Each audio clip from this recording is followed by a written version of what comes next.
Hello, friends. How are we doing? Good. Morning. Morning. So welcome to day 2 of our Masters, UK Masters live stream.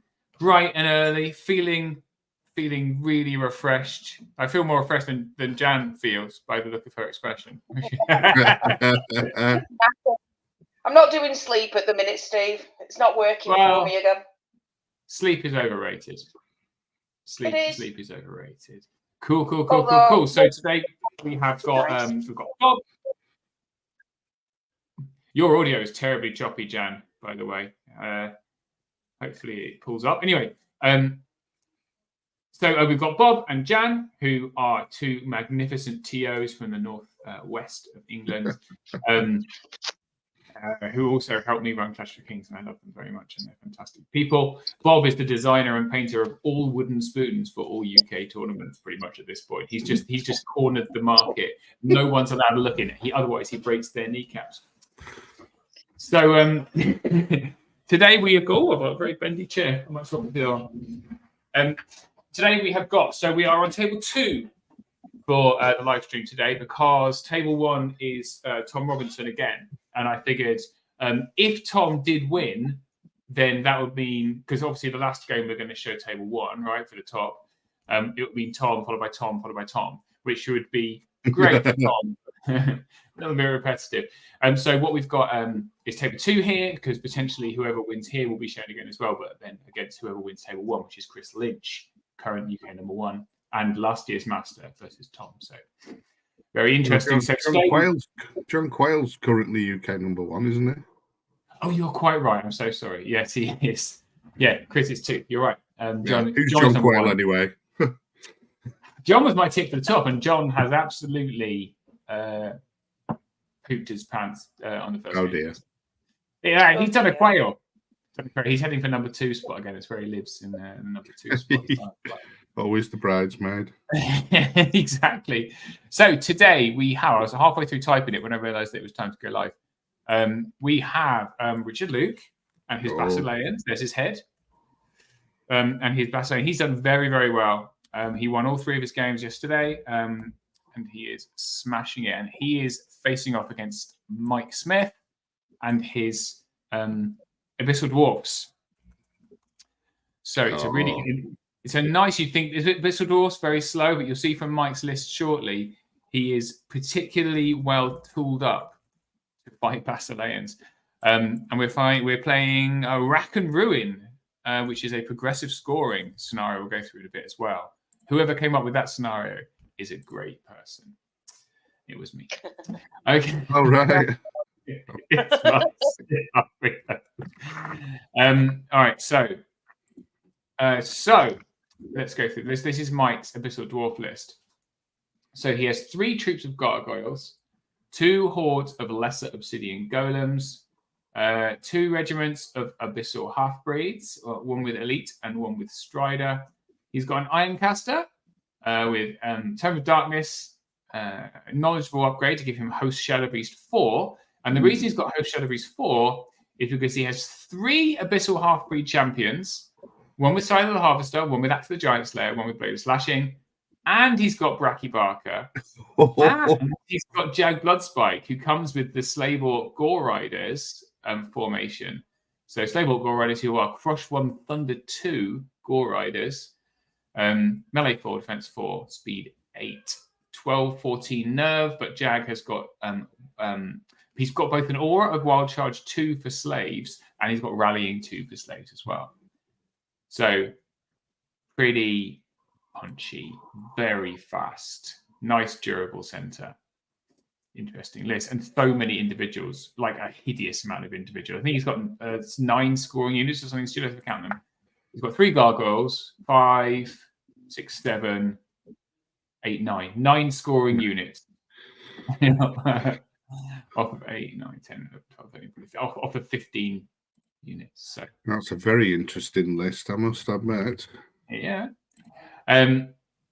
So Rich has got 2 hordes of Elohi, 1 with Drunken Ram, 1 with Strength, and both of which are keep their defense 5. A horde of Ogre Palace Guard with Chalice of Wrath, 2 Panther troops, so 10.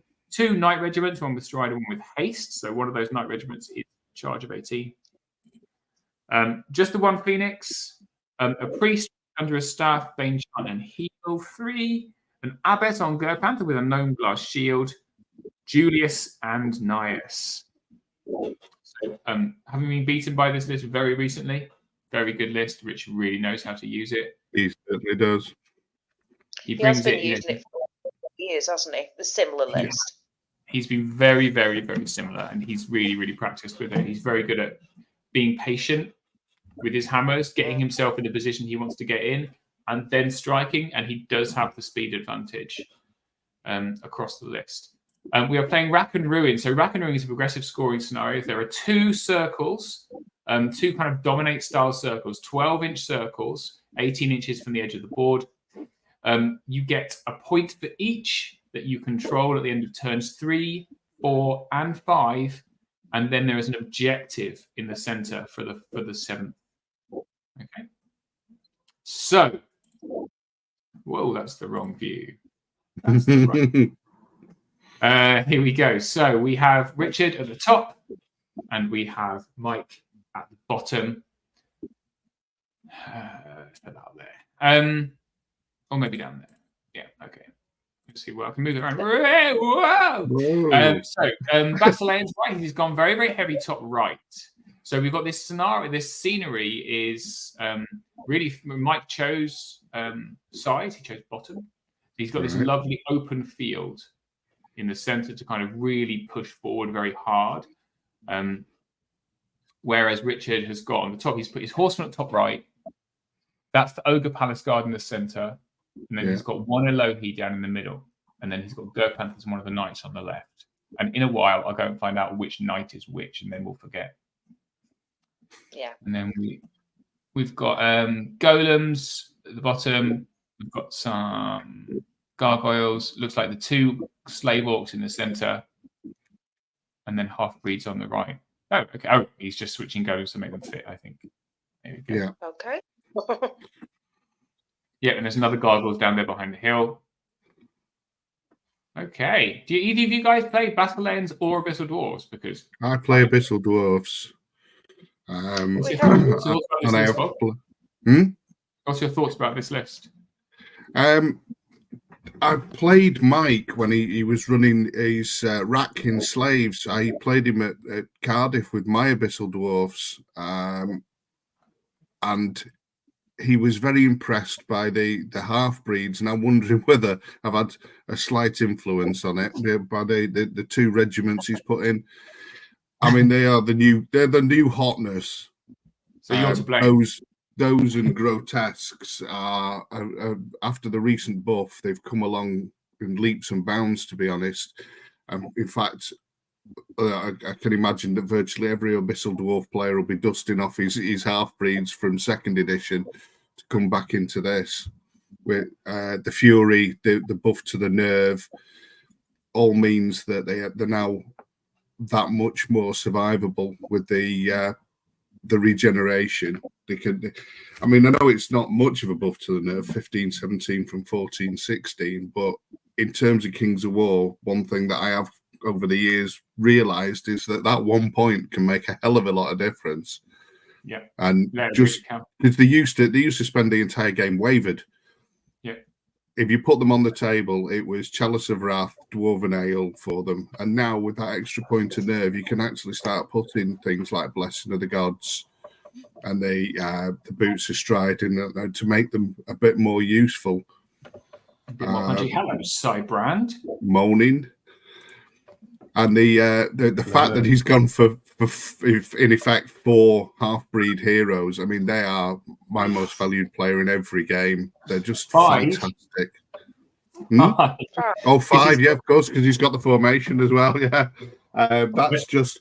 I mean, that's just so much hurt in a package that is going to be really hard for somebody to shut down.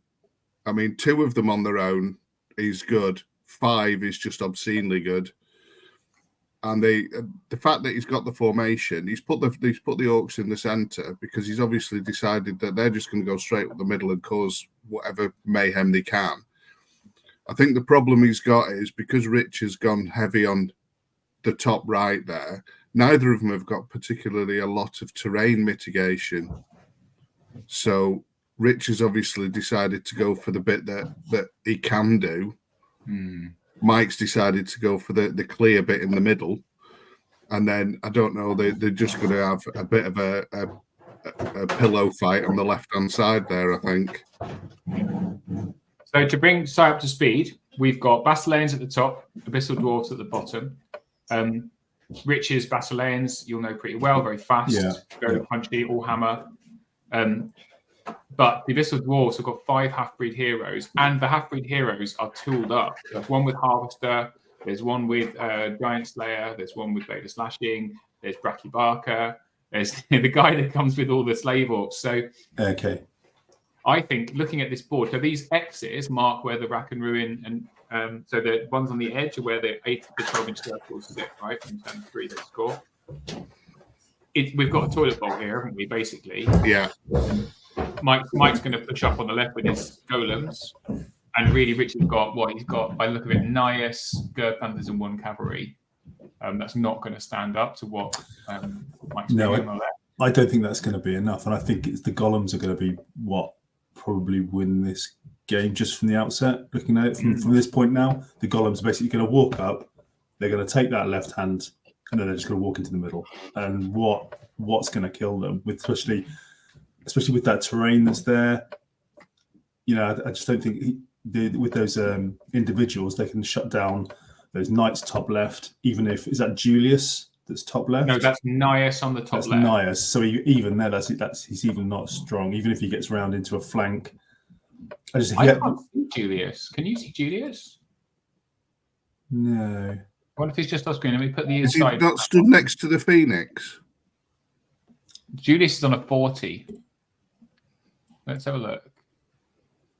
He's not here, so he's down the other end somewhere. Maybe he's far right flank. Off I mean, past we've got the most. low He must be extremely far corner right flank if he's there. Yeah. Goddamn cameras. Once again, so I was going to say, yeah. Again, similarly, I think obviously Rich is going to take that right hand side. There's not an awful lot there, pretty strongly. It's just, is he going to be able to turn? I think there's enough there with those 2 Gore Rider regiments plus a half breed. There's enough in there to cause damage. Yeah. Just cause enough damage on that right hand side, and Rich has got, like you say, all those individuals.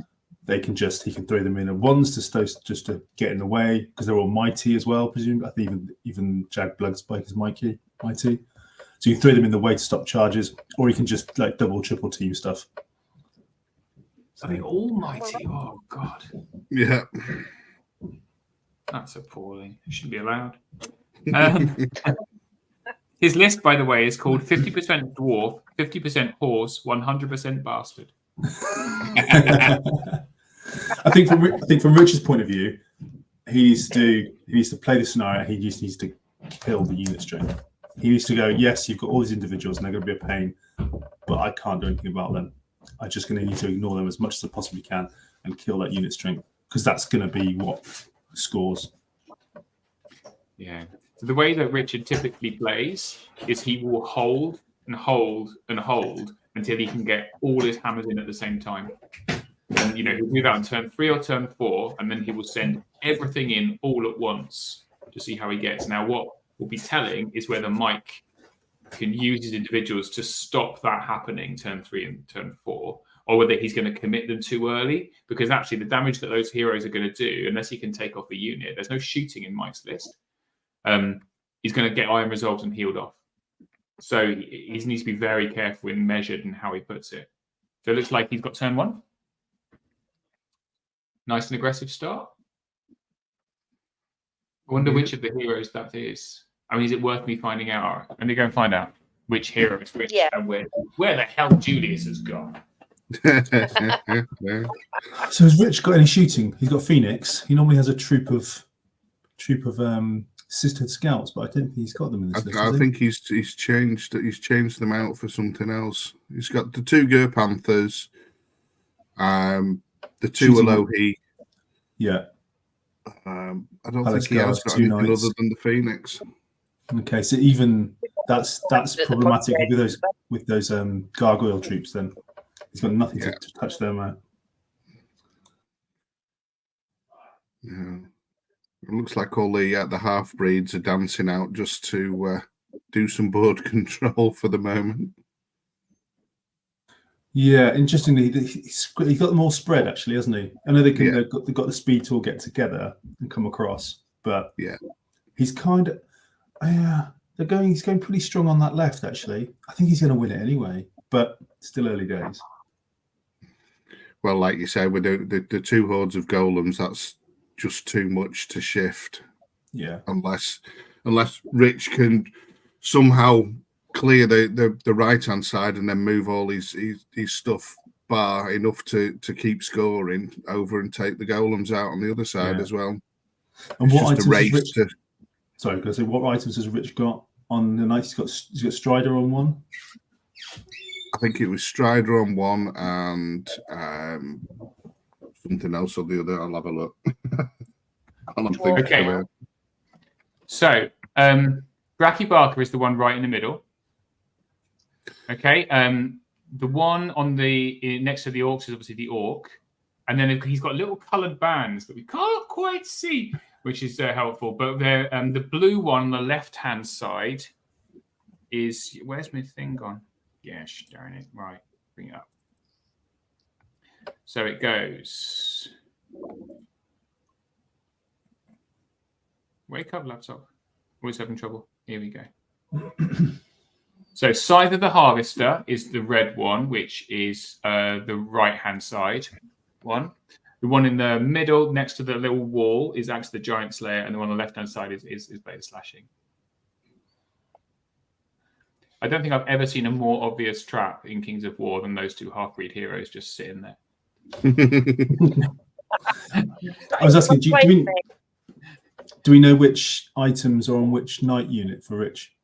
Oh. I just wanted to make Steve run back and forth. Keeping him fit anyway. Exactly. Doing the world a good.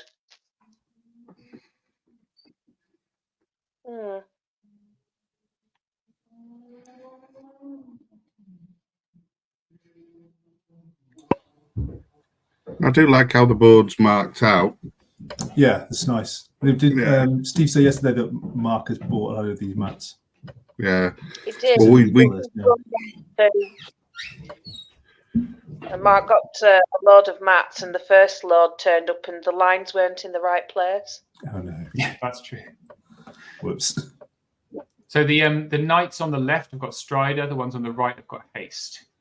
Similarly, the half-breeds on the left have got Strider, and the half-breeds on the right have got Blessing of the Gods. Yeah. Okay. Blessing of the Gods. Yeah. So if I was Rich I've played a bit of Basileans, I'd have placed a fairly different list to what he's got.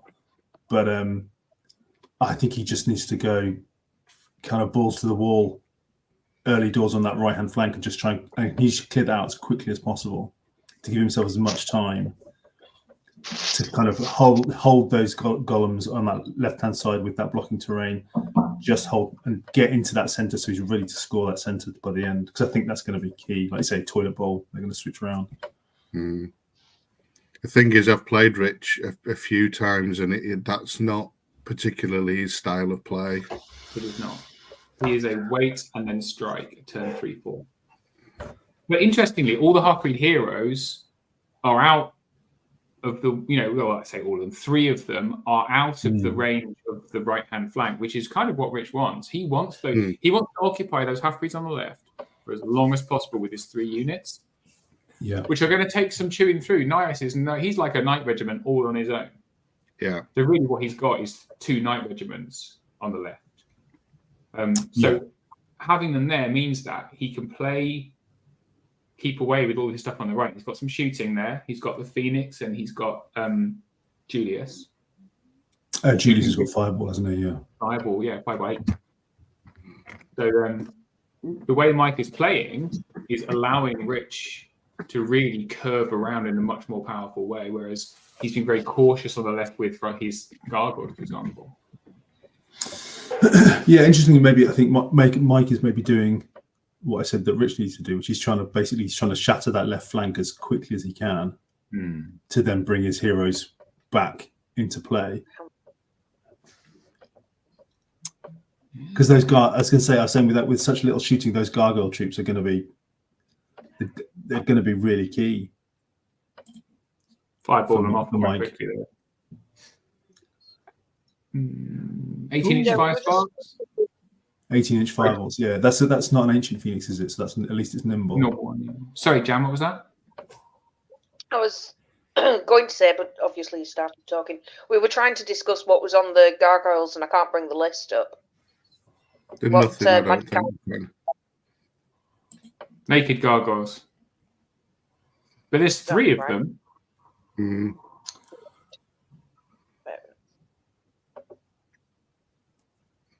Yeah, this is where I just love. Just briefly, just a bit of list building chat. But this is where if you've got a spare 10 points, you just put Mindfog in somewhere, just for that. Yeah.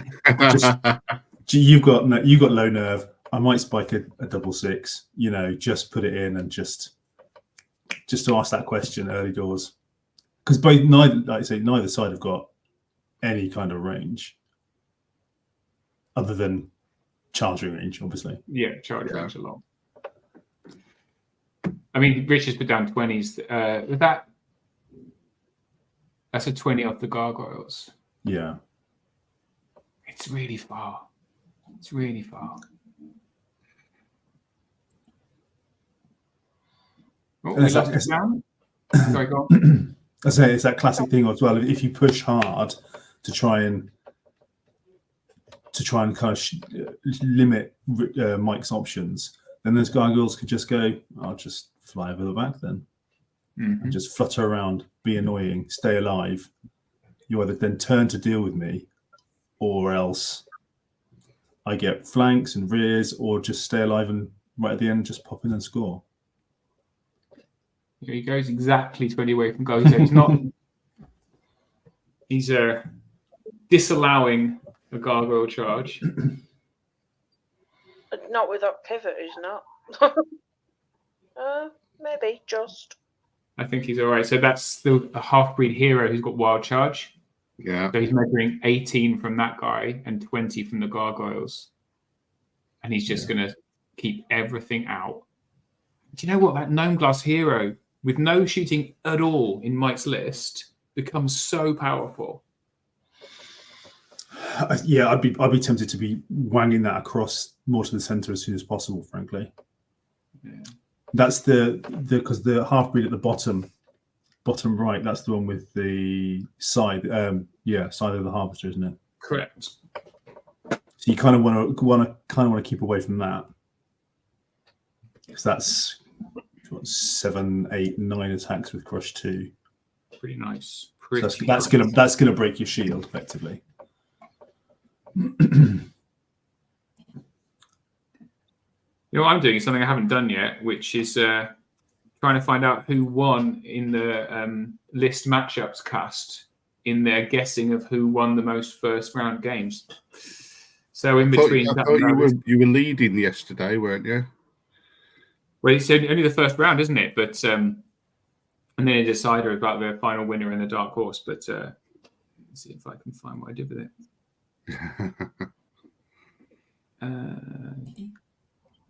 While this is carrying on, so I think Rich is doing exactly what we thought he would do. Nice hill. Was that hill? That's forest. It's a forest. Yeah, the first thing they did was they took all the trees off. Yeah. But he's put Gur Panthers. The Gur Panthers have got Pathfinder, right? So Gur Panthers off gargoyles. I think Gur Panthers probably win that one. Maybe. I think the Gur Panthers will probably go down. It depends if you can get that shooting in. Yeah. Go from the Phoenix. Going to regen off, isn't it? So yeah. And the Elohi have items, presumably. They're defense 5 with items. Drunken Ram and Stride? No. Yeah, the Strider's on the knights. Yeah. Drunken Ram and Strength, I believe. Yeah, okay. Let's have a look. No, I didn't download it yet.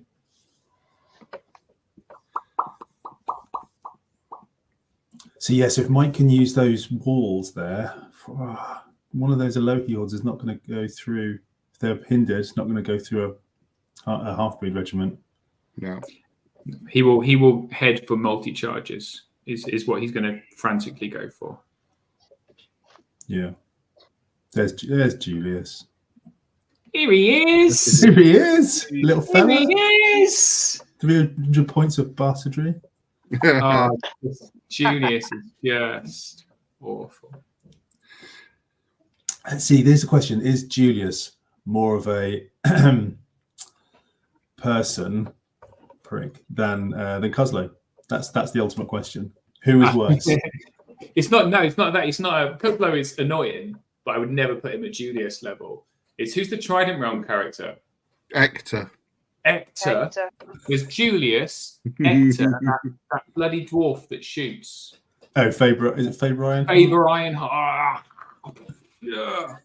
Basically, you know, like defense 6 heroes are not your bag then. I'm just not a fan. No. With ensnare and phalanx and shooting and 6 over. I've lost a lot recently. What's the thing? Oh, yes, I was tossing it right here. Where's the round one? Okay. Look at Rich and his magnetized bases. Individually magnetized pieces. He's just taken one of his knights off because it wouldn't fit under the Phoenix's wing. Wow. So that's not broken, people. That's just some top level modeling. And he was they were on a way to a tournament when someone ran into the back of their car on the M6, and this vacillating army was totaled. So it's all glued back together immaculately, but he's like, well, I can see where the brakes are. I'm like, dude, I can't see where any of the brakes are. It still looks great. Still looks great. Dice, some shooting. Oh, must be the Phoenix shooting at the half breed, I guess. Yeah.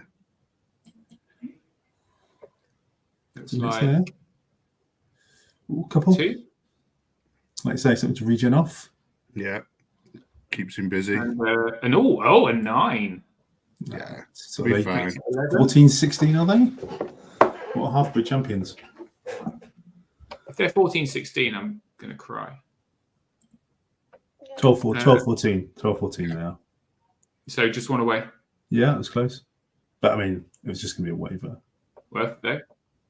What's turn 2? Look at them remembering to turn the turn dice over. What good boys they are. Although I've got to turn that camera around. I'm going to do that. All right. Okay, so we'll take you off. And then we're going to kick you out. All right, I'm just going to go and switch that. I can't do it from here. I'll be right back. So it's interesting. Is he pushing those half breeds up on the left as a in terrain? Come and hit me. Yeah, I think so. It looks like he's pushed them up too far though. So Nias is going to go and outflank them. Yeah, but he's got. This is the thing with those individuals against Rich's list is it's fine, but he can't shut things down unless he gets a flank and a front.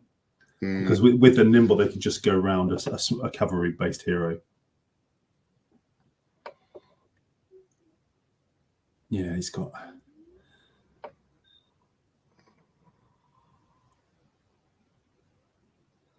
Lots of work. Interesting. Yeah, absolutely. This individual, isn't it?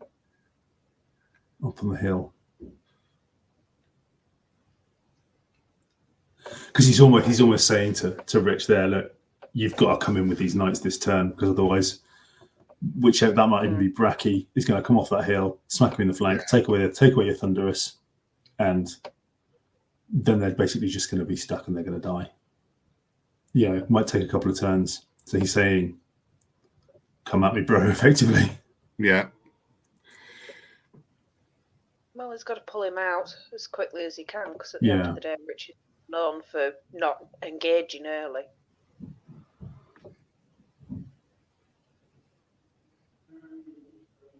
If you can get him to engage at the top of turn 2, it's fine. Yeah.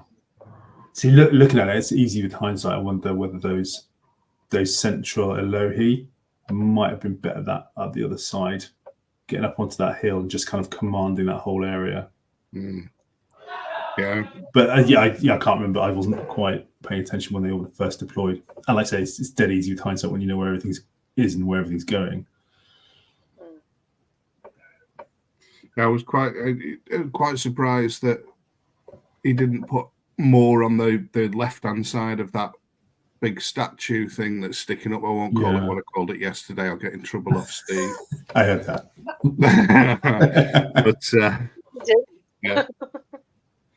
But yeah. But it seems that centre bit is like a box, really, with the statue and the walls around it. Whatever you get in there, you're going to struggle to, even if you get flanks on it because of the walls, and there's only so much Strider on the table. The Elohi would probably be a bit better off with a more acute angle into the centre, so that anything that comes in there, they can fly over all that and take them out. But then, like you say, it's hindsight. I'm looking at it now with how Mike's moved stuff. Yeah, exactly. It's very aggressive now, which is what he needs to do, is what we said. He's really... So I was just saying that he's put that half-breed up on that hill. I think that might be Bracky as well. It's basically saying you've got to charge something. In fact, he's blocked them off with that other half-breed going into those Ger Panthers as well. I think that is a slight mismeasure from Rich with the forgetting about the pivot. I think he was able to pivot his character to bring it into range of those Ger Panthers, because now those knights are in a bad spot. They're too close, aren't they? Yeah, they won't be able to. And even if he is able to get them both in, they're going to kill one half-breed, and then they're going to get. He's then got to put Nias into the other half-breeds just to hold them up. Basically, that could crumble the whole flank very, very quickly. Yeah, it's good use of those individuals, mighty individuals.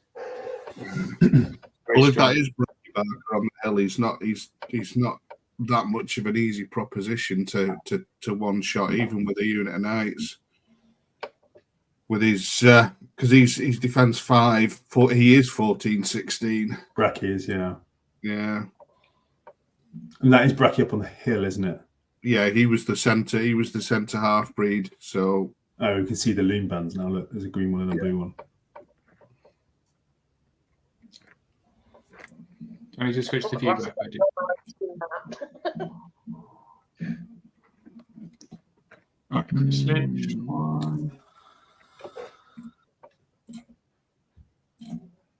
Yeah, it's just doing the classic. I'm going to put these gargoyles here. If you don't charge them, they're going to charge you. And this is where Rich is a lack of that little bit of shooting. So saying that Rich normally runs his list. I think the list he played with you, Steve, has that troop of Sisterhood scouts in it. Yeah, 120 points. They're only 10-12 nerve, but you got 10 shots on 4s with Vicious, and they just put the hurt on. And I think kind of immediately, I don't know how it's been for the games and what he's put in what he's dropped to get that, but he's just missing that little bit of plink shooting.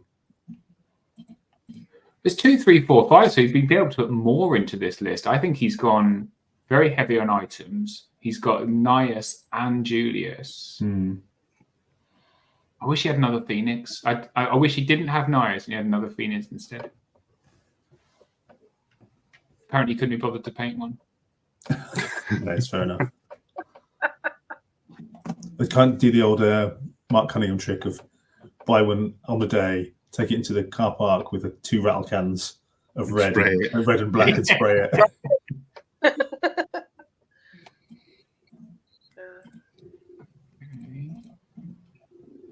sure it was a Clash of Kings that Mark dropped a Phoenix in the car park. Maybe that was it. Done in Cardiff, I think that's what it was, yeah.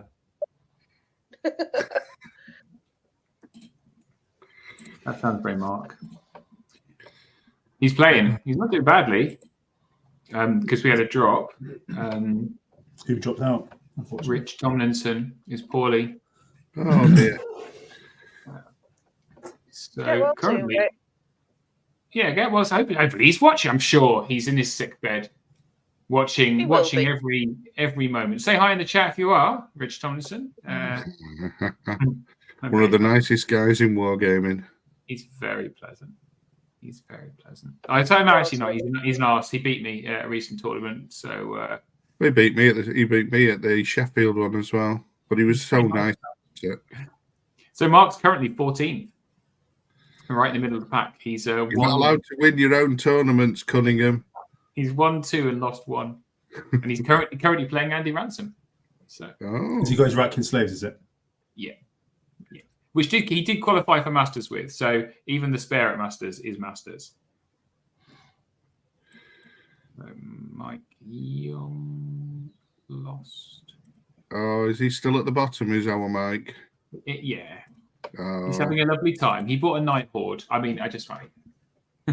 Yeah, the thing is though that Kingdoms of Men army is the bane of our War Games club. He just throttles everybody with it, and we were all hopeful. And then he brought it along to Masters, and it's like, oh dear. Never mind. No, never mind. You tried, and that's the most important. But we all tried to persuade Paul Burke to bring his lovely, fluffy Basilean army. He decided he'd go for fun instead. Fun? He bought 2 hordes of shooters, 3 hordes of boomers, and a bunch of lightning bolt. That's not fun for anyone. I know, but whose army is that he's brought? Oh, is it your army? It's my army. Yeah. So you're at fault, Bob. I'm at fault. Yeah, I supply. I'm his crack dealer. I supplied him with 3 hordes of boomers and 3 hordes of shooters. He is regretting it though because he hasn't won very well at all. I think he's won one game, hasn't he? He's won did one game. His third game yesterday. Yeah, he did. Poor lad. So again, look, Mike's just basically he's just giving up that right flank. That half-breed champion has just run off into an interesting position. See where he's put that half-breed right next to his, kind of too close to his own unit to keep away from the speed, but he won't be able to then pivot that without moving the other things first. No, just a bit of a positioning. Yeah, sometimes you put things up close, but then because it's a cavalry base, it won't be able to. It's very intimidating, though. If you look at that right-hand flank, you've got Elohi on the left, Elohi on the right, Clowns to the left of me. Yeah. You've got Speed 9 Cav right in the middle, and then you've got Julius. It's just no chance on that right flank. It's crumbling there deliberately. I think I'd want to put a bit more of a resistance, like force him to come and do stuff. I suppose he's so fast that he can kill you in turns 2 and 3 and still get into the center. Well, this is the half-breed attack. And second nerve. Oh, did he kill him? The last thing he wants is to kill those Gur Panthers. I think he didn't. Oh, that's a shame for Rich. Because he killed it on the first nerve roll. He had to re-roll it. And he really wavered. Wavered. That is brutal. And Rich has done the thing where I don't think they're both too close and not far away enough. So the Gur Panthers, if they were closer, if they're butting up, the Gur Panthers I think can get back on a withdrawal of 5, like a move back of 5. But Rich can afford to be patient. If he can shield the units on the left there, he can force Mike to push forward even further with everything. He can really kind of play a really nice delaying game there with all those units. The half-breed won't be able to get to the knights. It doesn't really matter though. Mike is going to score that left perfect left area, isn't he? Perfect. So you can just sit those golems there and just score it, and it just holds them back with a couple of things. Yeah, but they'll both score 3. It'll be 3 each by the end of turn 5. Yeah, because there's no way Mike's going to get that right-hand section. Same. Rich isn't even going to try for the left-hand section, and then it's going to be who can get the objective in the center. It's going to be mini dominate this entire game. Yeah, because it's a 3-inch objective. It's not a 12-inch. It's 3 inches in the middle. Yeah. So what Rich can do actually with those Gur Panthers, I don't know how much space there is, probably maybe enough space. If he puts the knights right back up to the board edge, and then brings the Panthers back in front of them as well, hopefully he can get the Brachy into a front arc, and then they won't actually be able to be charged by anything. just as a way of trying to protect those knights. Because he's got to do something with them, I guess. Yeah. Oh, I said John Quayle messed up his first game. He didn't. He beat Simon Cooper in his first game, and then he faced Chris Lynch and got smashed. And then he played Mike Smith. He played this Abyss Dwarf list, and also got smashed. Mike and John, yeah, deserve each other.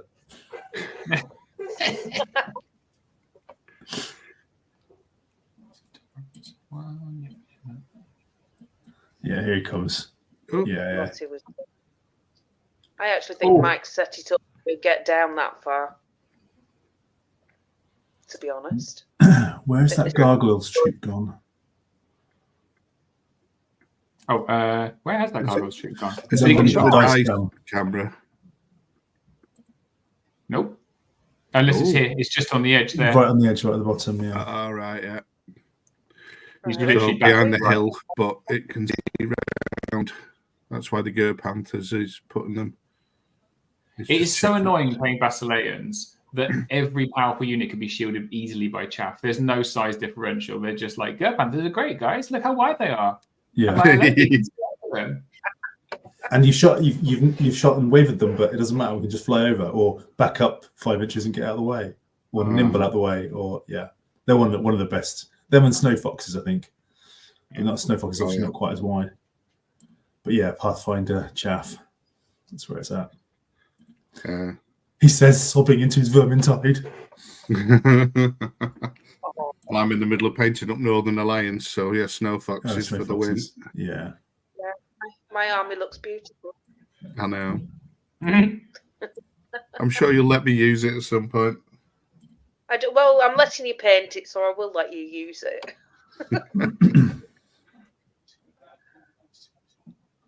So I think with Julius here, what you could probably even do is maybe that's what Rich is doing, is get Julius up on that hill. Because if you can even offer a flank to those gargoyles, because what are gargoyles going to do in the flank realistically? Yeah, that's smart actually. So he's just looking out for that half-breed champion, which is the one with the. Is that the Giant Slayer one? No, it's not. Where is it? On the right-hand side, it is the Rampage one. Yeah, so Julius. You just don't care. Yeah. This is a very unfair comment, Jonathan Fawkes. John Quinn is shots fired. Shots fired. Definitely there. We need a John off for that one, I think. Which is the best John? Yeah. See, I don't like that with Julius because that's basically another turn of him not threatening because that's a hill, so you just can't see anything there. He can see a gargoyles troop that isn't going to be there. That's just going to fly around the back. I suppose there's that. Yeah, if he wants. The Abbess can just deal with that, but I suppose this is you're talking about. This is how Rich plays. It's positioning. It's waiting till turn 3-4 and then just obliterating.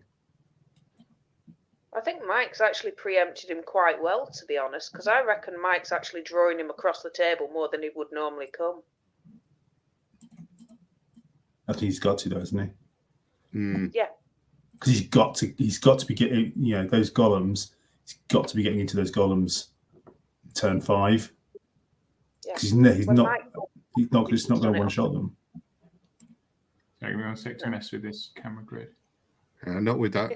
Not with the terrain on either side and the wall right in the middle behind with the 2 hordes of golems there. He's all right up against it.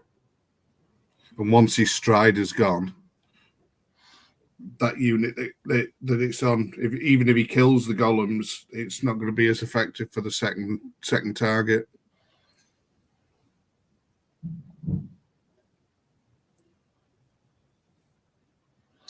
Would say the way that Richard's playing, he is going to force Mike to really commit on that top left-hand corner, right?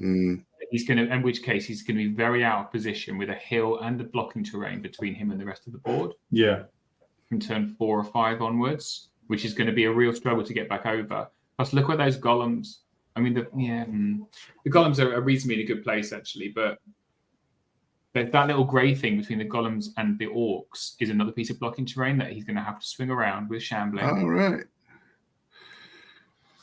Yeah, So- I just don't know that Mike needs to commit that much to top left. Just you can box them in with a couple of characters. You know, we use that wall. That's the Strider one, is it? Top left, I can't remember. Knights. Top Yeah, I left think is so. Strider Knights, yeah. Okay.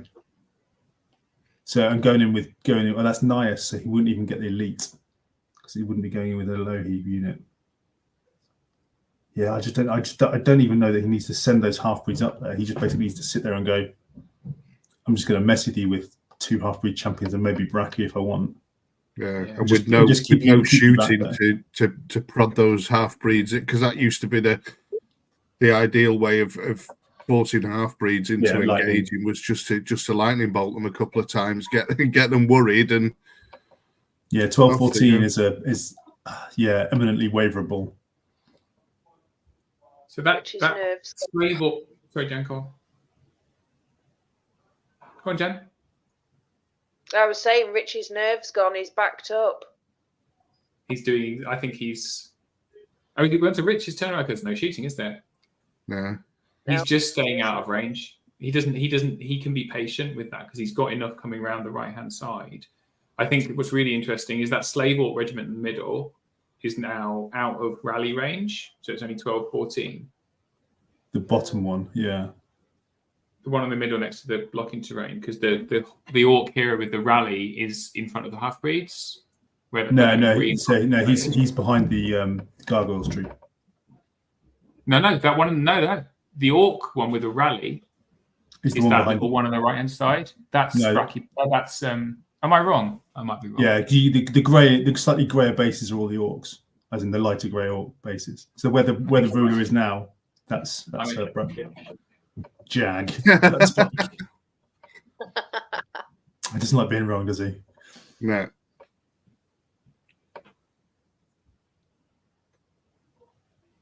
But I wonder whether Bracky has range on those. It's difficult to tell from here, but Bracky on the hill, kind of top left centre hill, has got range on that Alohi horde that he's backed up. Oh yeah, he Wonder whether he's seen that. He might have measured it. I don't recall seeing him measure that. He was measuring off of the other gargoyles. It might be that he's completely forgotten about that. You know, with that little extra pivot to give you a bit of extra. I mean, whether you'd want to send Bracky in by himself on a horde of Alohi with, depends which one it's got. Strength, maybe. If it's a Thunderous Charge one, you might want to do that. I'm not saying you're right, Si, but how smart you are about it as Moving well. on. Moving on. You'll find I am usually right. No. Why is he sending the Panther off that way? So actually, that orc regiment is very vulnerable right now. Down the bottom, if he can get Julius to do some fire on it or some fire sparks, it's just gone. But he's supposed to put Phoenix there. Okay, he's going to try and shoot those that gargoyle troop. Yeah. Oh yeah, smart.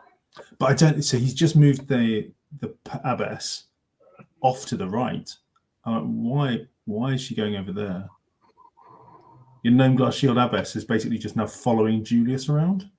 Well, there's nothing down there. I suppose it's there to stop that gargoyle troop from jumping over. Keeping the gargoyle troop honest. But that abbess can do. It says trying to move my mouse to a point with my mouse pointer. But she could be just above where the cross is on the right hand side and do exactly the same thing, but then also potentially project some threat into the center. Because that's just taking her out of the game. You're right. Because the hill would protect it from the half-breed hero. Mm-hmm. And even if she can't charge anything next turn from being in that position, she can run somewhere that's going to be a pain in the ass. Because from over there, she's going to struggle to really affect much. Yeah.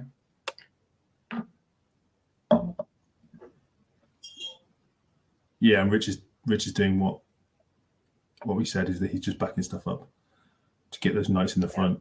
So he's very, very patient. He plays very patiently. Mhm.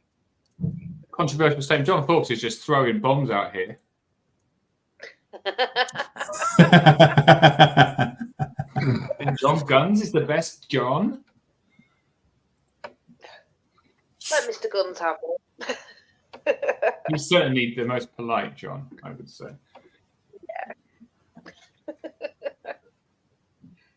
Just stick to Dead Zone scenery. Yeah. No, he's got to do 2 tables for Clash of Kings, he promised. He is. Dead Zone scenery. Yeah. Clash of Kings are going to have two Dead Zone tables. Matt's bring and, bolt action tables. 7 bolt Just action tables. Dead Zone scenery.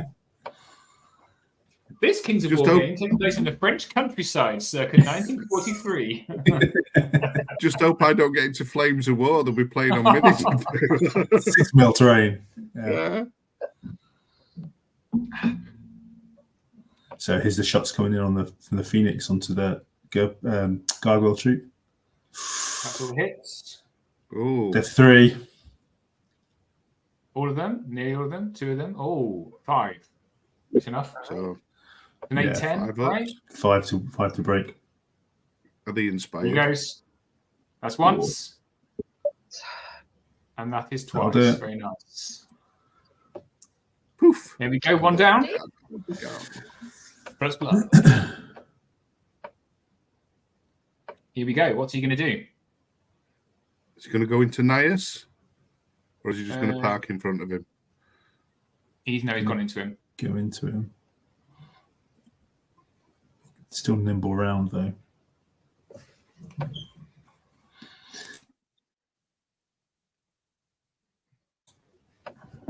He's nice height 4 or height 3. Height 4, I think, is large cavalry. Yeah, it's large cav, yeah. Plus individuals don't block line of sight, so On his horrific lion. You've seen that model? It really needs an update. yeah, it does, yeah. It really needs underpants, that model. Yeah, it's got a Perfectly giant- honest.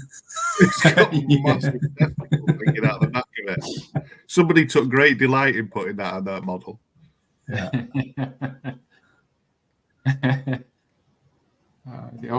Sorry. What are we doing over here?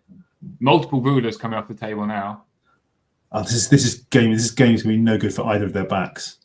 You got to reach right across the table. I got to move my unit that's like 3 foot of the other side. There's not a lot of room behind Rich as well, so it's not as if Mike can get round there. It's quite we've shoved them right in the corner. If I was Mike, I'm starting to bring those golems in towards the center anyway. So he's gone. Just doesn't need. Oh God! Well, they've moved. A million inches there. Okay. Just bending the fabric of reality. Well, they are half breeds, then, aren't they? So they've got to move of age.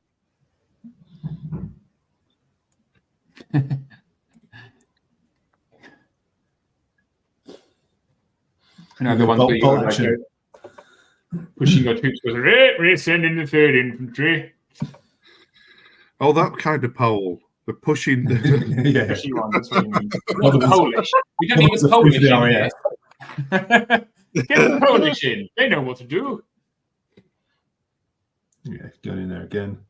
But this is tying. To be fair, this is tying up a lot of stuff. That's what I said. But then he's going to kill those Ger Panthers this turn.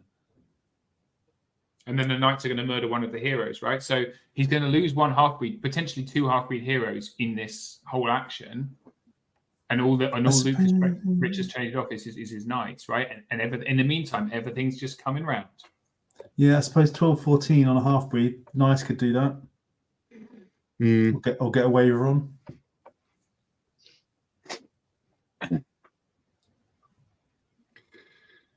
Depends if that's the is that the red hero? What color is it? Where's my mouse gone? Here Top it is. left is blue. The one against Nice is blue.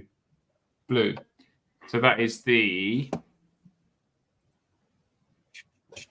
blade slashing one. So it's the weakest one as well against Nias, which is not the one he wants. The one in on the Ger Panthers is come on, camera. You can do it. green, who's the Giant Slayer, is the one that he really wanted against Nias. Mm. So they're the wrong way around, if I'm honest.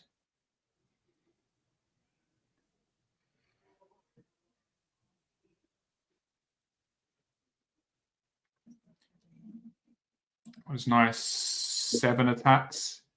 He's got the advantage in attacks, same crushing, but he's got Iron Resolve and Headstrong. Yeah. Against regen. So who can roll more 5 or 2? Sorry, what was that? He's got a higher nerve as well, Nias. I mean, 15, 17 compared to 12, 14. Yeah, massively higher actually. So actually, no, fully very nice in that battle. He's done exactly what you said he should do, Si. Push the golems towards the middle. Yeah. See, I was talking away with my micro muted like a fool. I'd have been tempted maybe to throw that half-breed into those Gur Panthers top left, but also throw the gargoyles in with them as well.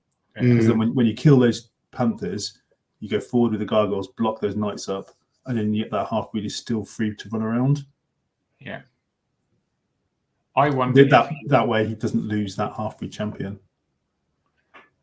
The one with the green marker on it in the middle on that hill, I wonder if he's going to go around that terrain to the right. Bracky, yeah. Yeah, I was wondering whether he's in range of the Elohi top right. Oh, with a cheeky pivot, maybe. Yeah. I don't think Rich measured it. Yeah, this is toilet bowl in full effect now, isn't it? It's really, the swirl is on, boys.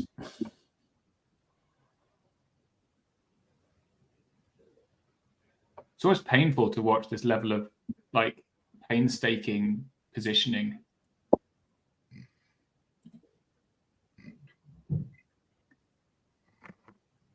I always watch games like this and think I should do more of this.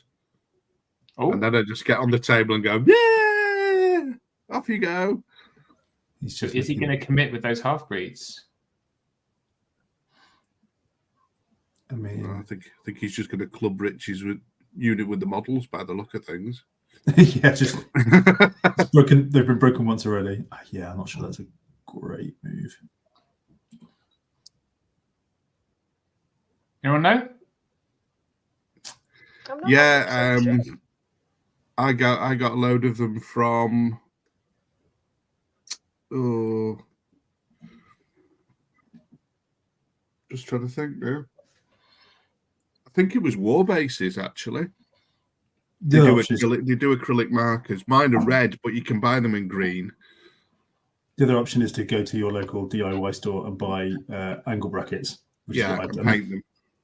Yeah, nice these transparent ones. But unfortunately, they do then stick to magnetized bottoms of bases, as we found out. So shit, I thought we marked that one. It's great to see Sean back in Kings of War. It's nice to see you, Sean. Yeah, I think that's the better choice. Sending that half breed in there instead. I mean, you don't care, but yeah. Because then he can bring up those half breeds to use that wall.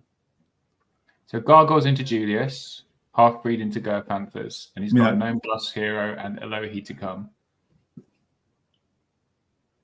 Yeah, okay. Use that wall. So if the Elohi want to have a go at the half breeds. No, but you just bring the priestess down. You bring the priestess down, put it next to the wall. The Elohi get an unhindered charge, easy. But I'm not sure they kill them in one. Where's the inspiring? Is he out there inspiring those half breeds as well? So actually, I mean, he could back up. Yeah, he's going to insure himself with those orcs.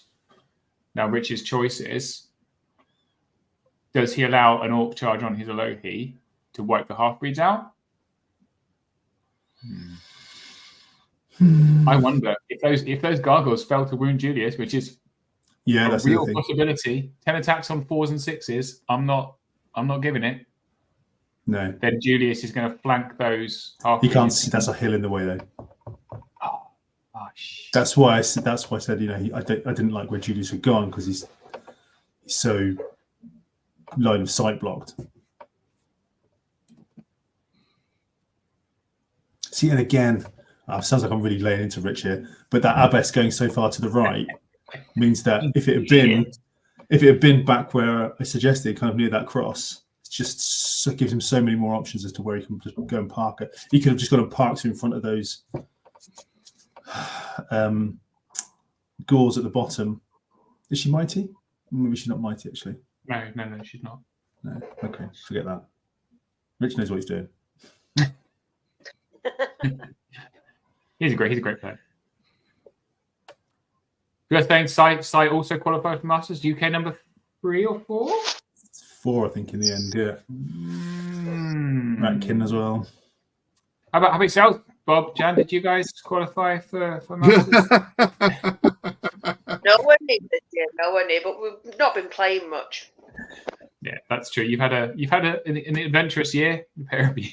I think I was something like 82nd, and Jan came higher than me for the first time. Oh, really mentioning it there. There it is. Yeah. Well, it always is. Oh, You watch him and him again. 5 damage on. Oh, that's the Gur Panthers. The Go Panthers and a 8. Followed by a 9. That'll kill you. Go Panthers gone. Okay. Now that half he's just in a pain in the ass position, right? He's just like, okay, if you can fly over me, but then the half-breed can get those knights. It can just start to cause havoc. The Abbess is going to take care of the half-breed. Can Go on and annoy the next. they ground Julius? Yeah. Here we go. No, I don't think that was anything. No.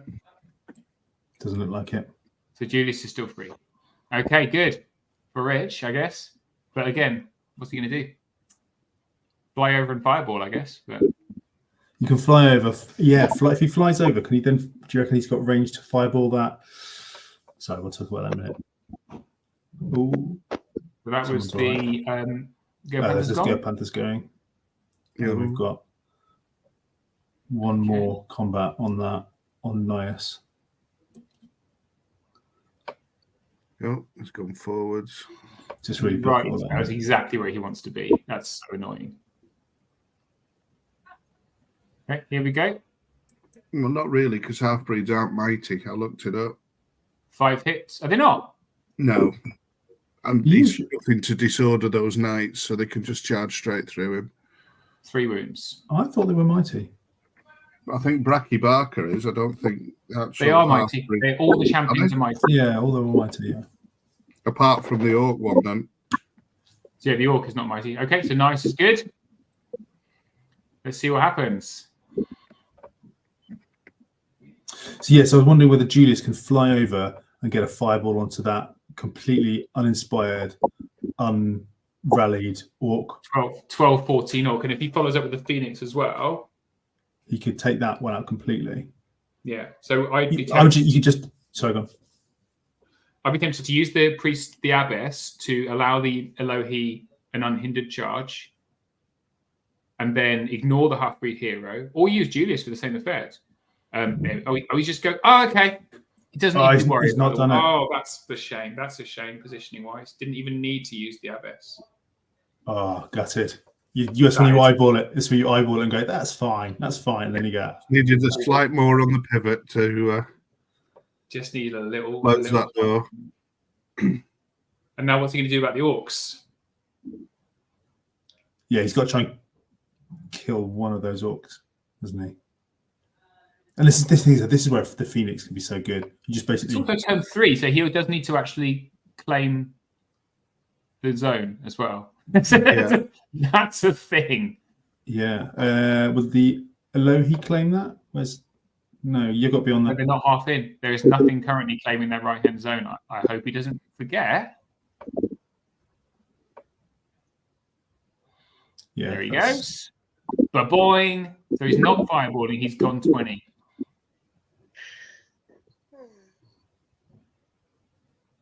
Flank and rear end chasing, really, isn't he?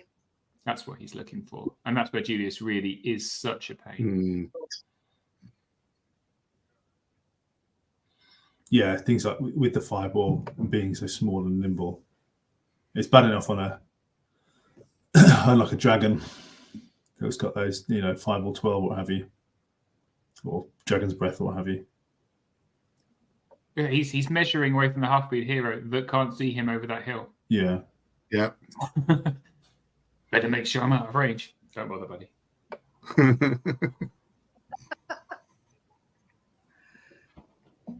going to pop and make a brew.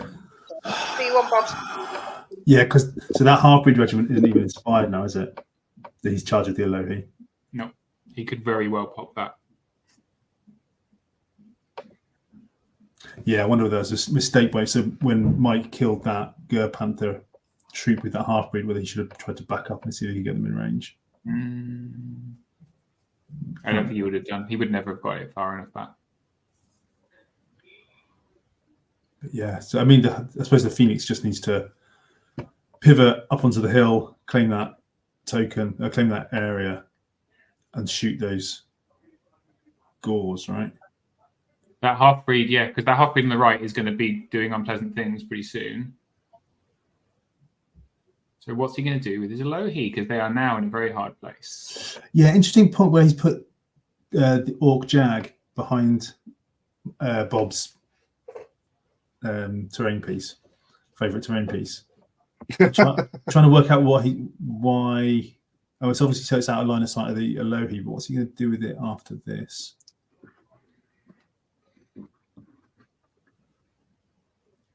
Because you've got to remember as well that he's got that ridiculous Host Shadow Beast 4, isn't he?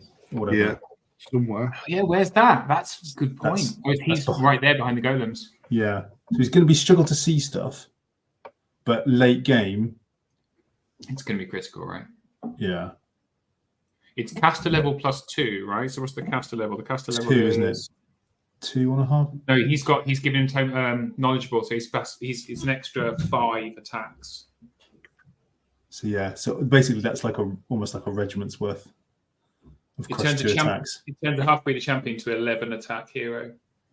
Plus whatever, whatever item you've given it as well. Have we lost Jan, Bob? She's gone to make me a cup of tea. Unbelievable. Okay, so the Abbess has gone into those gargoyles. Yeah, which is the right choice, I think, actually, because they're unit strength. Yeah, it's fair. And if the half-breed hero comes over to fight the Abbess, good. Happy days.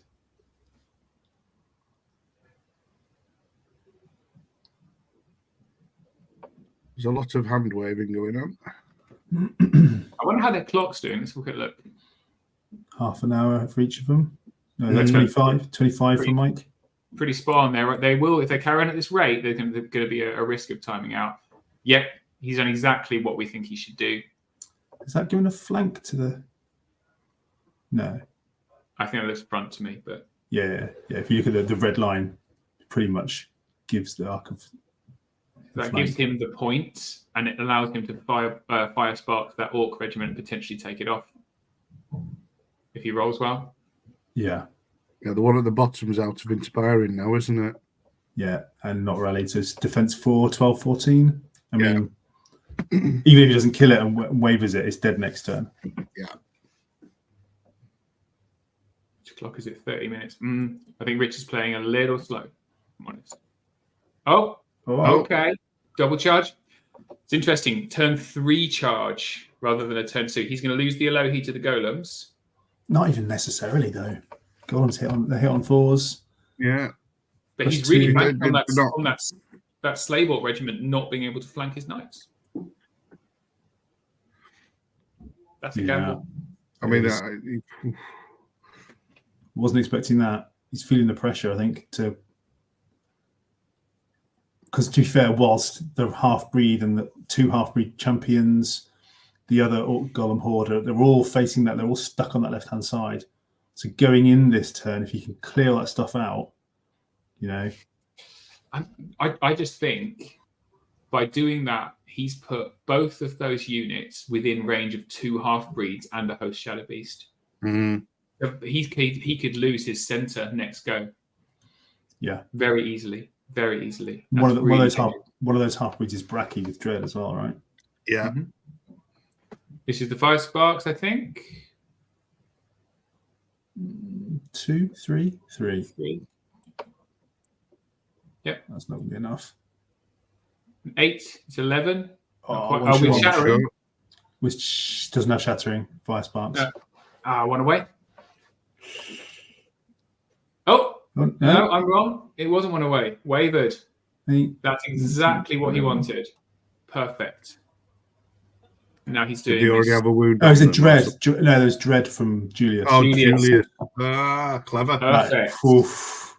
It's the priestess on the gargoyles. That looks like 5 wounds. Yeah. They should take this off, or at least waver them. Oh, 5 waver. and 4 is 9. That's a waiver. Okay. Hello, baby. You're out trolley, Dolly. Food's come early. Look how much KFC I've got. I'll text you. There's 2 people who are slightly different, but yeah, I'll text. I'll wait for us to turn up as well, right? Yeah. If the doorbell goes, I'll have to go quick. So what's going on? We're going in on. We're causing a lot of wounds on something. Oh, is that everything? Oh man, It's nice just to the- sit in this room with the smell of fried chicken. This is Constantly. the combat in the centre, is it? Sorry. No, it's, Oh, no. yeah, it's those half breeds are gone. Oh, he's got him. He absolutely, yeah, he got like 12, 13 damage or Oh something. mate, he's now got Elohi. Oh, okay. That changes it. That does change it a lot. Yeah, with the wavered. Yeah, with the wavered orcs, that's definitely swung it back. I mean, Julius can just take those orcs out on his own, to be honest. Yeah. Because they, Or they just can. shoot them with the Phoenix again. You got to bring that half breed in on the right to try to shut the Phoenix down, do you? It's just a bit out of position. What would you do? Would you? That's the only thing he can do really now, isn't it? Not to that half speed. Or the I Elohi in the suppose, back. I suppose you could hit the low because they'll be hindered because they're on that wall now. Oh, yeah, think of that. That's a great move. And then what does the Elohi do? Does the Elohi turn around and kill that half breed? Or does it just try and go off hindered into something? So this is the combat in the center, I guess. 8 wounds from the first lot. The Knights will have elite as well. And now he's doing the Elohi. Yeah. Wonder if you remembered the elite for the Knights. I always forget. For the humans getting elite for being the same. Looks like he didn't remember to reroll the ones there, so maybe not. Okay. 2, 4, 6, another 8, so it's 16 wins. Yeah. Oof. This is just. Oh! Oh! Only just. That's economy of action. That is economy of A action. 3 followed by a 4. Guys, come on. Now, surely No, he's got to work out what to position. I'd sidestep the Elohi and turn the Knights because he doesn't care about the Orcs anymore. Could he? Okay. Could he overrun? That's what he's doing. Could he overrun? Okay. He sidestepped the Knights and turned the Elohi. Okay. All right. Whatever. Thank you very much. Okay. What did I miss? Rich just killed a load of stuff. Okay, fair enough. So, okay, he sacrificed the Elohi to preserve the Knights. Those Knights can't be touched except unless a half-breed hero. In fact, a half-breed hero can't see it. They can't see them. So the Knights are free to do whatever they like. Unless that golem horde can get through that gap. I don't think it can. Could be Surge, maybe? Has he got Surge on the Let's see iron? what- he has, but Yeah. So this would be Nias, I guess.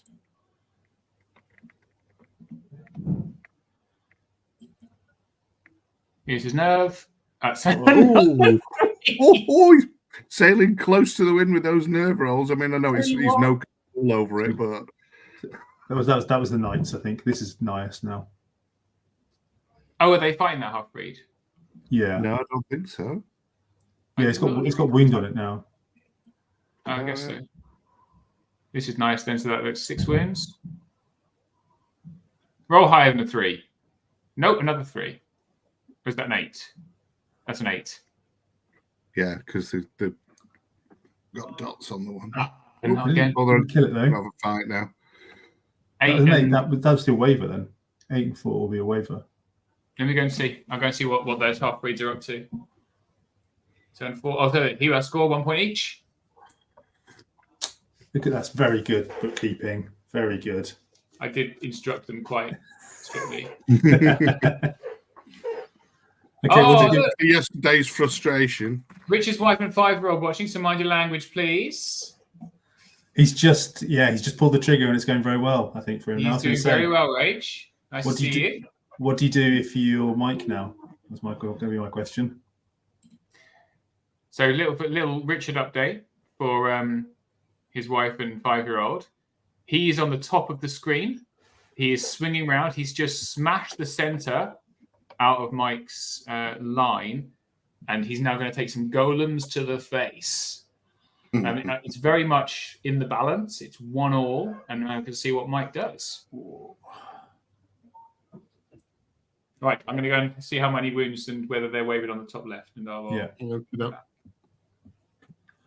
Right then, Bob. You're Mike. What do you do from here? Right. You got So- wavered orcs, golems. Wavered gotta do orcs at the something. bottom, the golems that aren't going to fit through that gap, I don't think. No. I'm presuming that's Bracky Barker on the hill at the top there. Yeah, and Jag is behind the column, should we say? Yeah. And that's Ogre Palace Guard lurking at the back. I would probably, because being a free dwarf player, I favour action. That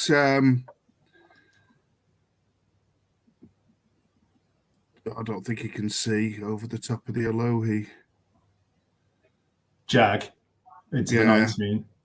Yeah, into the nights, but I don't think he can see from that angle. I'd put him into the nights to disorder them, so they lose a point of Thunderous, or they lose their Thunderous.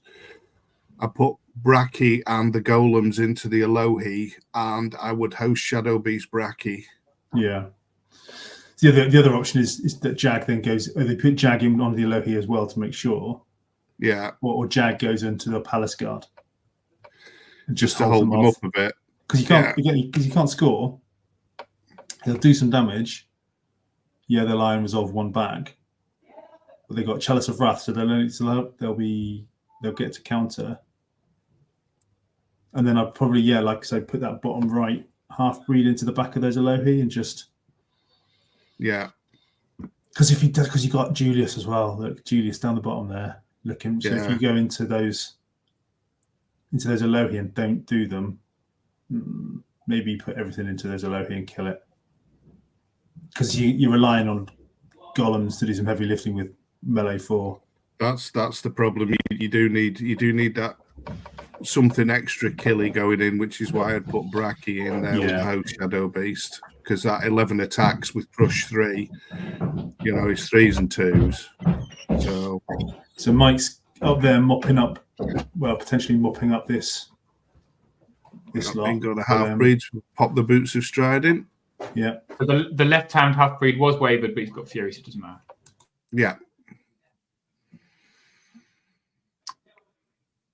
So we've got double half-breeds on to Nias, Yeah. half-breeds into Knights. Rich said the left-hand side does not, or our left-hand side, his right-hand side, does not feel good. The centre feels more good. Yeah. And he also says hi to his wife and child. Hi, Grayson, from your dad. Oh, he's putting Yeah. him in there. They're going to go in there. And that is 100% a flank if they don't kill it. If they don't kill it, they're getting Julius in the flank as well, though, to be honest. He's just seeing if he puts a half-breed hero in as well, whether it protects him from a flank, and it doesn't, by the look of it. Okay, so he sent in the... Bracky. That's Bracky, is it? Yeah, because While we were away, we were discussing it, and I said I'd throw them in there with Bracky and give him host Shadow Beast as well, just to really tip that over the balance. And he's probably going to bring the other golems over to follow up later as well. But there is some more Elohi to come. Yeah, I think they relied that properly to give him a flank. Yeah, he's trying to push it down far enough. But if he, oh yeah. Oh, yeah, it's not looking good for Mike now. Rich has done really well there. It was that blowing up that 1 unit of half-breeds in one turn that did it. He left them uninspired. Yeah. I mean, it does make you wonder if Mike had tilted them a bit more to hinder that LOE horde, whether they would have survived there and then regenerated and furied back in, even if he wavered them. It was a good result for him, that putting Julius down there to give the dread to help waver that Orc unit was a piece of inspired play as well. So Jag's now coming in as well to make sure there's a low heat. Yeah. Okay. I think you've got to really, because like we're saying, you're relying on Obsidian Golems with melee 4. You could get like 3 hits if you're unlucky. You know what I mean? But then the Ogre Palace Guard could potentially run through 2 heroes and a unit next turn. Could do. Yeah. Could do. Roll through them. What's Jag's? I don't know Jag's stats. Is he 14, 16 or something? If I could find my mouse on this spreadsheet. Here we are. So he is a... He's 12, 14, 14, 16. Very inspiring. He's very inspiring. Yeah. Okay. 190 points though. So he's Bracky, isn't he? And he's brutal. So they got... He's got brutal and dread don't stack anymore, do they? No, they don't. No, I was just thinking. Bracky's dread, he's brutal, so they'll have to check one, not the other.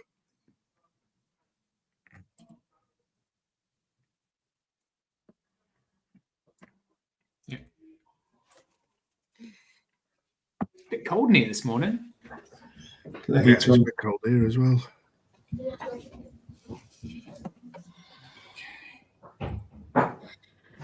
It's probably too far north for you, Steve. My dad's from Newcastle, buddy. All right, fair enough. I was born in London. I think it's very cold. Yeah, so if you look at it, Richard's still got 1, 2, 3. Assuming that low heat dies, he's got 3 big hitters still left alive. What happened to the wall behind those Eloy? They've just shifted. You can see that they've got the clear perspex. Yeah. It's going off to the right. So I really like that. I've got like black leatherette, which is just not as good. The clear perspex is much better. Yeah, Mike was very good he cut loads of them. He just gave me a bunch. So basically take like 2 to every game, 2 or 3 to every game with me, and then so I can just put them underneath. They're on every table here. So Yeah. he's brought them for every table. So every wall's got a template underneath it. Every piece of scenery is the same. I think he spent close to 1,500 quid. So turn 3. Mike's turn 4 next. So let's say he kills those knights, kills Nias. Let's say everything gets free on the top left and kills the Elohi. He's then got what? 2 turns? This is turn 4. This is turn 4. He's just not turned the dice. Yeah, okay. Ooh, it's a regen, was it? Oh no, that's... I don't know what that was. A Slayer or something, wasn't it? Single dice to get some He's extra going attack. to Phoenix. Okay, here we go. Is it the Phoenix attacks? It's either that or it's... No, this is up against Nias, I think. Because this is the second. He's put 2 half-breeds into Nias. Okay.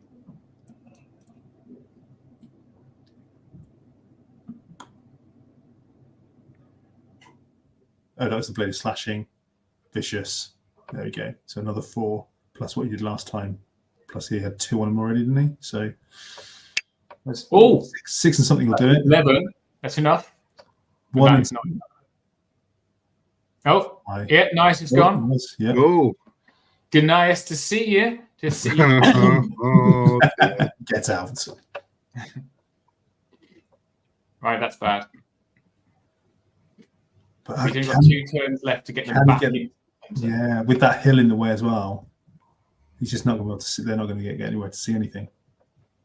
So he's relying on a turn 7 for them to have any real further impact. So now we are doing, I guess, the half-breed. Breeds, yeah.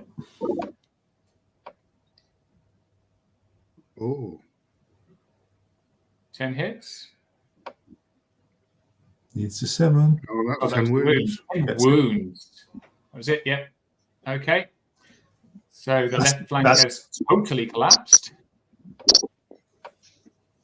Half-breeds. That's You pretty goodness. I think I'll be dusting off my Abyssal Dwarfs. Crush 1 Thunder one, are they?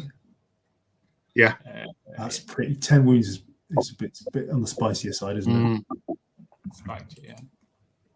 Hit on 3s, 16 attacks. Then wounded on 3s with vicious. Yeah. It's the vicious, really, what turns it. Yeah. Not too far off, but I don't think you can complain if they hadn't popped them. But that's pretty big. Here we go. Did he do her Shadow Beast? I don't know. That looks like golem attacks, though. Yeah.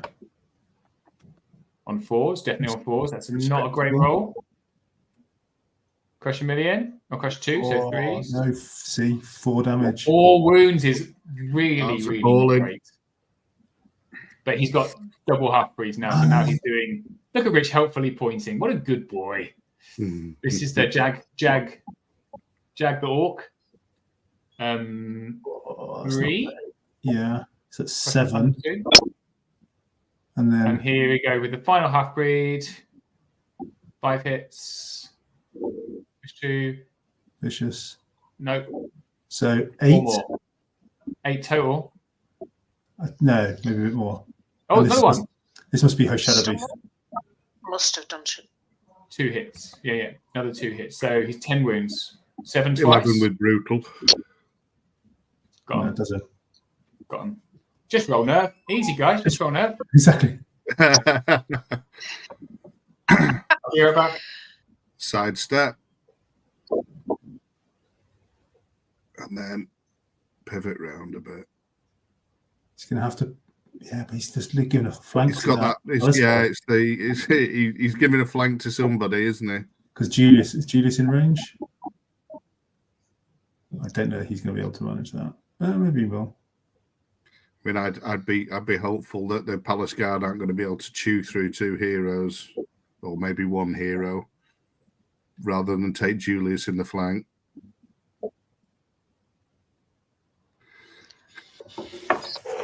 Use your money, you takes your choice. Yeah.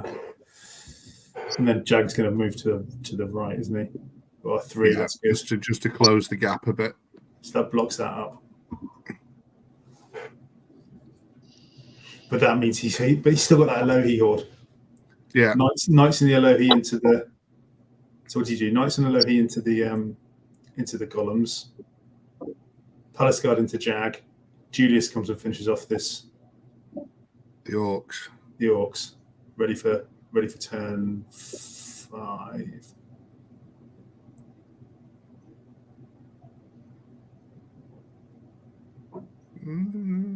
Could still end up being a draw. So unit strength wise, let's assume those lesser obsidian golems go down. I mean, he could get all 3 in, actually, to be fair. Yeah. He could get that, the Elohi and Julius in if he wanted. Or maybe he couldn't, actually, because of that Jag. You Jag. Yeah. Interested.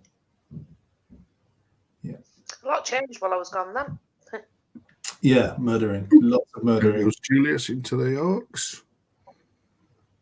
It's always fun to have. Yeah. Here we go. See, at this point, Rich has got his unit strength where he needs it to be. So we're into Rich's turn 4 now. Yes.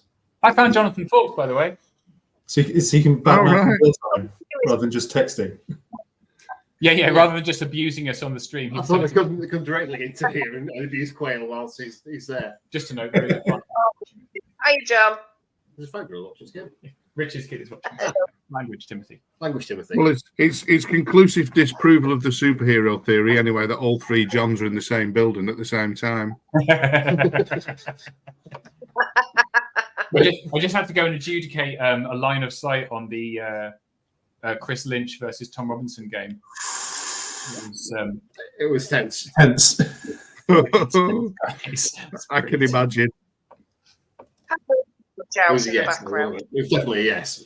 I ruled for Chris Lynch, and Oh, Tom's comment was, "He's dicing me pretty hard." Oh, so he's countercharged with the Phoenix. That seems. yeah.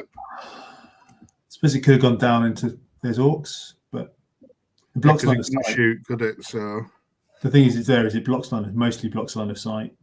It also gives him the token. Okay, gargoyles are gone. Great. finally, Look at that. Perfect. And she's still defense 6. yeah, because they didn't fight back, did they? Didn't do any wounds. Here's the Phoenix. 1 hit. Yeah, nothing. A wound? No wounds. No. Can he explode? Yeah, I mean these orcs are dead, but it's basically can he explode that golem horde? Yeah, I'd say yeah. Because again, he will. Going to check to see if he remembers that elite for his knights. Yeah. I'm just going to tell him to turn the dice over because it's definitely Rich's turn 4.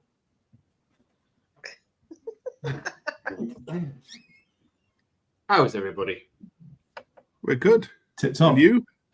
Oh, double 1. Is that double 1? Oh, on the orcs at the bottom. One Yes, on the it is. orcs. Yeah, I mean they should be devastated, but Oh, but it's gonna give Rich something else to think about. I mean, I know they're devastated, but still in the flank, it's back to 16 attacks, they're isn't it? not even devastated. They're only on 11. As I walked in, he double Oh. one Julius on the Gore Yeah, Riders. just saw Yeah, it. yeah, you see. So they're not devastated. That is very, very Ooh. bad. Nice. So So it's completely open at the front as well, so they can. I tell you what, that's game winning double one. Are that they in one. range? Are they in range of that night horde, night regiment at the top? Yes, definitely. I would say. Yeah, because that's going to be 12 inches. Isn't it? Yeah, because I mean, if he turns to face, he's going to get golemed. If he kills the golems, He'll have to advance. Kills the Yeah. golem, advance with the off of the Right. flank of the Elohi, advance with the knights. And then turn the Elohi to face the Gore Riders, Yeah. Yeah, which means they're going to take gargoyles in the flank, But potentially. Yeah. let's go. and possibly Bracky Barker and Tell you what, that might have this might be the that's end a of the Battle horrible Alliance. double one. I think Rich was really in a very good position until that happened. because that half breed hero on the hill, if he wants to, because he could turn round from the Still be Phoenix and like, charge wouldn't he? Julius just to pin him in place. Oh yeah, Golems survived. What? I think so. 10 damage. I think it's 10 damage and he rolled a 5. Oh, dash 17, dash 18, aren't they? Is that a rear charge on those Elohi? No, That's probably flank. so that's Oh, Jag. man. That's Jag going down. Yeah, it's dead. 1 down. Okay, well, one thing's gone his way. Just the one, but then he's got a half breed hero to lock down those ogres for another turn. That's Oh, Bracky, that yeah. could be, So would you take out the Knights or the LOA? So I would see if I could fit the wounded golem horde into the Elohi, the second golem horde into the knights, Bracky and into the the orcs into the ogres, flank of the knights. and just take out the lot. Take out all 3 of them in one go. Yeah. So Bracky's not going to be able to see the Elohi, is he? No. Bracky wants to go into those Palace Guard.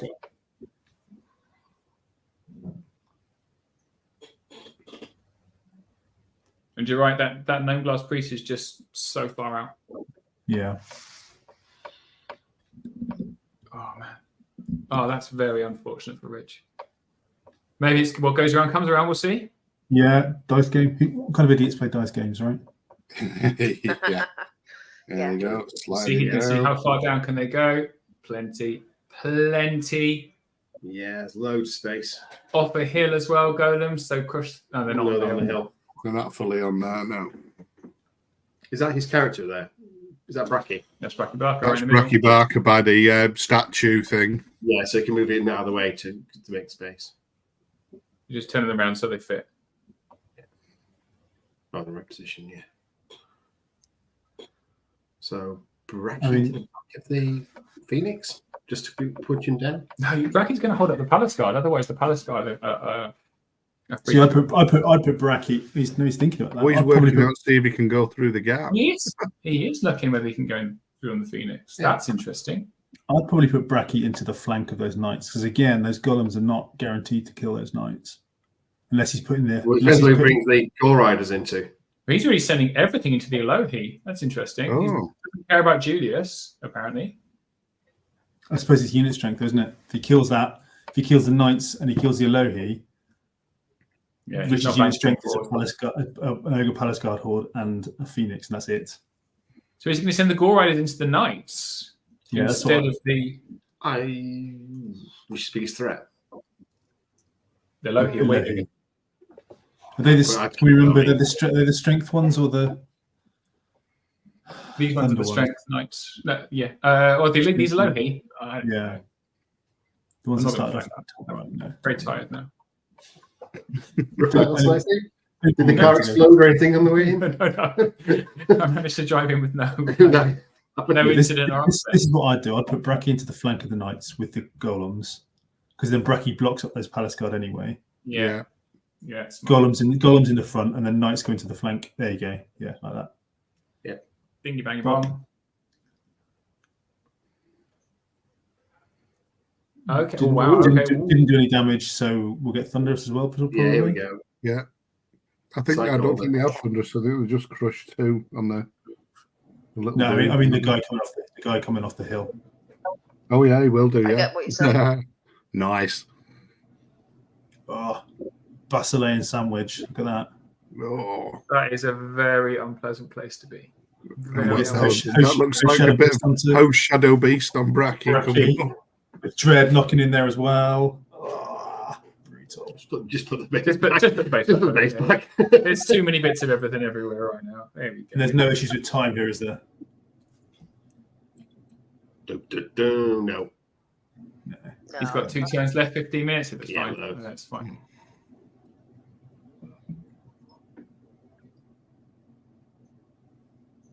Yeah, it's just checking to see whether they're in the 12 inches.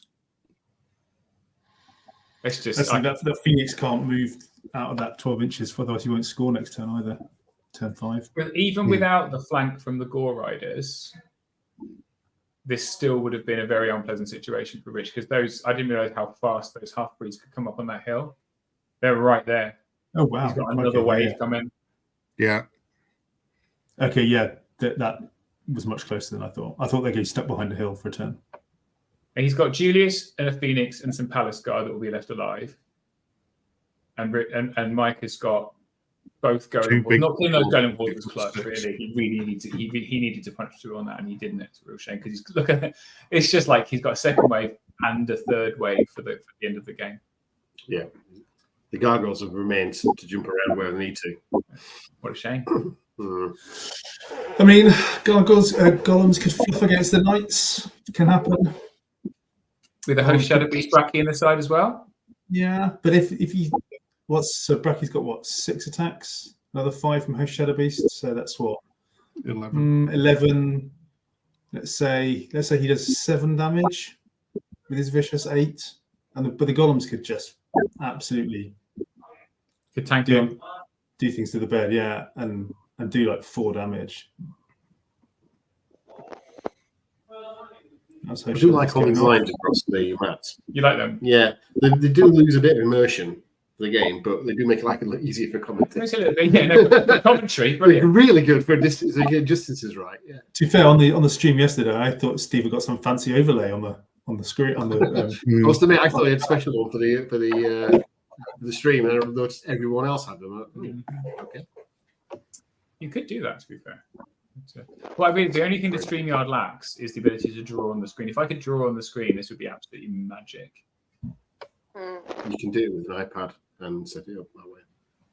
Can you? Mm-hmm. No, I ain't doing that. No, I'd look at it. Oh, yeah, that's too complicated. So we've got some wounds there. Here we go. Golem's time. I mean, why are you bothering to roll with these dice? It's going to explode. It's a lot of hits. That was the golems onto these Elohi. Few ones, but they're all vicious, so that's a lot of ones.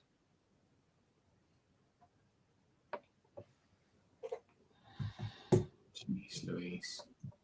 10 wounds. Was that And now the golems blank on what 4s and 4s? Yeah. 16 attacks, though, isn't it? Because it's stated. It was devastated, wasn't it? Yeah. So the first set was the devastation attacks. Yeah, Richard's in the middle of picking his units up. He's still very helpfully pointing to which one is attacking each time. Here we go. A billion, and it's a 6. And Yeah, 7. Go. Poof. Oh, that double 1. Back to the place you came from. Back. Ouch.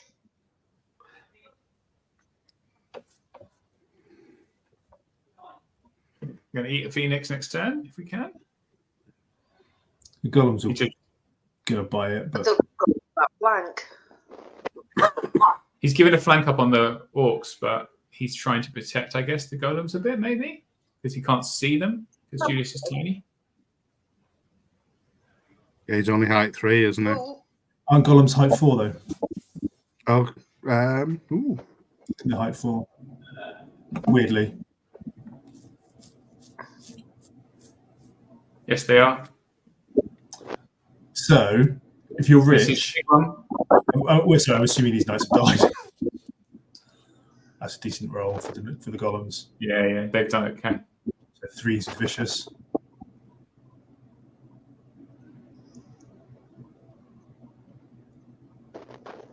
There's a bunch of vicious. Couple of 2s.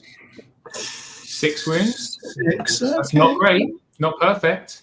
I mean, it's hitting on 4s, isn't it? And then Bracky's going to come in. So here's Bracky's. Assume Bracky's attacks rather than her Shadowbeast first.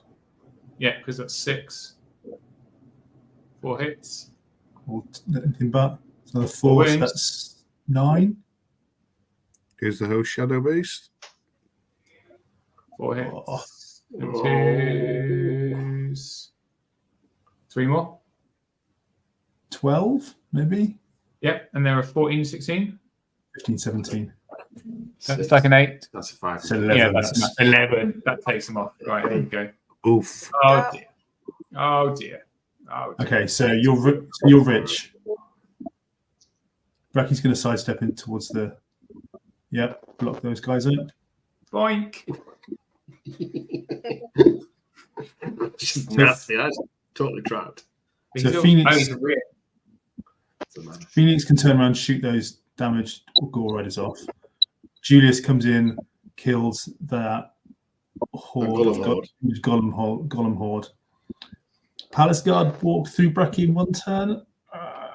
Nice. That's 14, yeah. 16 nerve and defense 5. Palace Guard are what? Hitting on 3s. Crush Crush 2. Brutal. Brutal. That's got to be your play, hasn't it? You got to then kill that stuff. Yeah. If Mike then had hope taken you a moment, overrun.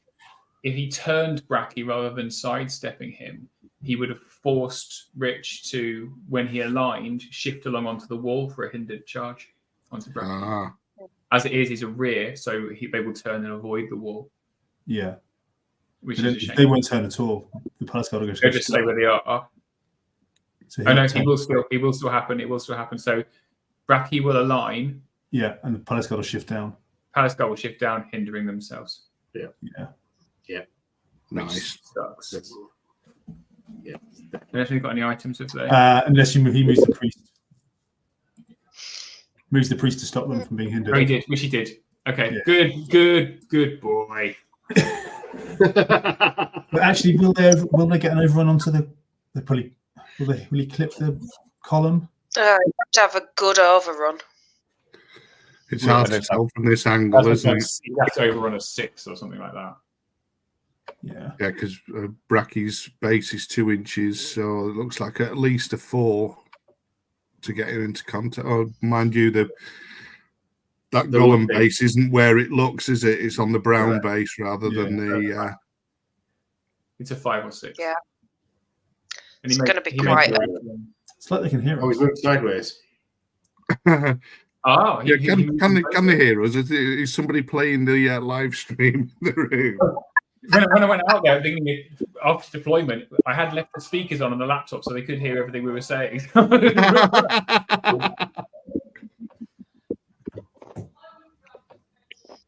Yeah, but they'll have time lag. Yeah. So Bane Chant, is that going off? Yeah. Yep, thanks, Sean. Try and kill Bracky. Yeah. Shoot those. You can shooting the orcs. Pesky slave Julius. orcs.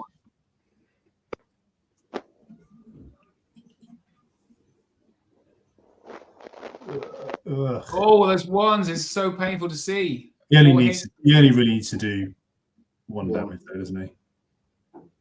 3s, Oh, he only just Flying managed very it. hard, actually. 2 damage.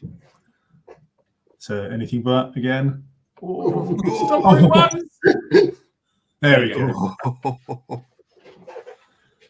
Would have been painful to watch if he had double wand him again. Yeah. Funny, It but would be painful.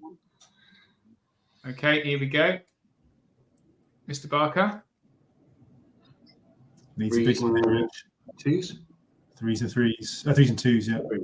It's 2s. Bracky's We 4. base is it? chanted him. Defense 5, but he's. Oh, that's too many. He's Bane Chanted it, hasn't he? Yeah. Crush 2 with Bane Chant. Oh, still a lot of ones. 3, 10. 9. 8, 9. 10 with Brutal. Yeah. 14, 16. 6 twice. Not a guaranteed thing. Oh, 10. go on. Here we go. Yeah. Does it? Is that up? Yeah, he's killed it. Yeah. Brilliant. You got it. Palace Okay. Guard. You gonna go for it? 6, yeah, you got 6, yeah. Don't do That's that, 6. people. Don't upset dice. Overrun of a 6 there, gentlemen. Oh, lady. Shit, he's They're in. We made it. Okay, it's on. We're playing the game. But then he's still got he's just going to get half breeded to death. Yeah. and 2 half-breed champions. Yeah, but yeah, he But will be you able to, strength. the half-breed champions won't be able to charge the same thing as the half-breed. No, they units. can't see it. I can't see the pass card taking out a horde of golems in one go. No, they won't. No. This is their Got left on there. 3s. Well, don't forget they're still Bane chanted, aren't they? 8. 8 wounds. 8 plus 1 for 9. And 8? So 9, you need to 8 twice. an 8 twice. There's It's one. an 8. Come on. It's all the maths now. Roll it again, Richard. There you go. Oh. Oh. How was Mike's heart rate there? That's what we need to have for Clash. We need to Heart monitors. Heart monitor. Did you? Yeah, but that might reveal Tom's secret that he's actually a Cyborg. robot. I thought you were going to say he's on beta blockers, but This is Julius coming in. He's busy being beaten by Chris Mitchell. at the moment, so. 3. 3 wounds. Takes us This up one, to 13. 13, so he needs a 4, yeah. Dread. That's it. That's it. Yeah. Julio. Okay. Now what's he going to do? Man, it's just The close. half-breed's going to have to go and shut down the Phoenix, right? Well, the Phoenix is nimble, so it could just charge around it. This is turn Okay, 6 then. now, right? This is turn 5. End of turn 5. Yeah, so this is now Mike's 6, yeah. Around that single tiny objective in the middle. At the end. It's just say the something. those heroes are just going to come in and just. Does he have space to get that half-breed regiment into the pass cards? That's a question. I can only go down to the bumps Find into out. Julius. Yeah. Yes. So, It's a question as well. Are you sure they've not got the mic on? Oh, it's tight. He doesn't think No. He's saying I he don't- doesn't fit.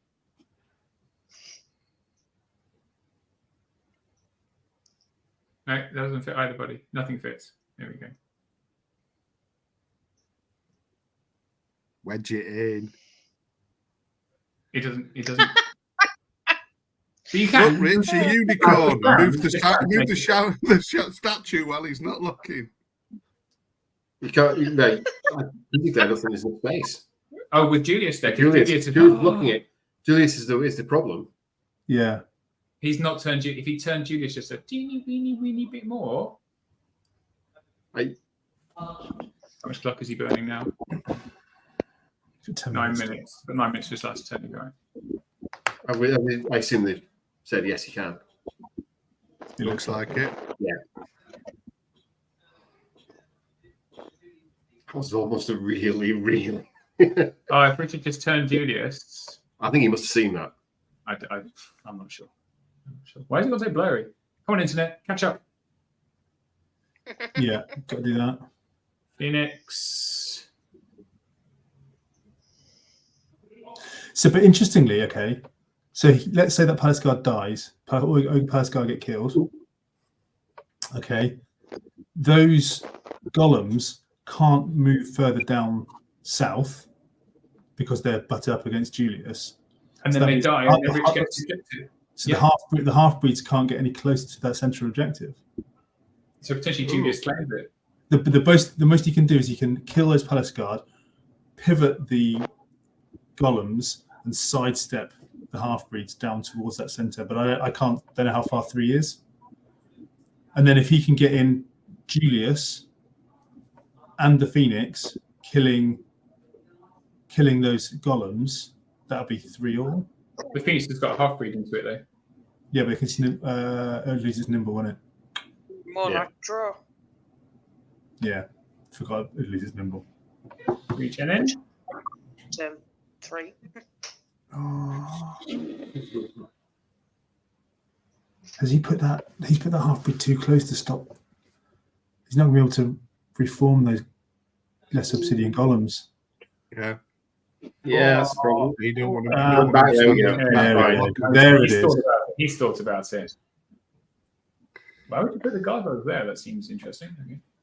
He's going to think about next turn coming in. Turn 7. Yeah. mean, Rich has got to, If those ogres explode, which we expect them to, he's got 2 unit strength. One of which is actually movable. 3 unit strength. Yeah, Phoenix is unit strength 2 these days, isn't it? Oh, of course it is. But I mean, Because Flying Titans needs to be extra unit strength. It's locked down, though, isn't it? Yeah, it is. Yeah. What was that? Was that a waiver? I missed that. Looks like it. Looks like a waiver on the Phoenix. Okay. It's a shame. Here we go. Coming to the rest. Many 4s. Many 4s. That's the golems. Golems. Then 3s with vicious. Worth a lot of 2s. And we got 5, 7. Yes. Okay, then the half breeds. And 16 coming off a hill as well, aren't they? This is 3s and 2s. with vicious. Nice. And I think I know they're the Strider ones, aren't they? So Yeah. they've used their boots as striding. So that's, I think it's a good night for these Palace Guard unless. 2 rolling 1s. The best roll to do in the game. Oh, Yeah. okay, that's a lot. 5 and another 5, 10. So they're on 17. Anything but. Twice. Needs And to again. reciprocate. There he goes. All right. Not a gentleman. Refuse to return the favour. You're on the spot. Oh. There we go. And as Sam said, they're on top of the objective now, aren't they? They're right on top of the middle. There it is. He needs to sidestep them. So he's drifting quite a bit. He's drifting quite a bit on that. That is significant drift there. Well, that is shady, Mr. Smith. That is shady.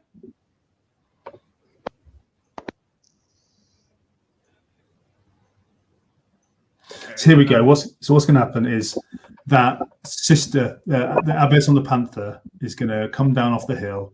It's going to kill that half-breed regiment in one go. Excellent. That's what's going to happen and win the game. forward to seeing that, Si. Julius is going to kill that Lesser Obsidian Golem horde. That panther, his sisterhood panther abbess is going to come off the hill, do those, no problem.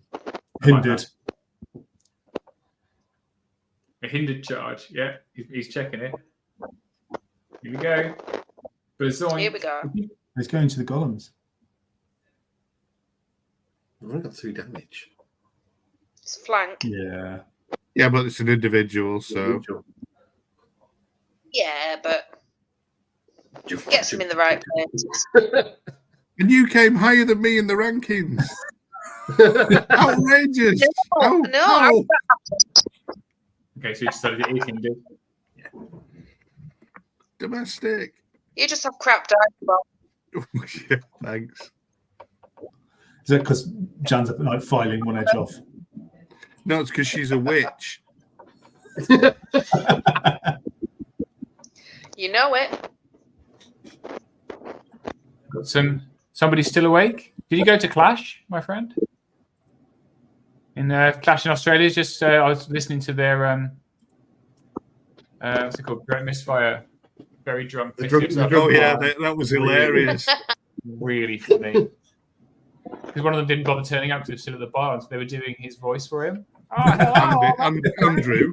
It was just really funny. They did quite well actually, Selleck and KOW, didn't they? Yeah, they didn't do bad. Well, they won the first 3 games, but then they And then they got drunk on the Saturday night. didn't do so great the next day. Well, they both played Jeff Drake, I think. Yeah, Okay. Normal. Bent, isn't it?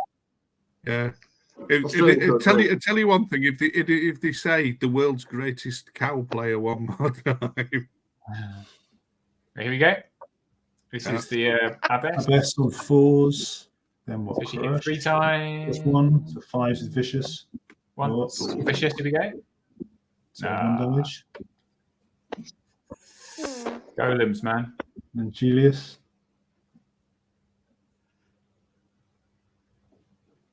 Julius done it yet? I don't know. I think he's getting his special dice out. Yeah, it's Julius dice. Oh, Julius likes it. Oh, the elite as well. Oh, And then Crush 3, isn't he? So 3s. yeah. Lovely, all of them. Oh, 4, 5, 6. 6. Anything but, I think.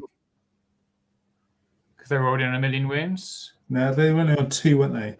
2. Oh, another 3! For God's sake.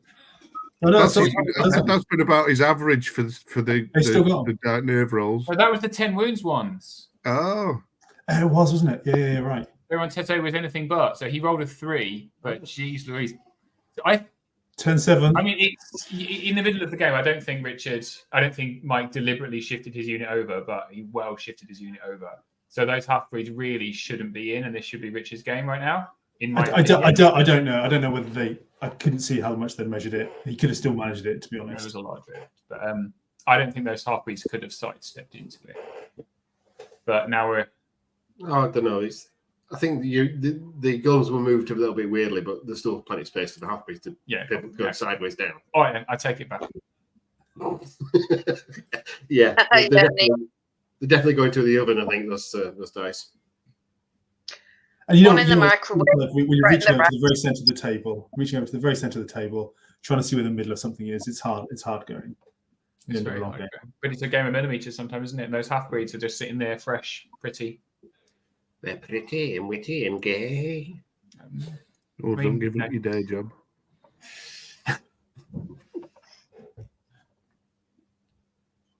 That's it, isn't it? It should be. Oh, is this the turn 7? There is a turn 7. It is time.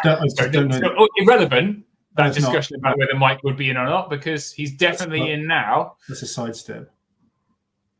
That was a sidestep roll. That was a sidestep. Oh, the sidestep roll. Right. She sidestepped right into them. Okay. But you've got gargoyles, so. Yeah, so presumably you put. Turn 7, yeah. Thank you. We're aware. Is it? You got left Turn and 7, right. Yeah, there it is. is a turn 7. You rolled a 6. Even showed the one underneath. You've showed the one, yeah. Cash King's dice for the win. Tell you what a consummate professional he is. It's almost like he's been trained. That's very useful. It makes life an awful lot easier. It was, because in the end of game 3 yesterday, he rolled 2 skulls and it was a double 1, and we thought it was a double 6. And he lost the game rather than won the game. He's done that movement wrong to take the Abyssal Half-Breeds out because he's pivoted round the Abyss. Holy! He should have hit the Abyss, and the Abyss should have pivoted to face them and moved up. I mean, he can still move it back, to be fair, because he's marked it. But I think he's done that slightly wrong. What a time to get that wrong. Yeah. Maybe heard your savage criticism. Feel See, bad. You just take a step forward, sheer lines. Yeah, and then they will move down and actually be closer. Yeah, because they'll just contact the corner of the base, won't they? What's the time like? Good point. That's what I asked them. Go. You're not listening to Sorry, Dan, we didn't hear you. 3 minutes. He's got 3 minutes on the clock for this turn 7.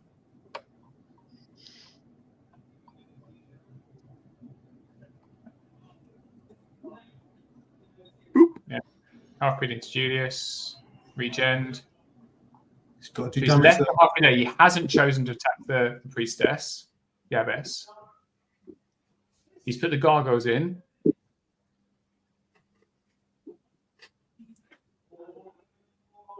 It must be a flank, is it? Yeah, but even so, You can't do. you just that. move forward and contact the corner of the base, don't you? Yeah, but then she'd turn to him and they would slide down. If it's a flank, then they would slide down away from.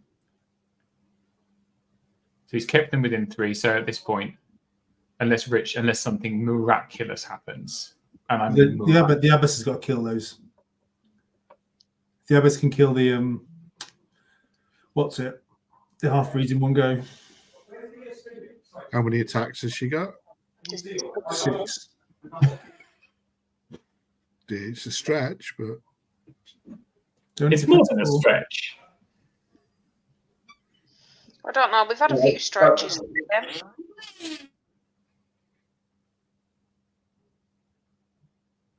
What did I say at the start? The gargoyles would be key.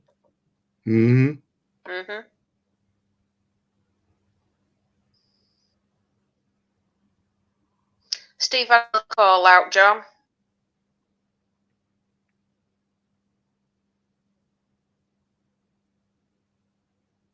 I think he's probably muted John before he left, just to be on the safe side. Can't be trusted to be left alone. I guess a lot of other games will be coming to a close, and Steve's obviously stepping up to TOing while. Well, Mark's ditching out the KFC. Sorry, shall I work out where the screen setup was? Yes, we're muted. Okay, so that's Julius Sorry, going out. This is going on the Phoenix, I think. Oh no, that's the host Shadow Beast. So Julius is definitely grounded, but he's not dead. And that's going in on the Phoenix. 3 damage on the Phoenix. So that's grounded. And it's fine. Yeah. Seems to go very quiet. So yeah, so it's basically, can the Abbess kill The half-breeds. That's what it boils down to. And he's got. Oh, he can't. I can't see it. I'm going to move the camera. Quick lynch kick Oh, the here camera. we go. Let's kick the camera. Anyone clearly was trying to hide something. Yeah.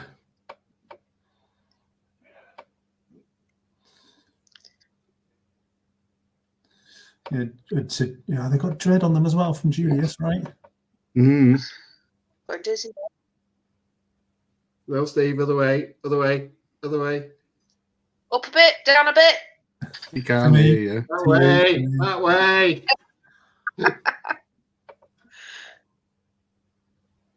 Oof.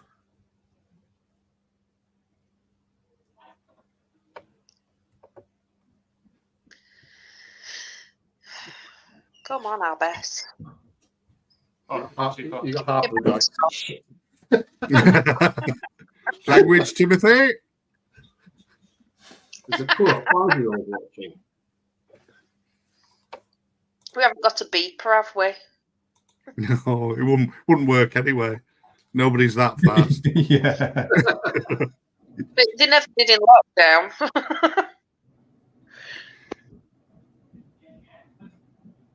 Oh,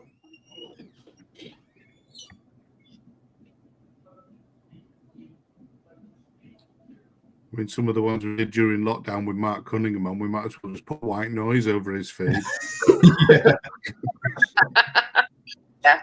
Especially the one where he exploded his light bulb and everything else fused. Right. Set fire to his house. So that's the Phoenix going in, trying to All right. Yeah.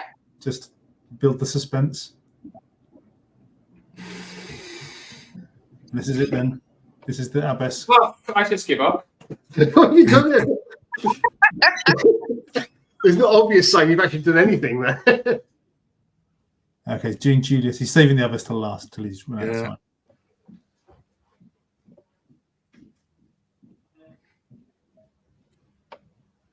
I was going to say he's There we go. hoping to get rid of the inspiring, but it doesn't matter because there's another half breed on the other side, isn't there? Is that the Abbess? No, that was Julius. No, I was don't it? think. This is Julius trying to kill that half breed. Jesus. Another garbage nerve roll. Here it comes. Another, there's a 4. Come on, Abbess. Here we go. Put it up, put it up, put it up, put it up. Oh, all hits. All hits. Oh, Three's the vicious. Three's the vicious. 4 wounds. Four wounds. 3 wounds. 3 wounds. not enough. That's three Dread. damage. 11. Yeah, there you go. 4 Which wounds. means 4 wounds. So he needs a 9. Oh, And we can't see. Typical. no, he didn't get it. He No, didn't no, get no, it. he didn't. Shake. No, over we go. Great game, Oh well, chaps. well tried.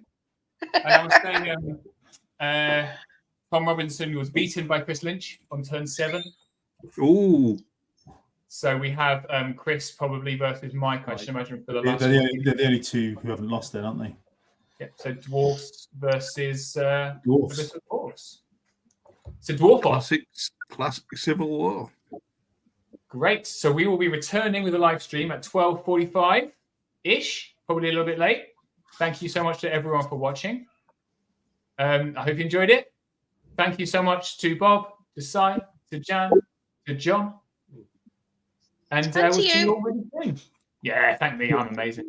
All Yeah. right. Thanks, guys. Let's mute. Ugh.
Hi, everyone.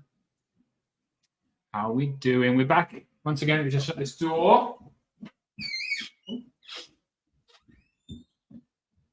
Right. We are back for the final round of UK Masters. And I'm going to take a few seconds to pull the lists that we will be talking about up onto our screen. So if you just bear with me while I fiddle. I would have done this before, but I was eating KFC. So I realized that's a much more important thing to do. Here we go. So for this final round, because of the vagaries of the Kings of Hertz scoring system, which is a 5-3-1 scoring system, so it's not a big difference in score.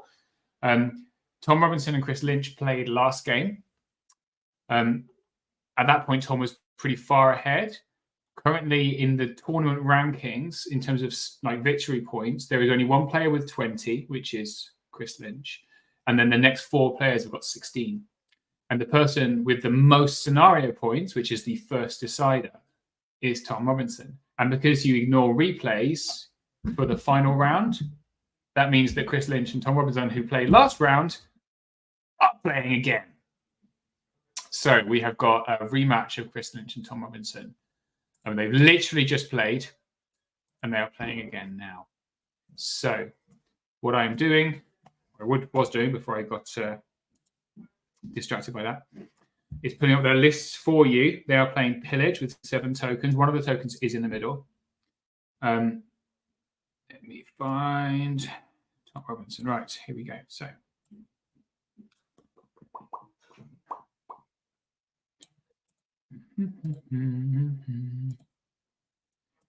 okay. So Tom is playing Northern Alliance. We saw him play yesterday, so we're pretty familiar with his list.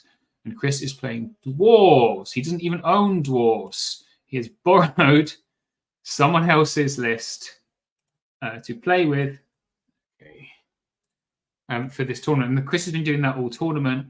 Is what he's been doing is going through army. So he's played a different army in every tournament. He won Masters last year. And he has been playing a different army for every tournament, which is a kind of very interesting thing to do. There's some argument that, maybe your specialism, you don't get kind of good enough with your lists by doing that. But, it seems to be working for him because he has been winning a lot.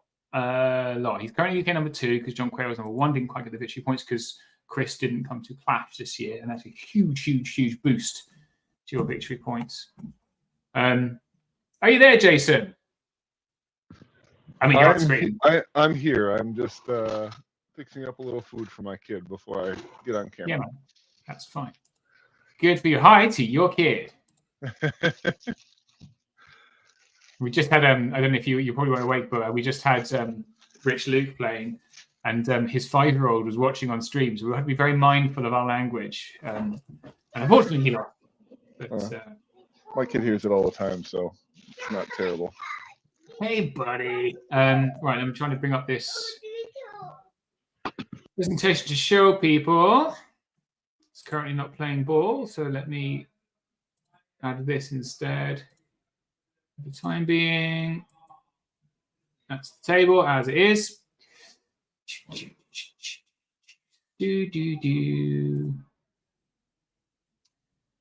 So this is a great matchup, actually. I'm really glad for the stream because everyone knows Tom Robinson. He's just he's just one of the best players in the world. Really, really fantastic player. Really lovely guy. Really nice guy. Representing almost the north of the country, but not many people outside the UK know Chris Lynch. So everyone in the UK, I think, knows him, because he's just a very, very dominant force in the game right now for us. But internationally, probably not as well known because he hasn't travelled and that kind of stuff as much. I don't think he plays that much UB. He practices a lot kind of in the south kind of region here. But really an exceptional player. Very, very, very good at what he does, which is kick ass. So I'm struggling to bring this presentation up, which is struggling. I am just going to reload the studio. So I'll be right back.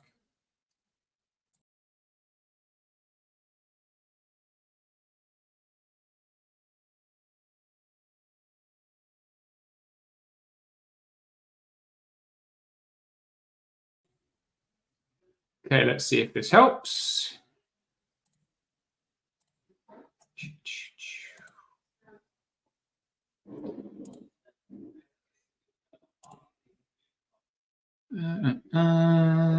Please load. Yes. Great. I need to turn it off and on again. Okay, so I'll wait for Jason to be kind of fully present and we'll go through the lists. We are playing Pillage with 7 tokens, 1 token in the center of the board. You can see once again the terrain's been shifted around, so everyone has the same map each game. It's another terrain-heavy layout in the center. Lots of walls. There's this kind of funnel between these 2 pieces of blocking terrain with just wall, hill, forest, wall. Yeah, one thing to note is the other thing. Chris is not feeling very well. He's slept really badly. Hasn't had a lot of lunch. Not feeling very good. Will that affect him? He's just had a whole game with Tom Robinson. That's very intense. We will see what happens. You know, I will bring up the list before they start to deploy. So, since it's Tom's Northern Alliance, we saw it yesterday in action, so we know pretty much what it does if you're watching that stream. Here's a horde of Tundra Fighters, Tundra Fighter Ice Naiads with spears and Hammer of Measured Force. So they are a Phalanx, Ensnare, Regen 5+, 2022 Brig that just sits there. Right. Hey, man. Here's 4 regiments of Pack Hunters, regiment of Ice Elementals. I think we would use someone else as well for this. Let me see who else we would use. Oh, no, we're not. It's just you. In which case, I should tell Cy Brown to come back because he is good. Do you know Cy Brown? Great guy. No. I'm here. Blank door. What's up, buddy? I was going to say, can we start? Yeah, Or, back on, please do. Okay. You're just watching away, enjoying yourself. I was talking about the list. I was just defaming you. Right. Come say hi to the internet. Chris Lynch is here. He's not feeling very well. No, I'm fine. It's probably just the sight of Tom making me feel awful. 2 games in a row. 2 games in a row. 2 games in a row. But Yeah. you got to fuck it up. Are you looking? No, if he beat, all he needs to do is beat me because he's got more scenario points. So If he wins, if you draw, you win the draw tournament. or win, but you never play for a draw because what happens is when you lose for 1 and it doesn't work out. So you got to play for a win. Of course. Best of luck to you, buddy. See you in a bit. Good luck. He's a very nice guy. Really nice guy. So 4 regiments Pack Hunters, regiment of Ice Elementals, horde of Frostclaws with the bombs and boots of striding, regiment of Snow Foxes, 3 Snow Troll Primes who he has tooled up, one of them with Hex and Trickster's Wand, one of which with Wind Blast and Death of Crown, one of which with Boomstick for Lightning Bolt 3, and then 2 Lords and Chimera, 1 with Blade Slashing, 1 Pipes Terror. So that's Tom's list. Very efficient. Plays it very well. Really just uses his chaff exceptionally well. Against that, we have dwarfs, and we have Chris Lynch's dwarf list. A pretty tuned, very nasty. I need to update the banner, Jan says. Thanks, buddy. So a very optimized dwarf list. He's borrowed some of the dwarf army to play it. There you go. You've got 2 regiments of Iron Guard.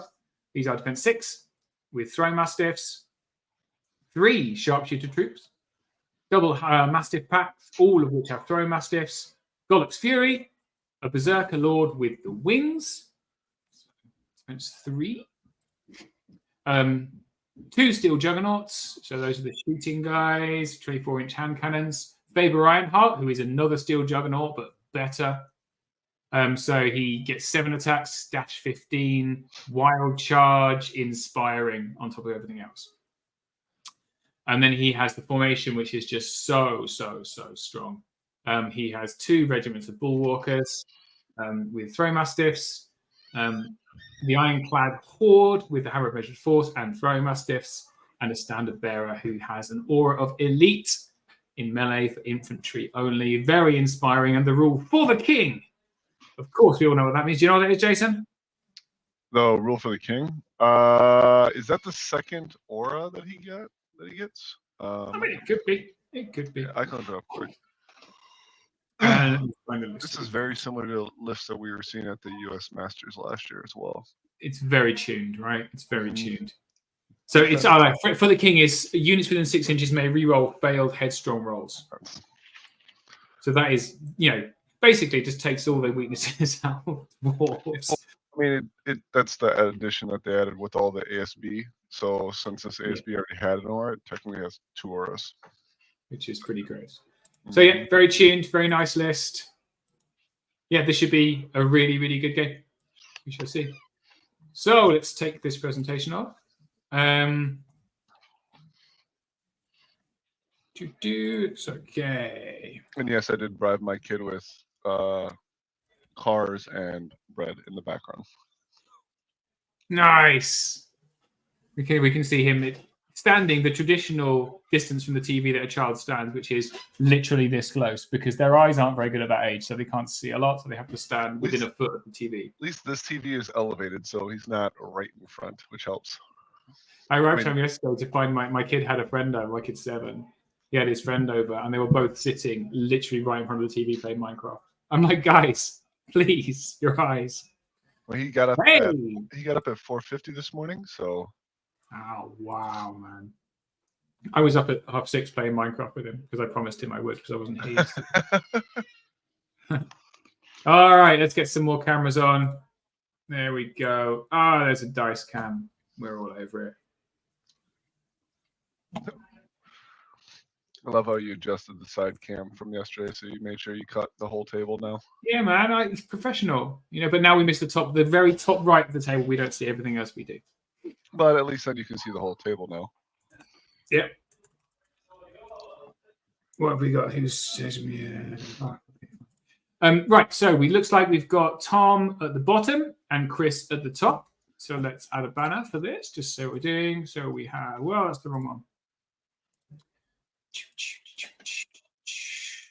Chris Lynch. So my decision to not stream them last game was totally correct. Otherwise, we'd have the same game being streamed twice in a row.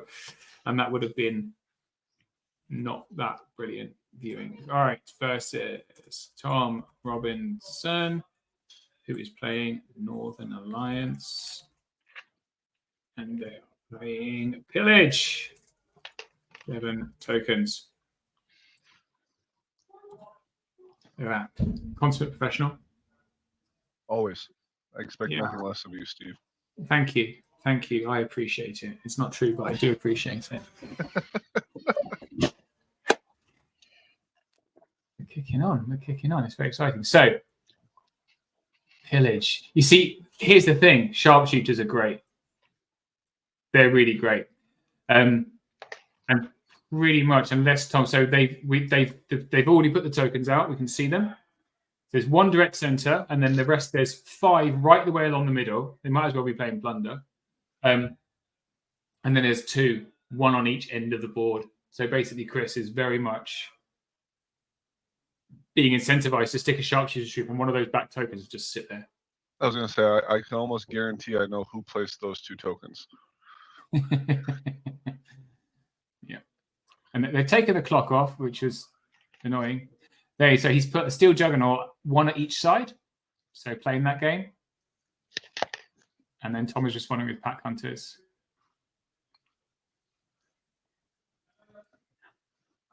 I was thinking there's basically 4 players in the UK that I know I cannot beat. Everyone else I kind of give myself a chance, maybe with strategy or tactics, but Tom and Chris are right at the top of that list. I think they are both just really top tier players.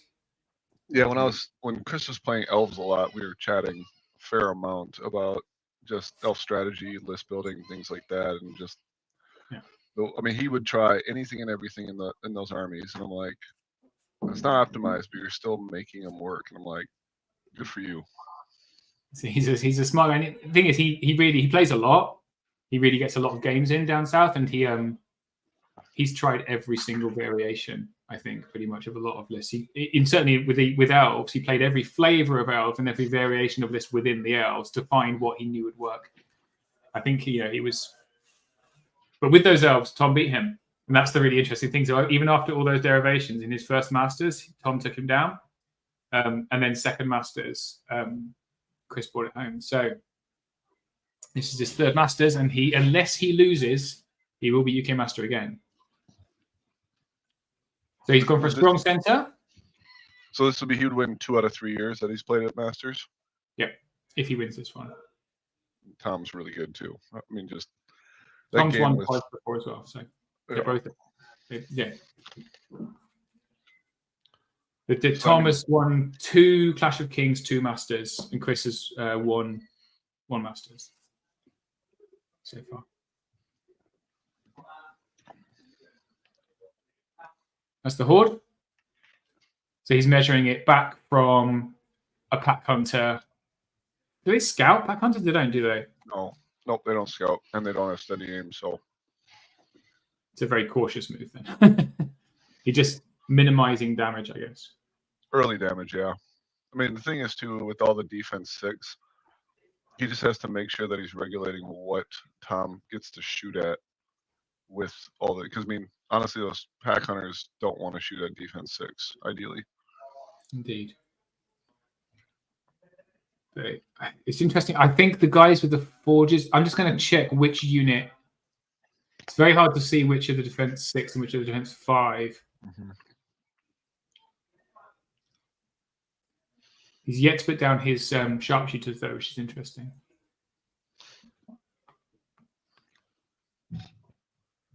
Probably want to see where Tom was deploying, so if he did a refuse flank, he wouldn't put him on the wrong side. Yeah.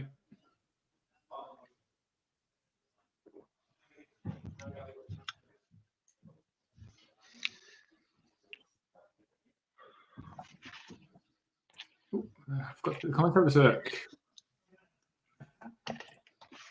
So yes, for those who missed the beginning of the stream, Tom and Chris did play in Game 4, and Tom had so many scenario points that, and King of Hearts is a very small points margin, so it's 135.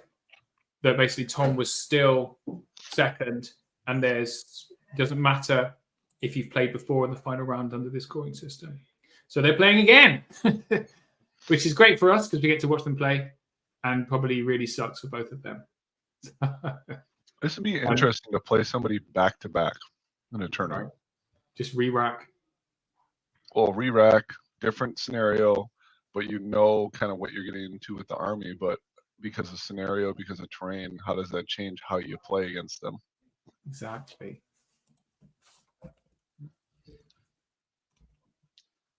There goes the sharpshooters. Okay, right on the token, where you'd think. So what, Tom? So bearing in mind that Chris just needs to draw.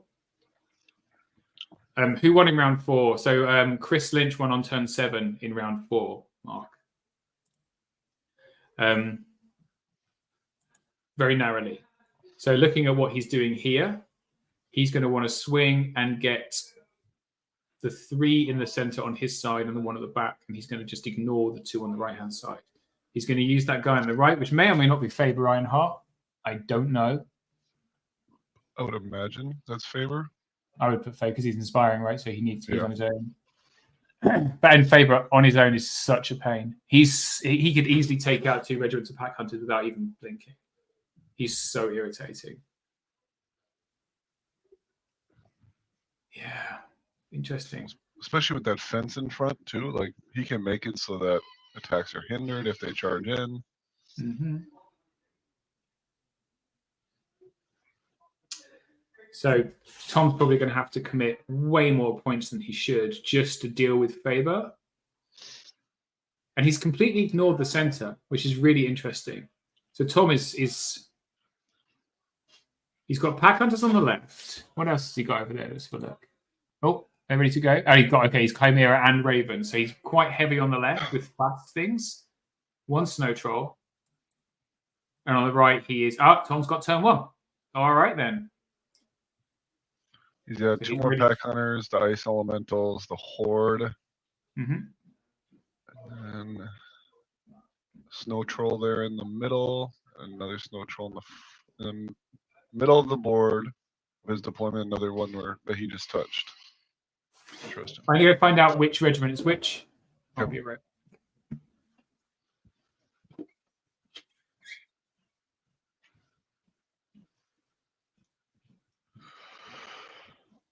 pushing up.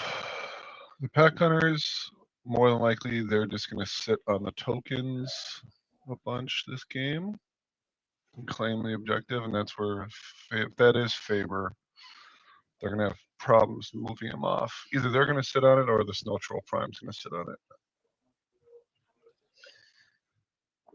Since those Snow Troll Primes are kitted out for range, whether it's Hex, I don't know if he's got any magic in his dwarf list. But Okay. So the ones with the spears, the top left, are defense 5. Defense 6 is in the middle around Golok's Fury. did you ask if that was Faber? Faber is in the center. He's the one in front of the defense 5 regiments. The one on the right is just a normal guy. And then, so he's got all 3. You see, all 3 sharpshooters are right here on the left. Yep. And then Tom's Snow Trolls, the one in the middle is Lightning Bolt. The one on the right-hand side is Wind Blast. It doesn't matter because there's no spells. And then the individual on the right is the Flying Berserker. Okay. Yep, so we're pretty good.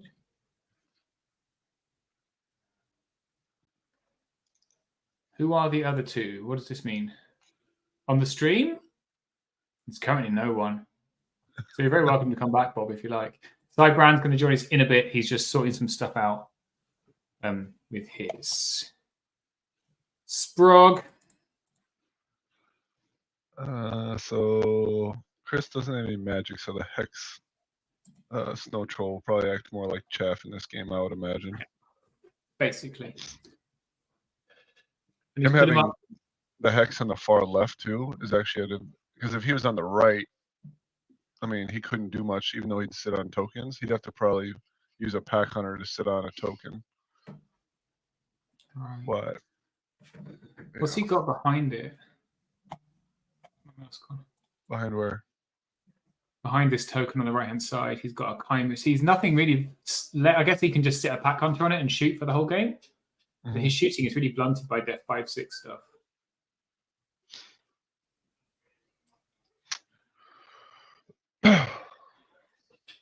I do wonder if Tom's normal strategy, which he totally admits to, is he just tries to murder everything he can up to turn 4, and then he thinks about the scenario.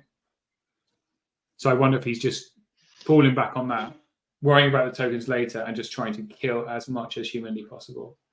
Well, he does think about it during deployment, doesn't he, though?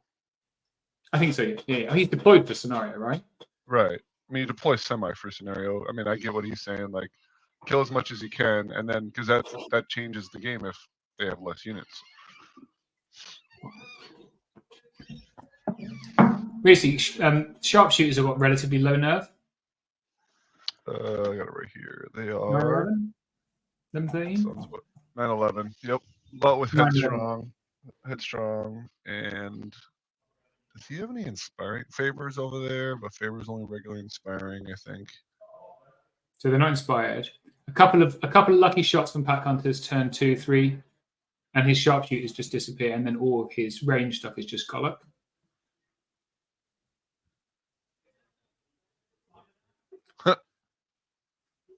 Sharpshoot this, right? I am out of range.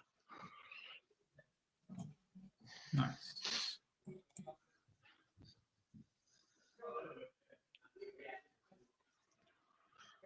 The thing is, though, too, I mean, the Flyers will get where they want, but he's got to get within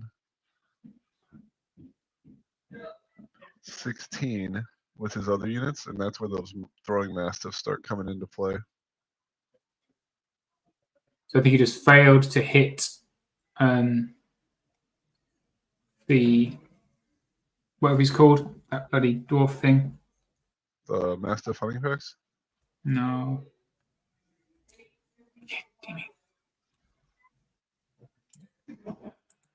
Let's bring the list up again. Okay. First shots, I don't think did any wounds. Juggernaut. So I think the pack hunters on the right shot the Juggernaut, didn't do any wounds. The ones in the next to the Chimera shot the Iron Guard in the center, didn't do any wounds either. Def 6 man. Nightmare. And then Lightning Bolt. All missed. Mm-hmm.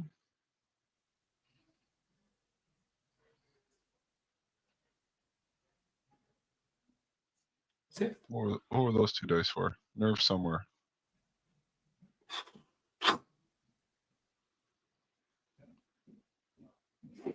Don't know.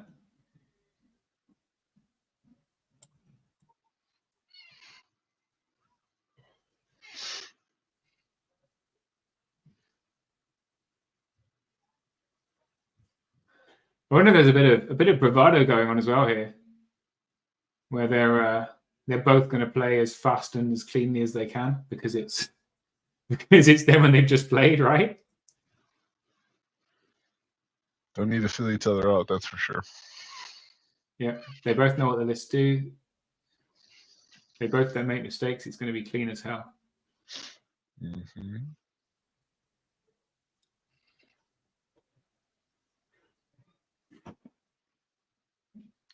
Oh, looks like he potentially did 1 wound right there on the one still Juggernaut. Yeah. So these pack hunters on the bottom of the table managed to clip a 6.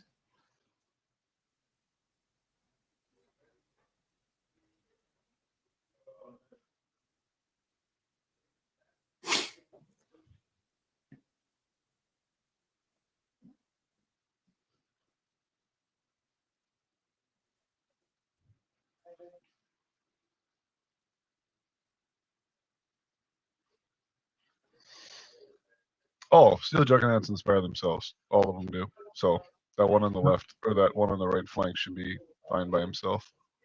It's just the sharpshooters are now all they're shielded by defense 5 regiments, right? So Mm-hmm. and it looks like Tom is kind of abandoning that flank a little bit.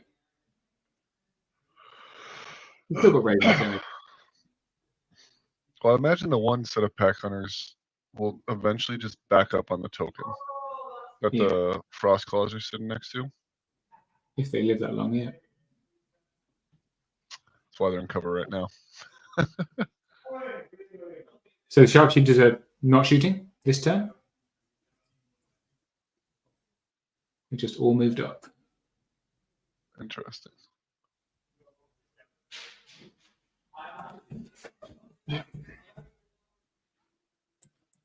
We didn't have great sight lines over there, that's for sure, with the regiments being in front of the sharpshooters. And I'm sure he just wants to take pop shots at those Frostclaw. So he can't, he's taking the advantage of, he can't back up or just stay on that back line with the Frostclaws until, because he's got to come up to grab the tokens as well, which they're in range of the Frostclaws right now, where now it's like, okay, he's forcing the Frostclaws to make a decision, either get out of dodge completely and pivot and move, or you're going to get shot because you can't back up.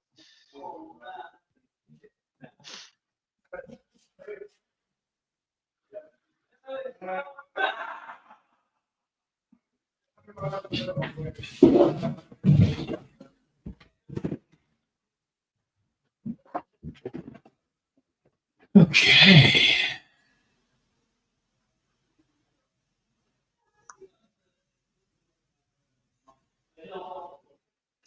Some ordered march going on there.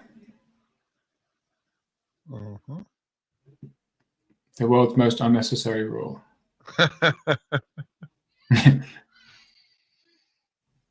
It's one thing Chris does. He's doing it there. I can see him do it. Is he tells you what you can do. I don't think he does it deliberately. It's just him verbalizing his thoughts. So what I've done here is you can only do this, this, or this. That's your choices. Mm-hmm. And sometimes it really funnels your thinking into thinking, I can only do what he's offered me. There's nothing else left to do. Actually, there might be other things you can do. It's almost a tactic. He doesn't do it deliberately, though. Well, I think it's intent. He's just telling you intent. Like, hey, this is where I'm trying to move them. This is what, if this guy's coming in here, this is your, because Adam Ballard does that a lot over here in the States. And he's really good. And it's kind of the same thing. He's like, hey, here's your options. Use some of your options. Then if like I've cut them out once or twice here or there, but it's just like at the end of the day, I'd rather have somebody talk like that intentions, and then instead of there being a mistake and then a miscommunication in that sense. Yeah, I think declaring intention is absolutely healthy. Mhm.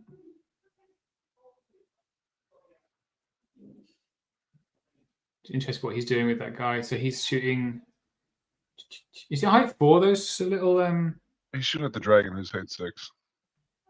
Right. Looks That's like. right. Height 3 is still Juggernaut, so no cover. The hill.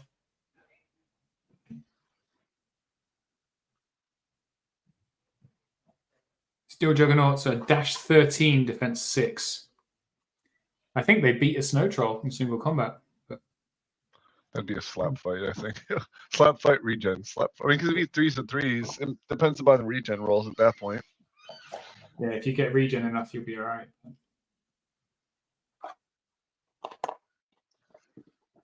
Those you talk about like committing points to something. You have to commit so many points to kill those Snow Troll Primes for what they cost. They're only 120, I think. Really good. And they just don't die. Don't even try. Why bother? Right? Unless you're going to really.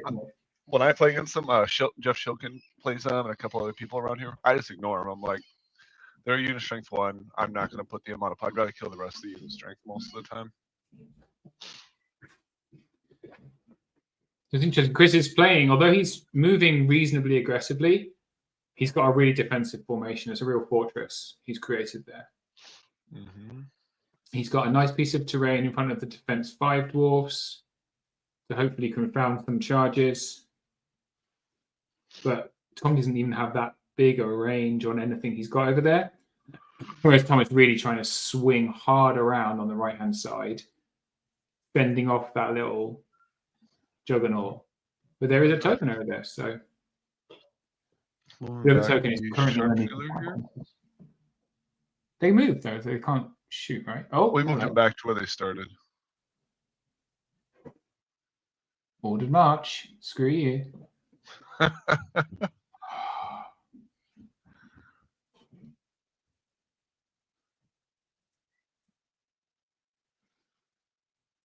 Yeah, we don't have a ton of dwarf players around my local meta, so it's nice to see. And then you get the US Masters last year, and there's 9 dwarf players. There's so many. They're very smart. It's when I think my friend. I have a friend who always plays dwarves, and he's very, very good. Shout out to Dan. But Dan Wright, and he bought pretty much the same list he's always bought, and he's like, oh, by the way, this horde's Crush 2 now, and they can go at the double. I'm like, I can't beat you normally. What is going on? And also, what's this? Who is Jim, and why is he telling us a very long, protracted story? He's not moving Gallic, huh? He wants to shoot without hindrance, right? So that's the Gallic shots there. He's from the Steel Juggernaut onto the Chimera. 1 hit. 1 wound. Or no wounds. So they put the dice back. The thing is, there's nowhere I can put the dice that there isn't a model. Oh, that's me.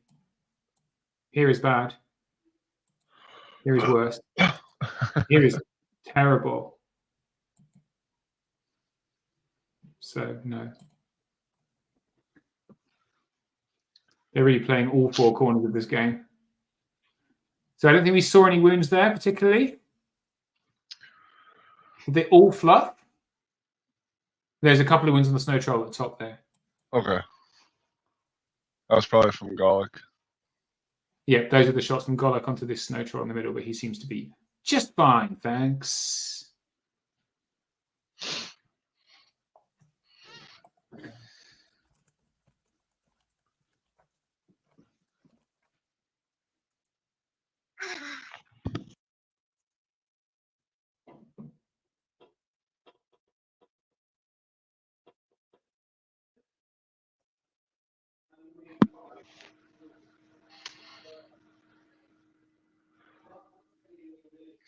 Okay, so he's doing the Tom thing, swinging around. So he's not worried about that Juggernaut because there's a hill in the way, and he sent his Snow Troll Prime off to deal with it, I guess.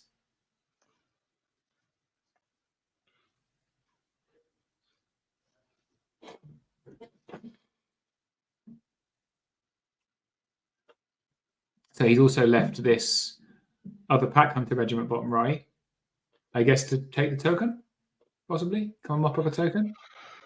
I mean, he pushed the token on the right with the Snow Troll, and then the Pack Hunter could either go after that token or he could keep pushing the Pack Hunters farther up on the right, and then take the lower one and claim the objective there. I mean, I think he's just trying to mitigate how many tokens Chris can get at this point, as far as like with his lack of movement. It's 4 to win, right? So if he can claim the 2 on the right, he just needs to get 2, and he's got 1 at the back, so he just needs 1 more token.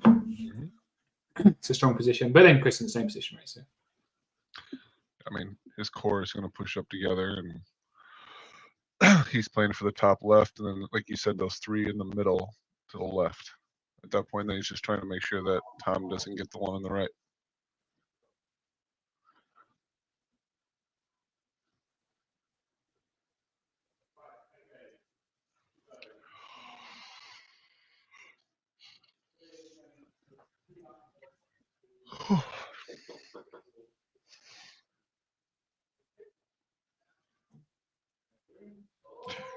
is it too early to have a hot toddy?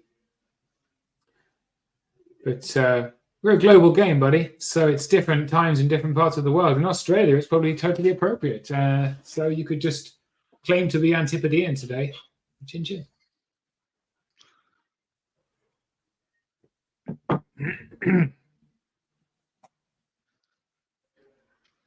Keep shifting.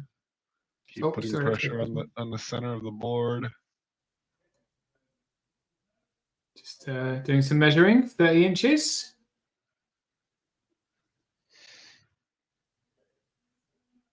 Next turn is 15 shots on 5s, 4s, 36 inches.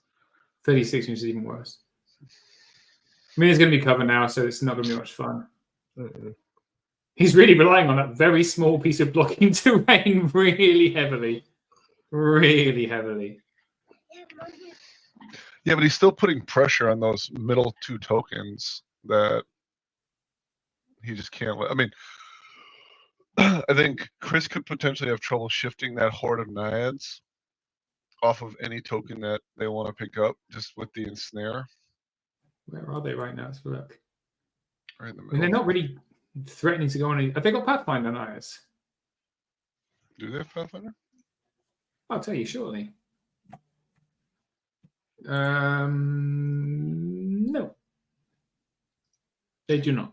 I still like being choose because then everything's hindered. Hindered plus ensnare, yes please. Just that defense 6. What Tom really is trying to avoid is Mastiffs. Like concentrated Mastiff fire would really threaten pretty much any of his units. Having said that, the units that have it are the 2 throwing or the 2 Mastiff packs in the back, the 2 Iron Guard regiments, the 2 Bulwark regiments. I think the Horde has got it too. Yeah, they've all got it. Every unit that can has, right? It's really good. Plus, then you add in the Steel Juggernauts and that kind of stuff, and it's like, can add up real fast. And well, that's what I was saying. That's what I was saying earlier. Like they don't. he like the dragons and the Frostclaws can get to where they want without being shot. The other units, like the Pack Hunters, will get ripped up by those Mastiff packs. And he's got 5 sets in the middle. Only the Horde can't really get into things. So I know that Tom will try and persuade Chris to just fire them off early. So this is some shots going onto that Snow Troll. It looks like he did a couple wounds. A wound or 2. You know? Now he's wind blasting him back. Nice. That's good. That's good. And these are pack hunters into this Def 6 regiment. Can you roll 6s? 1. Yes, just the one. Oh, onto the Oh, Mastiffs. so, That's so good. that's probably 5 wounds then at that point. Yeah. This side, he's going to keep. Is he keeping focusing on that? That's a decent number of 6s. Well, okay. And one. More. Yep. Chipping away. And again, 2nd Regiment. Will hit. Oh, 1 hit. No wounds. Doing nerves. Oh, it's still shooting. It's lightning bolts. Yep. 1 hit, 1 wound. Onto the other Mastiffs. Hoping for a lucky 10. That was an 11.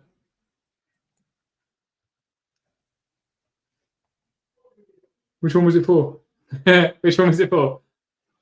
Oh, there's a 10. A 9. Picks those up. That's big. Yep. I mean, it's not that big, but it's big.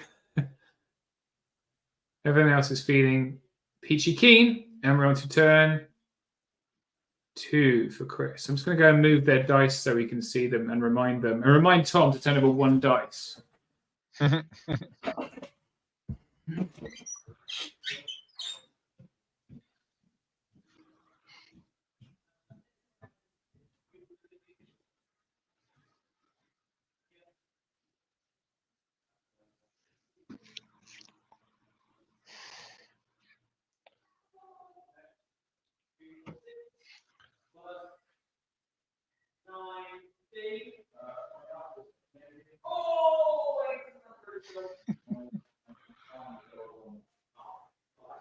Bottom of 2. Just had first blood. They killed a Mastiff pack. Slowly chipping away damage. Both Steel Juggernauts in the flanks have wounds. Mastiff pack just got lightning bolted. The other Mastiff pack got lightning bolted, so it's got some chip damage on it. Chris did not shoot. If you're just joining, Chris did not shoot with the sharpshooters first turn. He actually moved them up to put pressure on the Frostclaw horde at the bottom, who started in the back left corner and is kind of is just shifted over every turn.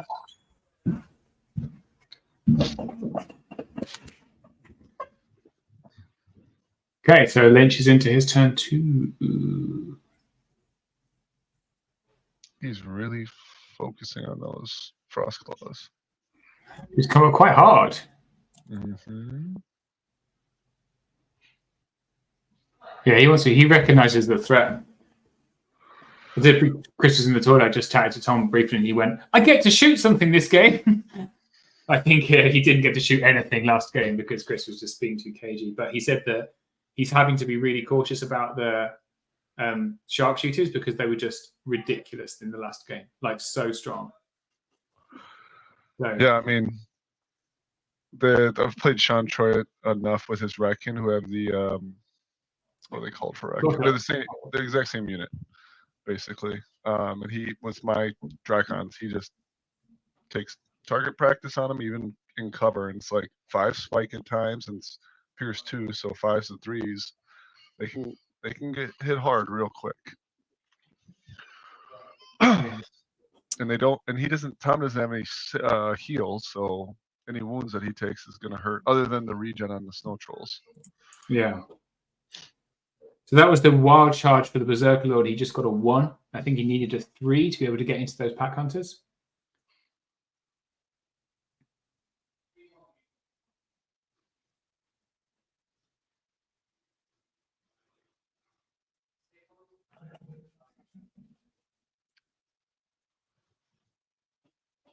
Oh, Okay. I was going to say, those things don't have, what's it called? Ordered march, do they? But they're nimble. They're nimble. So we're playing Heidi, jump around the hill. So he's deserted the token on the right there with that Juggernaut. Yeah, but now he's putting pressure on that middle right one too. Mm-hmm.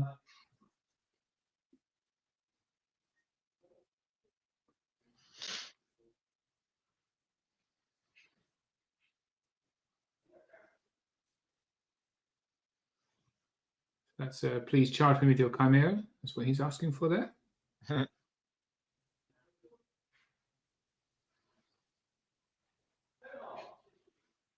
That's a good spot for that Berserker Lord.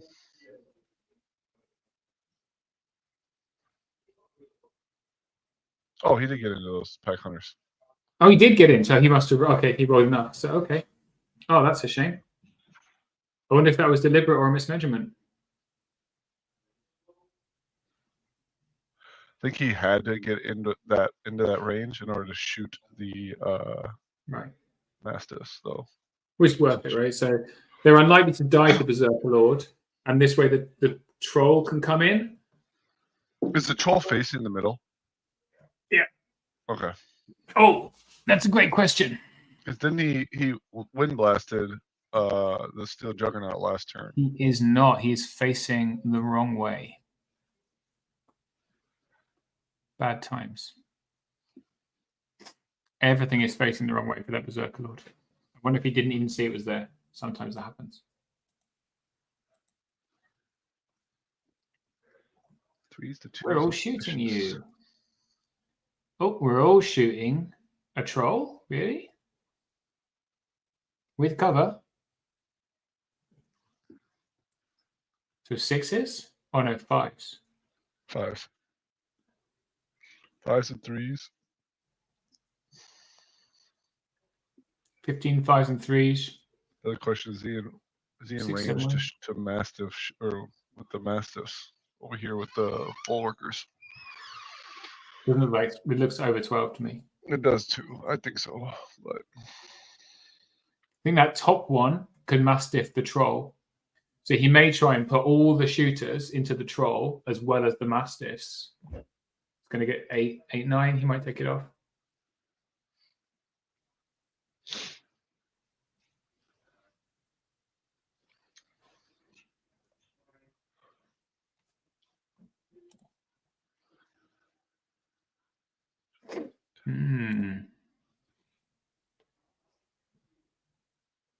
what's that roll for?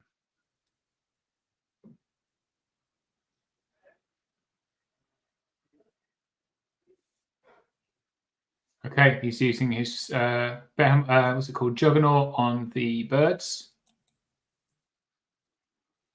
Wow, really unreadable dice to this camera. Amazing. He definitely rolled some dice, and there's some more.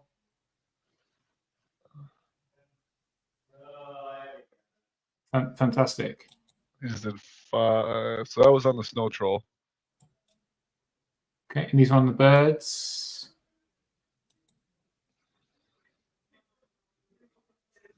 No hits. This one's on the snow troll again. I can't see his bloody dice. 3 hits. 3 hits. 1 for sure, I can tell. 1 or 2.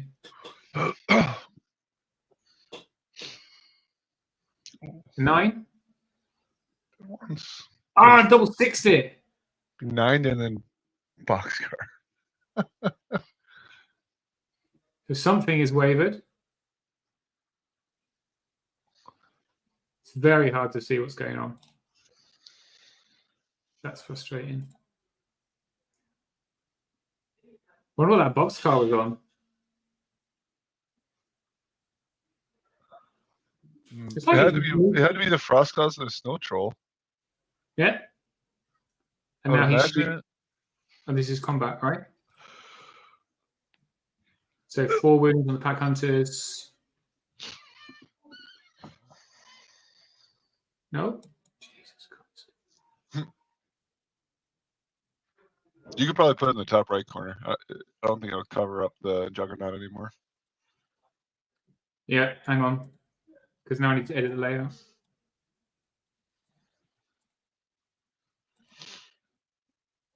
I don't know if that makes it any. Oh, your King's War thing covers it Oh, up. God damn it.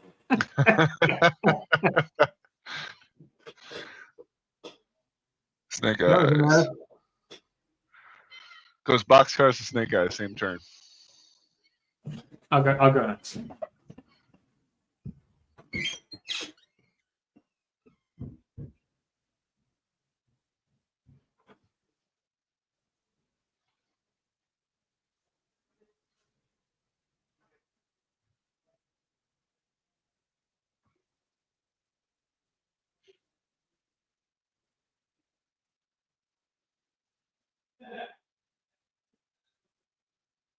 Interesting.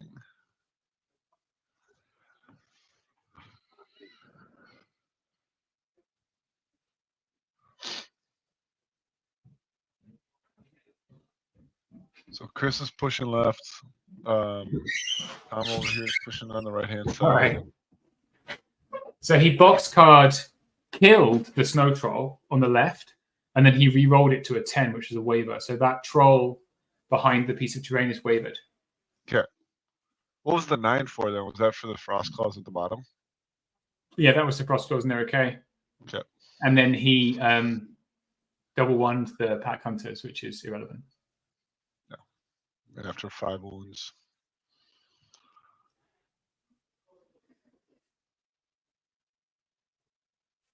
He's gonna probably wind blast here to get him, try and get him into the front versus the flank.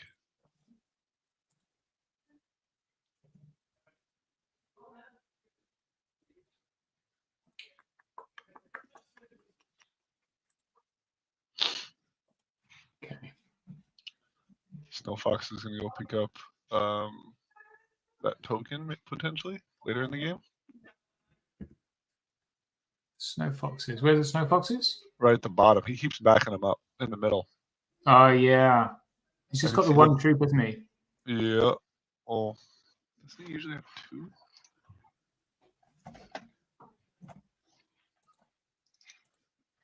Oh no, he just has the one because he brings the ice elementals too. Right. So we've got just feels like Tom doesn't have quite enough to chip off enough damage on the stuff that's here. But still got that horde in the middle, pretty unkillable by anything that Tom's bringing, but that Chris is bringing. Mm-hmm.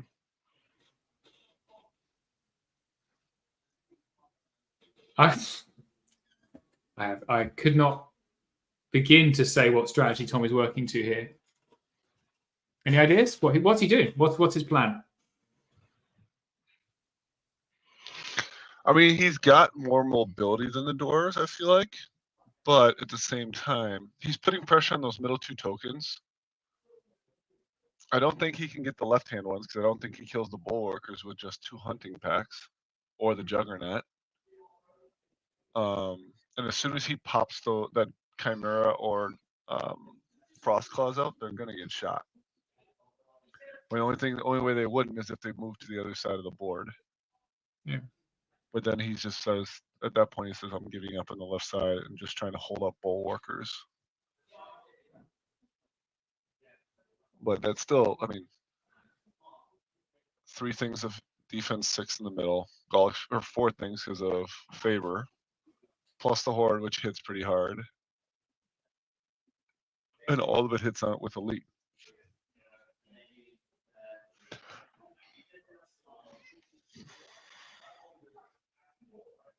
Oh, and they have Iron Resolve too from Golic. There's a lot of positioning going on right now.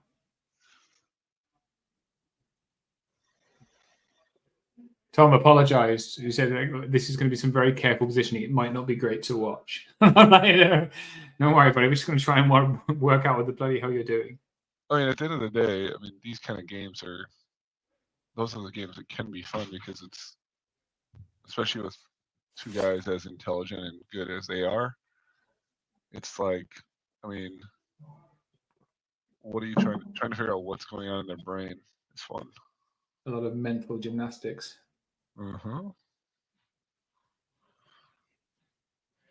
It's like you said, I mean, like Tom, is he gonna play for the long game and try and bomb in at the very end with all of his stuff? He might just try and weather the shooting for as many turns as possible. The thing is, I don't, with the way he's got everything set up, or Chris has got everything set up, he's just going to keep pushing forward, especially now he took that chimera on the right over to and turned it. He can gradually just move up with his line to be near the tokens. And I mean, he might one-shot an Iron Guard regiment, but I mean, he can't one-shot the horde because he can't fit. And whatever comes into that Iron Guard regiment will get popped by that, more than likely from that horde. 3s. Oh, that's right. He's got the hammer measured force on it. So lightning bolt onto those mastiffs at the back. Missed all of them. What's this? The Oh, yeah, pack pack on the hunters. left. No, what are you Onto shooting at? the steel juggernaut. Come on, roll 6 here. Let's see. 1-6. One wound. Second one. He's I think. got to be at Same least up target. to 13. There we go. 2 more. It's up to 5, more than likely, at least. Mhm. 8 twice. Easy, right? I mean, for a player such as your caliber, for sure. Just roll 6s, man. It's not hard. It's a 7. 7. It's not it. Not it. That's it. Oh, I What did cheated he- him. Oh, he did the fireball over. Did he miss with the wind blast too? I don't think he remembered to do it. Oh. I mean, he's got a counter to the flank charge at least. Yep, there's the wind blast. He let him go back and do it. Oh, no, he didn't. There's the flank.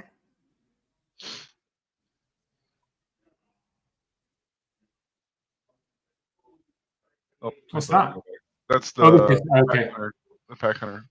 Pack hunters into that's nice for him to let him do that. That is nice. The Berserker Lord, that was a lot of wounds.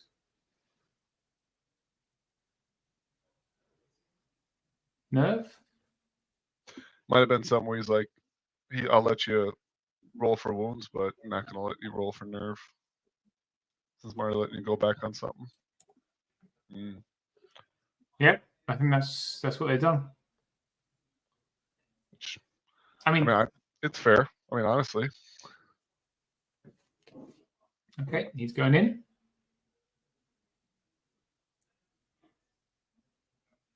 So very dominant by Chris so far, to be honest. Tom is very defensive.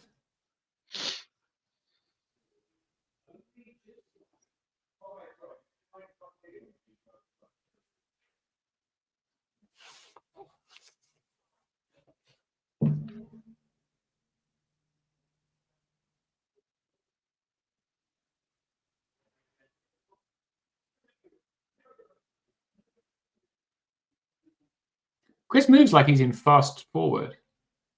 Right? He's checking the camera's not on double speed. He's like, I'm like, take a breath. It's all good. And pivot. Yep.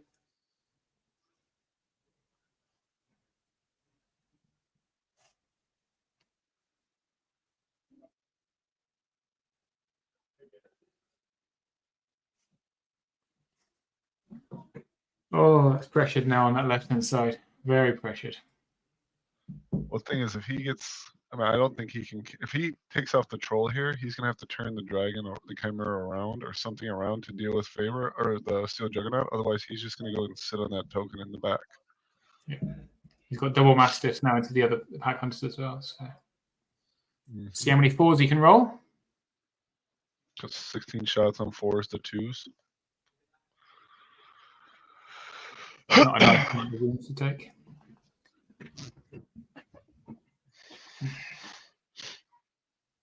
Plus pack hunters charge 12, right? Charge 10, right? Pack hunters, yeah, they're humans. Which means that those dwarves are just going to sit there and say, "Go on." World charge 1, but he made sure they're outside 11, so they're not getting charged, and they're in cover. So that's 5 dwarves, not great. I think he's trying to do the math. If he double charges into the horde with the chimera takes the left, other side of favor, and then the stone claws go into the other side of favor into the horde, can he one shot the horde? And that was a. Well, then it's like he's trying to wait because I think he's trying to get in the throwing mastiff range. Yeah.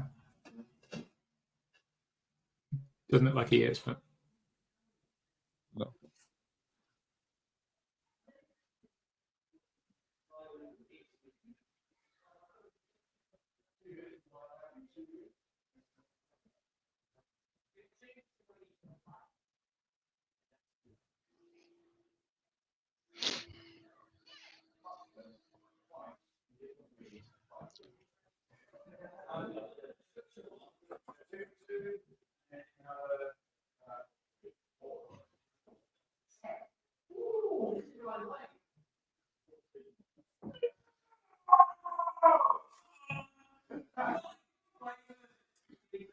So he's putting, okay, the Flying King's gone into the Chimera.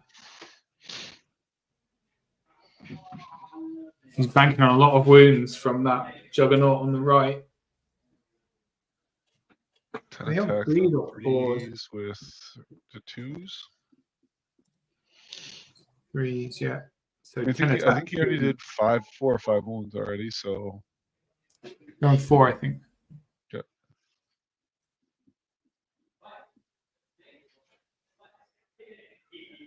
Whatever happens, that Juggernaut's pretty much going to get it. Yeah, for sure.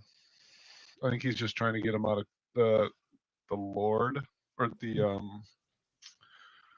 Berserker Lord out of range or out of arc of the pack hunters, so they can't. So you can't double charge the Steel Juggernaut and still charge the Berserker as well.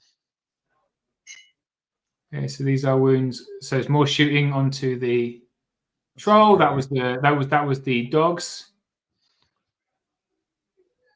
That's like 5 dice. That's gonna be a sharpshooter. Or Faber. Oh, Faber's got 7 shots. Faber's cheating a bit there. Sidestepping in the middle of the turn. There are some wounds onto the Chimera.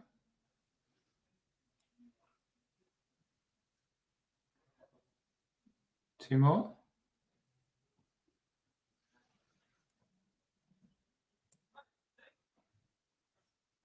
What's next? Whoops.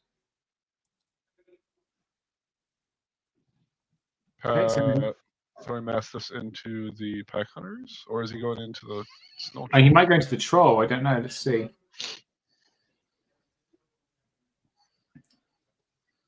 I don't know why I'm doing this. You can't see what's on the dice because red on red. Camera's down. That's a lot of force. That was 5 wounds. Do it again. It's the pack hunters. 5 hits. 5 wounds. Some wounds. And any nerves? We still have the sharpshooters to shoot too. I think he'll probably put those into the trolls. This is Golok.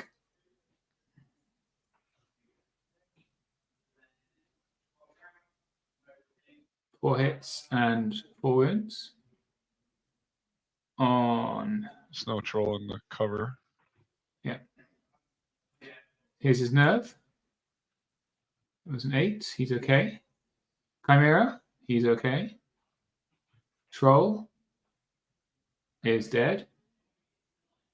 And is dead. And a 10 on the pack hunters. Pack hunters have gone. Oh man, that is bad. Now he can just turn the bulwarkers in and start working his way in that way, I feel like. Because I don't think the pack hunters at the bottom kill off a Steel Juggernaut and 1 bulwarker. They definitely don't get. It is on the dragon. 2 hits. Ooh. And he's fine.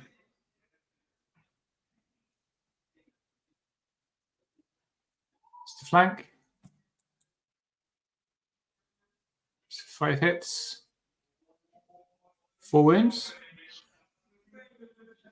3 on 8. 8 and 9, 17 is dead. Oh. That's He's not rolling real great on the to hit rolls and stuff, but when his nerves come up, he's been spiking some nerves. Wow.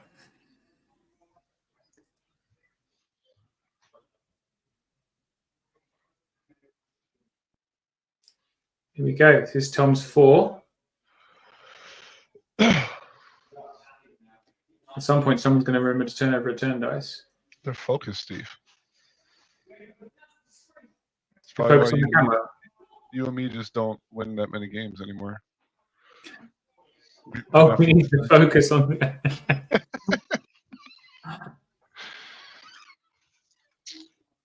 So he didn't even wave. Did he? What did he shoot the sharpshooters at? The troll. He just missed. I didn't see. a great deal of damage going in. What happened to the Ravens? This camera's gone to shit.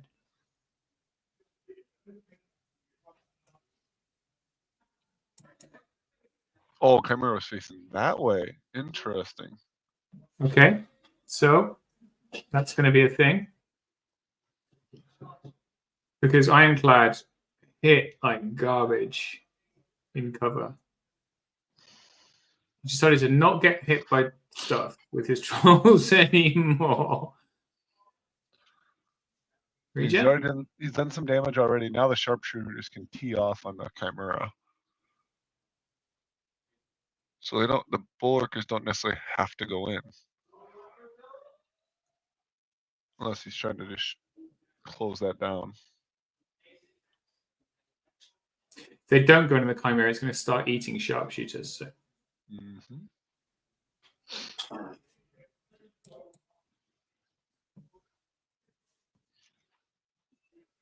He will not get cover at all. Yeah, 15 shots on 4s and 3s. It's not enough to kill it in one.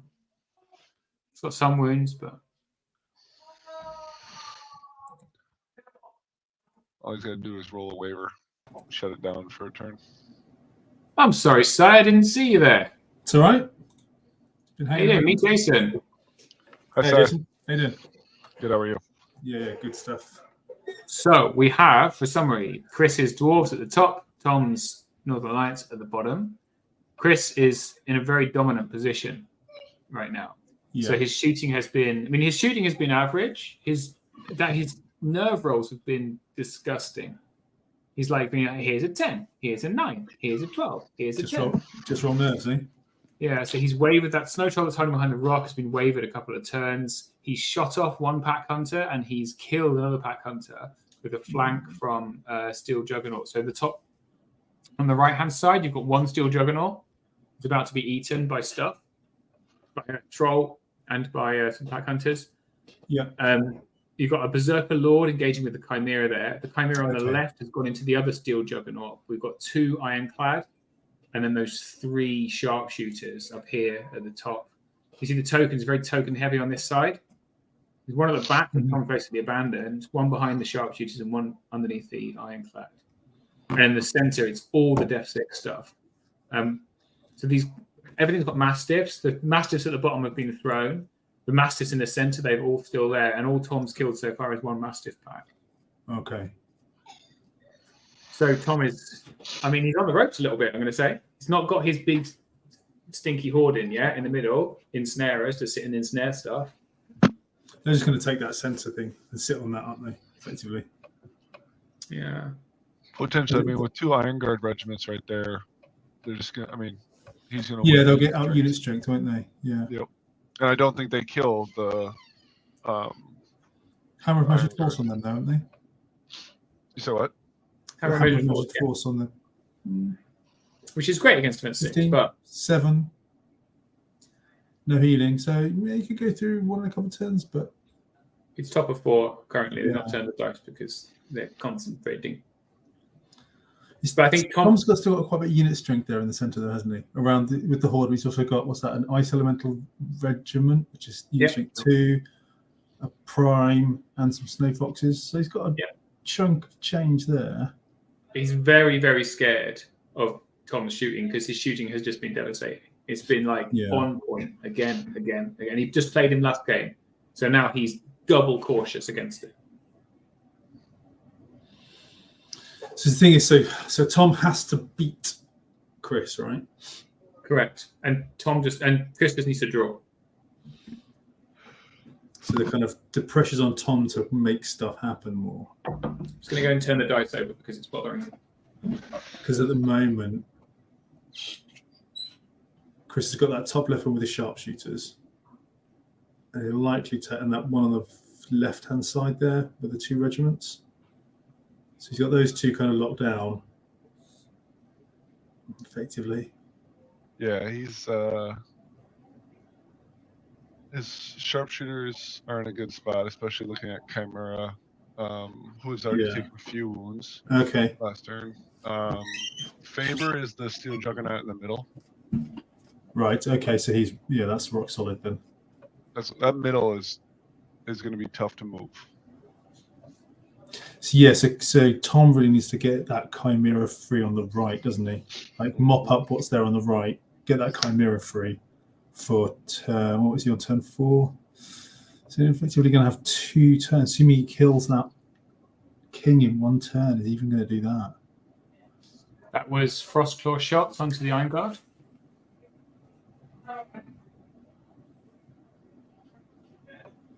Not Iron Guard, Ironclad. Iron Guard are in the middle. And they're okay. Okay.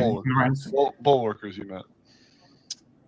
Whatever they are on the left-hand side. The defense 5 ones. Yep. Bulwarkers from the formation. No, they're Iron Guard. They're 2 regiments of Iron Guard on the left-hand side.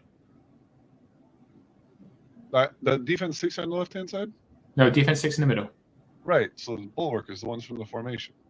Are in the middle, right? The defense 6 guys. Oh, no, you're right. Yep. Shut up, me. I'm an idiot. So that still, the Behemoth has gone on the right-hand side now. So that's freed up. That's good. But he's going to have to leave something to go. That's the Snow Troll Prime is just going to go and get that. And there's another token right there too. So the Snow Troll Prime and the what is it called? Pack Hunters. Pack Hunters got to both stay in that side.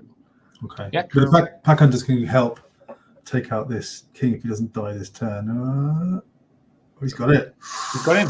That's good. That's good. That's swung back. So effectively now, Tom's got 2 tokens. Mm-hmm. No contest. Same as Chris has got 2 tokens. No contest. So they're pretty even, but that's interesting. So he's facing forwards. So he can't charge next turn. Can't see anything, but he's obviously wants to go 20 in turn. Yep. Just put pressure and hold, make Chris keep that line back still. Very smart. Give him one more turn to push everything up.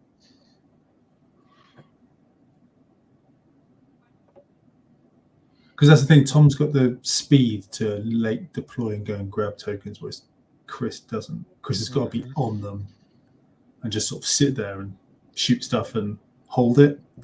Whereas Tom can, he's got the flyers still alive that can just reposition and go, okay, I'm going to turn here and fight 20 and now take this token. Yep. Objective, whatever. This is the damage on the other Juggernaut. Juggernaut's not long for this world. And his nerve once and twice. There we go. Now then.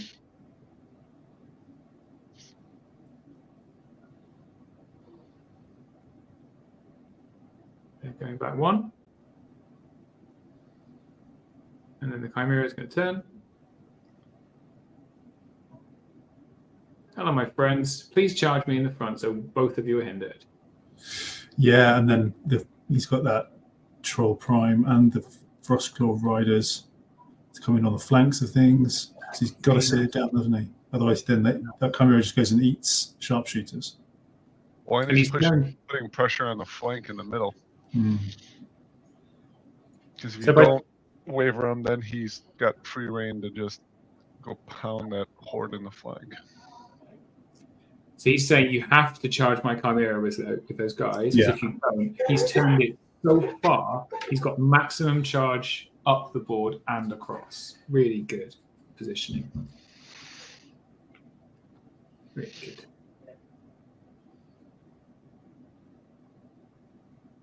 It's just...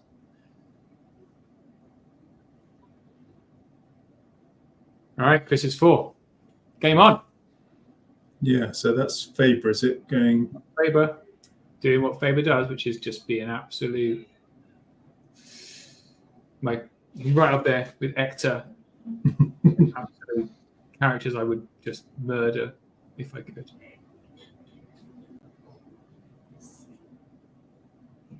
So if the Chimera comes into Faber's flank, he'd be hindered.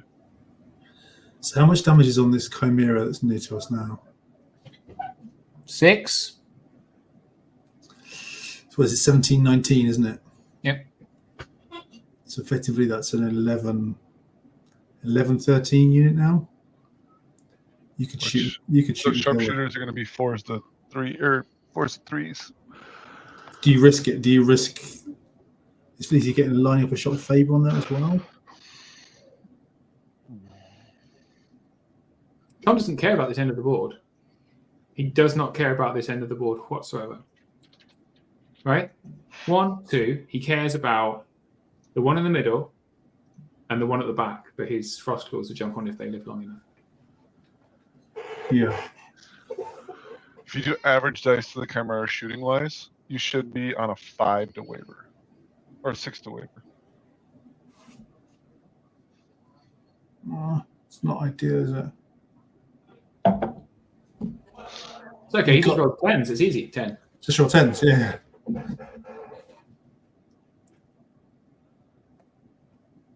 And with the other Chimera now free, he can't turn the BM off. This is my wife. This is how you communicate now. That was 9 minutes ago, though, so she may be gone now. Hey!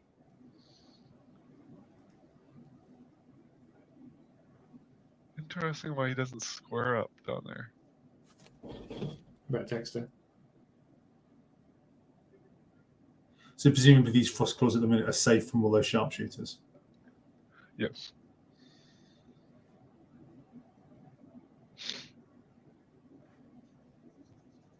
I mean, if they can see him, it'd be a cover. Yeah.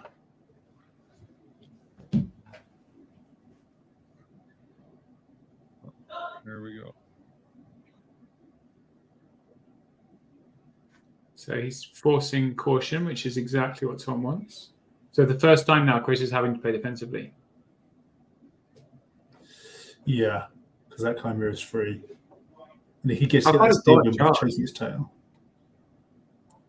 Sorry? How far does Golok charge? Has he got wild charge or anything? He's got wild charge. So up to 13. So the Chimera can quite easily, I can imagine what he'll do is hop out and start shooting things. Because why not?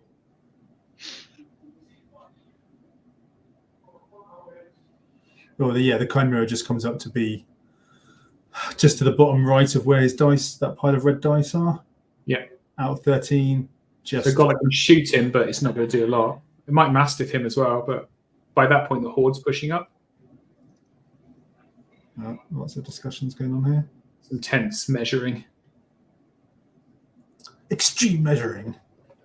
Extreme. Christine just texted me saying, watching something else now. The thing is, though, with Icy Breath only being 10 inches, because it's only 10 inches, right, for range, it would put him in charge range of anything.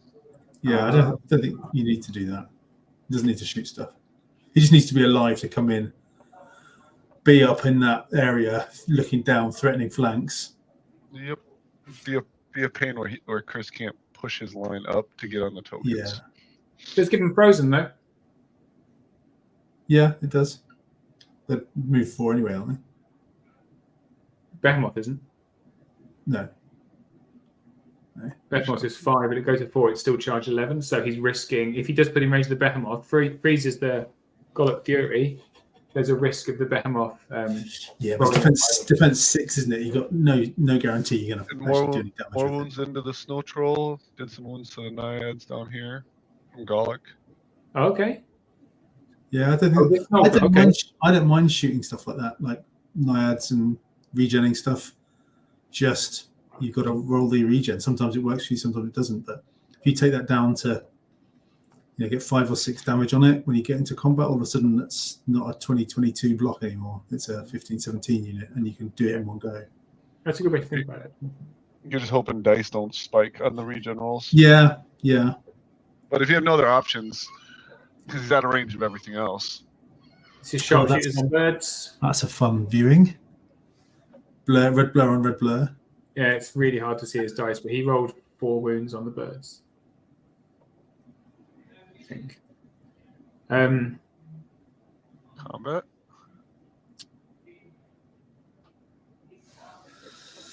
No, that's more wounds on the birds. That's that's Faber. Oh, he probably mastiffed the Snow Troll. Yeah, he did. It's a Snow Troll again. Fine. He's all right. Fine. Birds. The other Snow Troll is Also okay. Wow. His nerve rolls didn't come through this turn. No. Couldn't carry on the run for long enough. But those frost claws, even if they've got 3 or 4 damage on them, another turn of shooting, and they are in serious bother. Yeah. So he did take the Ironclad into Chimera, just one though. Yeah, that's All you need. Sit him down. Sit down, boy, and as you know, you're okay. There's a 4. So he's going to lose that one regiment. Potentially, the snow troll will be hindered. If he's got we can send the frost claws in. If they're bad, if they've got damage on them already, he might just go, you know what? That's what he's doing, it looks like.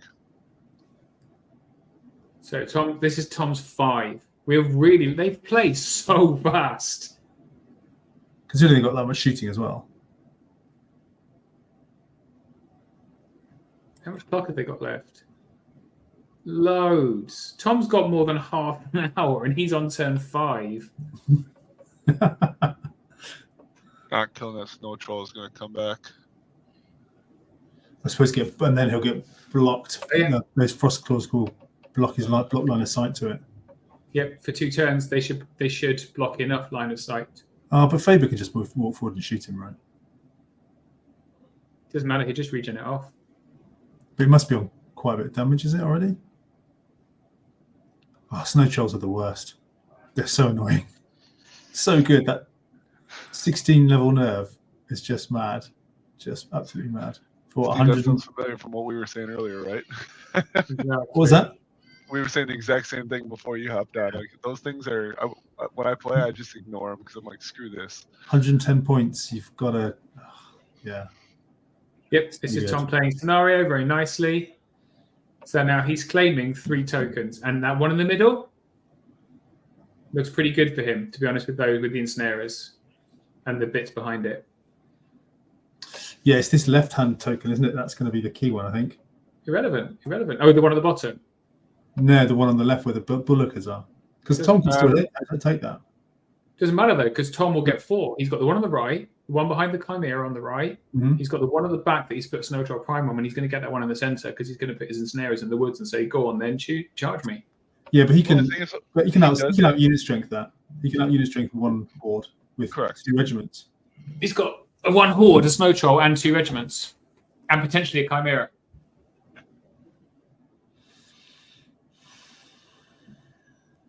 That might not be close enough. That's the thing. Like, he could still push the snow troll up in front of that to make him charge that, so that he at least then gets to be within 3.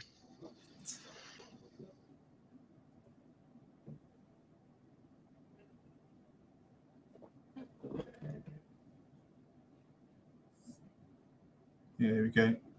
It's going to just pop the Chimera up into that space, look down flanks, be a pain in the ass.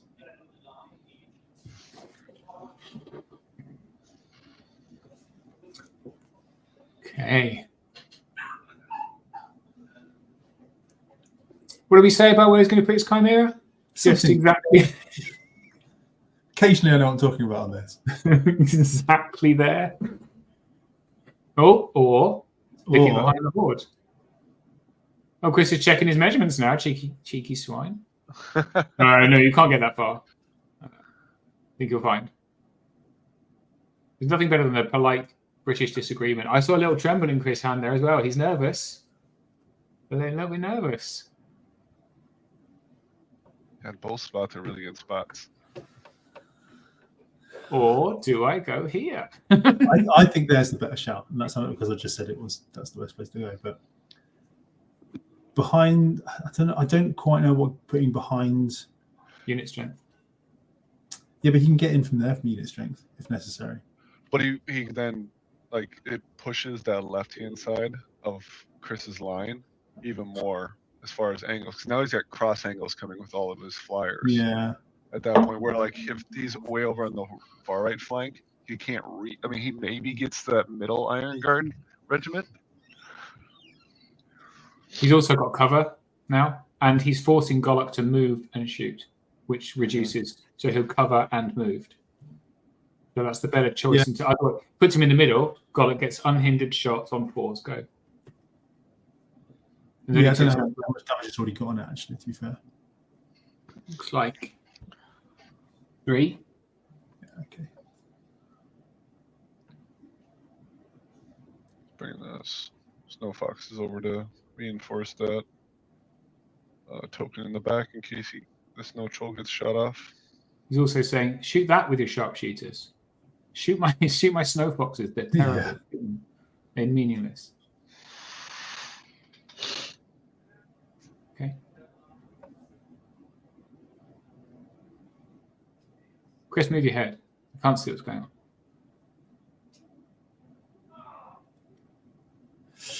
Yeah.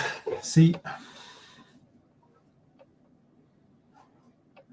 looking back at it now, I'm surprised that Chris didn't put that horde equidistant between those 2 center ones, so it could have walked up and claimed them both.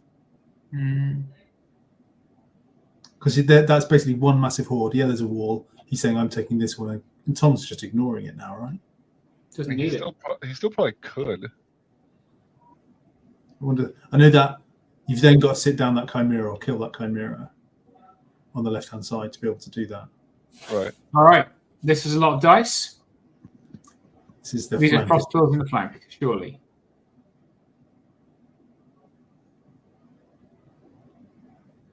Must be. That's a lot of hits. Yeah. That's a lot of hits.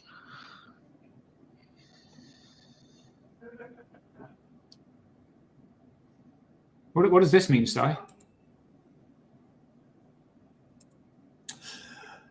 Some people seem to think I look like Jurgen Klopp. I've had this before. I didn't see it myself. That's it. Oh, sorry, the game. It's a critical moment. Yeah, well, Hey, we don't do sports in King's War. Come on, Steve. You know this. I don't understand Solskjaer, so yeah, it's not my thing either, to be honest. Okay. The dragon. This must be the dragon or the Chimera into 5. Lots and lots of wounds. Ooh. There's a single dice for a thing. Who knows? Yeah, oh, there it goes. Just roll one dice for nerve. Yeah, they're so badly damaged. And there's no inspiring.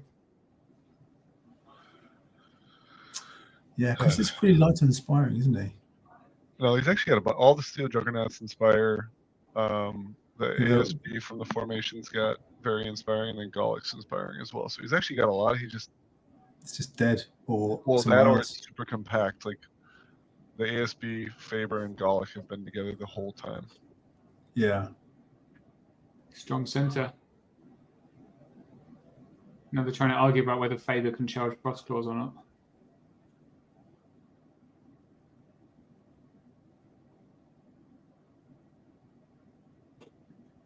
Can absolutely see them there, surely. I wonder what they're arguing about. Because the Frost Claws won't be able to pivot, because then any pivot will move them over the terrain if they're butted up against it like that.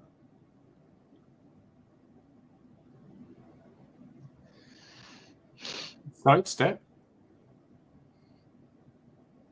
Yeah, good sidestep. I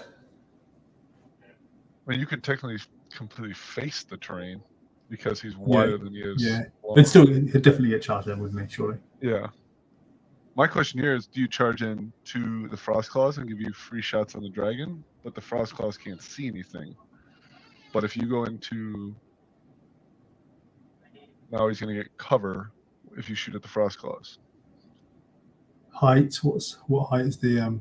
Height 4, but your guys could potentially be in front if you charge them in. We backed up the dragon, too. Never mind. That angle looks like the guys would be out of. But now it's no, it's height 1. You said the terrain's height 1, the flat terrain, right, Steve? Yeah. So he doesn't get cover. No cover from that. It's just cover from stuff that's in the way. Yep. I think the way it looks, Faber can't charge that horde in the flank because they sidestepped. couldn't shoot them off, and they've gone off to have a toilet break. Great. Okay. Right. So, What do we do? Jason, yeah, if you were playing Tom and you are Chris and you've got dwarves in this position, what would you do?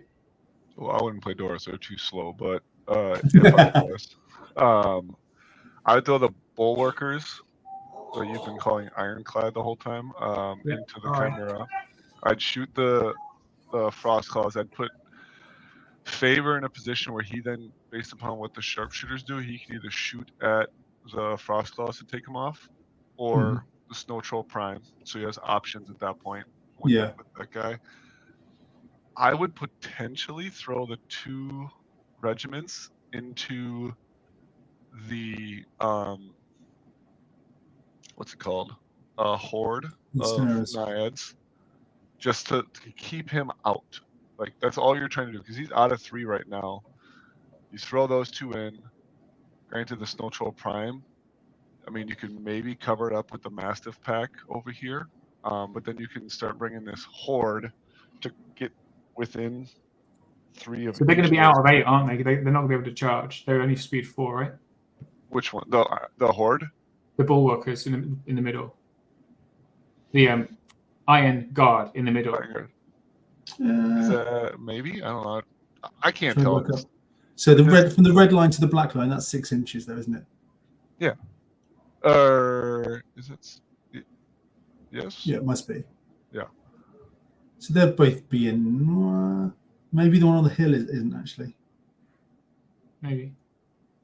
Yeah. So I mean, I would just start making it so that they can't charge in. Is all I'm trying to do, and then you can bring Gallic in as well.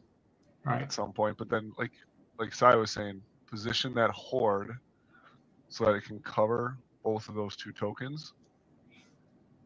And I don't think he's got enough left. If you shoot off the frost claws and this bulwarker just keeps downing the chimera, because I mean, if you take frost claws off this turn, at some point you can just sidestep your bulwarkers, and they're unit strength 3. And you can then shoot the chimera the next turn with the sharpshooters as well. I'm more elf player though, so I want to shoot stuff versus get in people's face. But the idea is that he just can't let Tom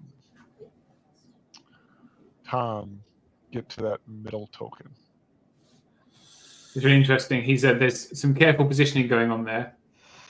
So some of I was watching their hand conversation. So the sharpshooters, 2 of them get cover on the Ravens, 1 of them doesn't. And then they decided because Tom physically put his finger on the table to stop him moving further than 6. Faber couldn't get around for an uncovered shot on the Ravens, so he's putting him around the front. I think around the back was a better shout, because then he's got a shout coming for a token. Yeah, absolutely. Yeah. Even contesting it. He's never going to get around there now. Right. Well, the other thing is too, he gives them options shooting wise. Like, he could shoot at the frost claws, he could shoot at the snow troll prime, because I mean, say he spikes with a roll, now he has to go into. I mean, I guess he could still shoot at the pack hunters, but then it's cover versus cover and stealthy. Pack hunters are stealthy, aren't they? So here he is coming over to try and gain those 2 tokens.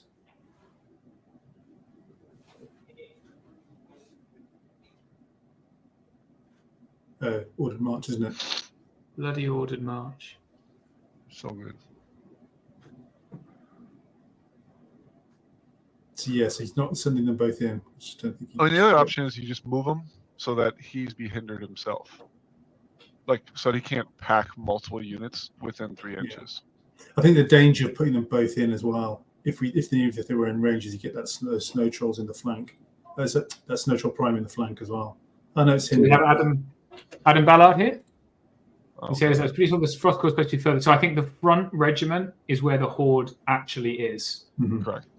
So he's moved Faber deliberately to get an uncovered shot. Okay, that makes sense.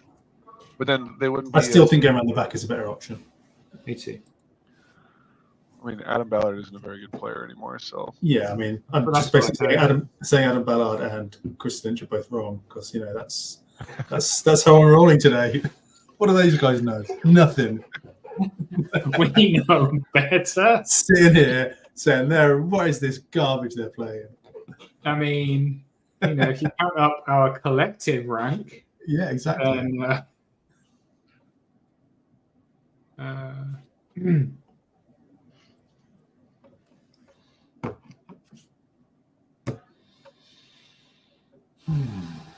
Because so the Behemoth is only unit strength 1, right? Correct. Whereas the Chimera is unit strength 2, because flying Titans need to be unit strength 2.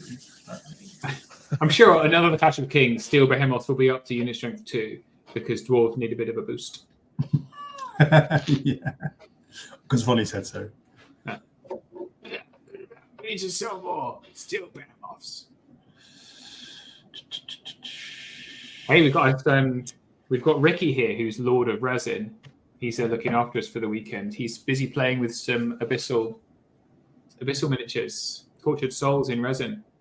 Nice. Very nice. And he's got loads of epic Warpath miniatures going on. In this centre here, Chris is very much positioning for turn 6, isn't he, on that middle token, because he's realised the middle token is where the game is. Mm-hmm. Yeah, basically. And the Chimera is a threat, but he's positioned everything. Not a lot that can be done. He out-unit strengths the Naiads, and where he's placed those 2 regiments, it doesn't matter where they charge. The other regiment gets a flank unless one of the other things pops them over. So the Snow Foxes are in the flank. That's not a great place for them to be. Yeah, against the Def 6 stuff. Snow Troll, I guess, but you can't see them because the wood's in the way. You can see the one on the left.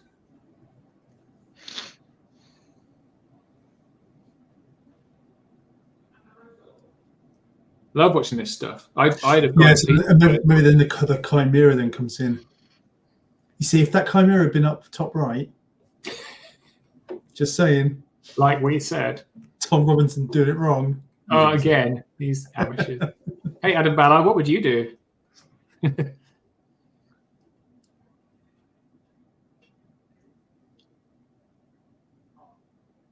wonder if they're planning on a turn 7 or if they're just praying for a turn 6. Because the last game, Tom was winning turn 6 and lost on turn 7. Yeah. So he's owed it slightly, is he? So shooting into the Frost Claws then, yeah? Yeah, here we go. Oh, no, do something else first. He gestured to the centre. It's going to be Golok into the Chimera. And he's done it on the table because he hates me.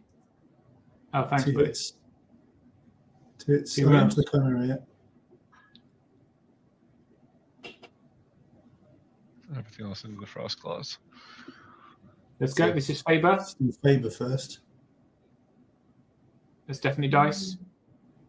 1 hit. 1 hit. 1 wound. Yep. What are we doing now? So this is the one without cover on 4s. 3 hits. 3 damage, presumably. Like that was good. And now it's anything but, isn't it? Yeah. On the Frost Claws.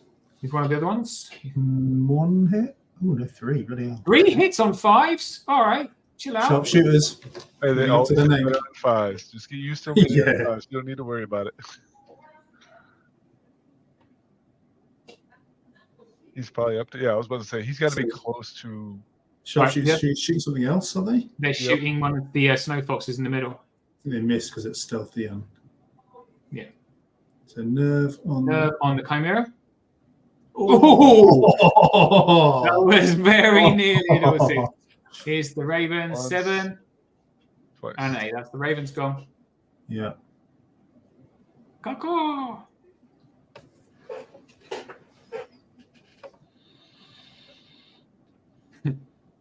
Chris.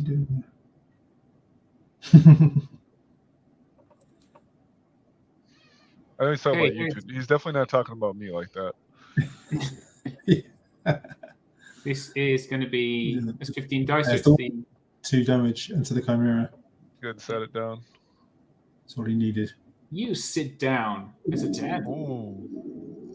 Is that a waiver? Yeah. Waiver. I do like how people we're kind of coming up with a new sign language. Waiver. Wavered the Chimera. That's not very nice. Now the Packers can't even get through or charge in. Probably not, no. Which then puts them out Which of... if this ends 6 then. So they he would can't be get... he would be on 4 of the tokens. Because the Bulwarkers out unit strength Chimera. If they're in. They're within 3 there, I think, yeah. Regen, let's roll. Loving it.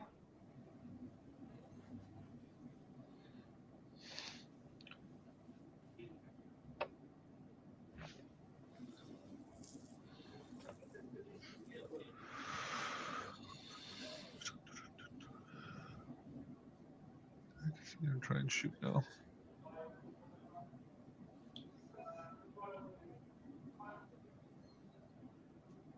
Yeah, it's just a... I suppose it's Gone like, all the way back. come and charge me, or else... And then get a flank. It's basically what he's saying there, isn't it? Yep. So he's given up that token happily. I mean, at this point, you just shoot the Chimera? Yeah. You But just- he would out unit strength it though. If they both survived and went in, But what he the could do Bulwarkers is are pretty in. move the Bulwarkers up so that yeah, the pack hunters couldn't get in range. Mhm. Yeah. Good they have shout. to overrun, kill and overrun in order to get within 3. And the Chimera would be phalanxed, wouldn't it? If Chris has come around to his... Oh, no, That's he's if he not. doesn't shoot. That's if he doesn't shoot them. Yeah, exactly. Yeah.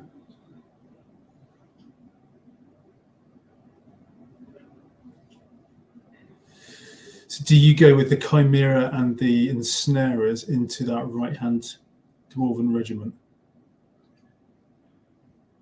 Try and kill it with Both your... hindered. Both hindered. I mean, it's gonna be. I mean, anything's gonna be that's double charging is both gonna be hindered at this point. I think. Yes, yeah, because they're not Naiad and Snares, are they? They don't have Pathfinder. Yeah. So 10 hits, 5 damage from that.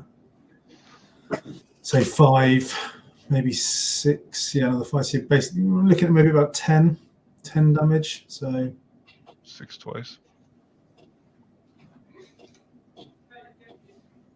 not great, is it? 7 twice. 7 twice. Yeah, 15, 17. it's doable, but It's less than 50%. yeah, I love those odds though. Death or glory, that's what I say. Just I go really for it. want to decide a Masters Championship on 50%. Let's just roll a dice on 3s, yeah? Yeah. Okay. Probably. And then Okay. Prime and the Fox is going to go in there, and Chimera is going to be. No, Foxes at the back. Hmm. It's going to be the Ice Elementals. Oh yeah, I said Elementals. Yeah, sorry. 4, And what's the Chimera doing? He's just hanging out. 7. This is Tom 6, is it? Yep. Which Yeah. this puts 7 unit strength in that on the token. That's if he potentially doesn't push up the Chimera too. Chimera could just land by the edge of that unit, Uh-huh. Yeah. and that would be 8 unit strength. It's pretty hard to shift.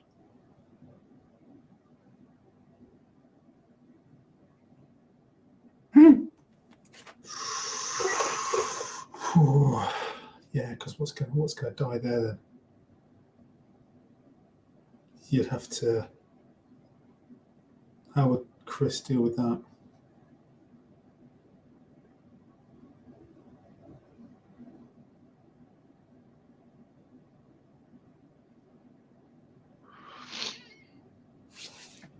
This is on Tom's clock. Tom's got so much clock left. 20 Yeah, minutes. 20 Yeah, minutes. they've both got Yes. enough. So fast. God. You were saying Chris was moving fast before. He's just quite a hyper guy. It's just Tom's turn. It's just but off you go. Oh. Another helpful suggestion from US Master Adam Ballard here. Thanks for your input. Is that how you won the US Masters? Yeah, that is how he won US Masters, by cheat. So what is the Chimera doing? And also, it looks like Chris is. Anyway, they're talking about the next turn. So like once with the charges, like if he, depending upon which one he counters, where is that unit going to land? So that Chris has got to make a decision coming his turn on, like, if he'd have thrown the Snow Foxes in, does shift not allowing them to shift that middle Iron Guard unit? If it doesn't allow it to shift, how does that work? So he's taking the Snow Foxes on that token to stop Chris moving the Horde in to take the center. I mean, he could just back up Faber, I think, too, and put him in. We wouldn't be able to back up enough. Well, you could nimble, turn. 1, 2, and then 6, I guess. Yeah. 5. Faber's 6. 5. Oh. He's got every other rule. He's got every other rule. No, but Faber Reinhardt speed 5. So assuming everything survives in the center there. Yeah, the sharpshooter's got range on that. Did Faber Ironheart used to be speed 6? Because Rob Hudson cheated in a game against me about 7 months ago. I'm going to have a word with him. He's here. And another thing. He's had a terrible tournament. I better not. He might cry. So assuming everything survives in the center there, let's just say for the sake of argument, he's got what? 4, 7. 5, 6, 7, 8, 1, 9 if the Chimera is in range. Because it's 2, isn't he? 2 unit strength 2. Titans. Ooh, this is exciting. Nothing. I think Chris is. I think Tom's got this on a 6. And then if he loses on a 7 again, I mean, horrific. Right, this is the Horde. So he's shooting the Horde. Frozen. He's frozen the Horde. Doesn't make a difference, does it? There's Over here, it's speed forward, isn't it?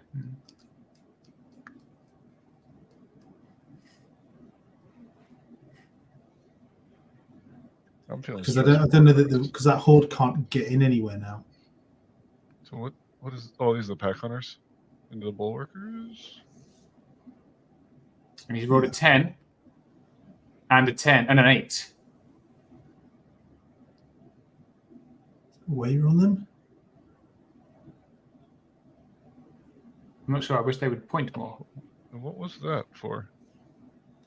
5. That's a Snowchild Prime going in and doing No one. 2 no damage. Yeah. And this is the Ice Elementals doing 1 damage. And 5. 10.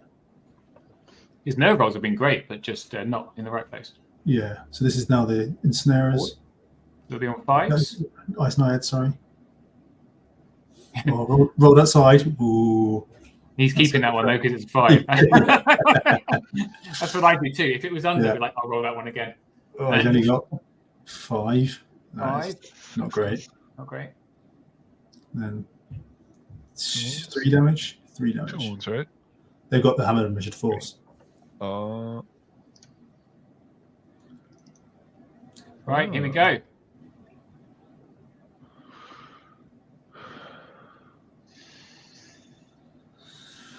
3, 4, 5, 6, 7. How much time does he have for this, Steve? Because I know his clock was 10 minutes. 10 minutes. So then presumably this other regiment's going to have to countercharge the.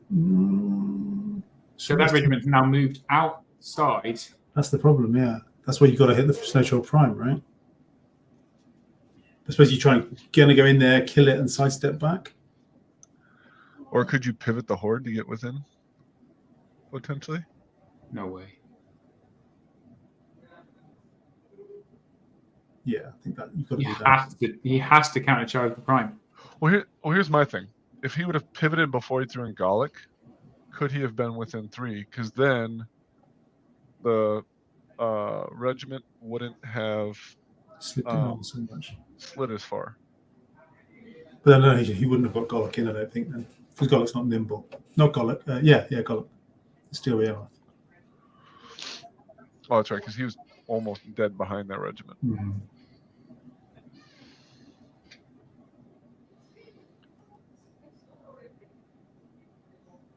Need to find out exactly where the token is. It's in the center. That's the Dead point. center. Dead center, right is right, kind of there. Under the corner of the horde. So maybe he could get his horde close enough. Not without a miracle, without a turn 7.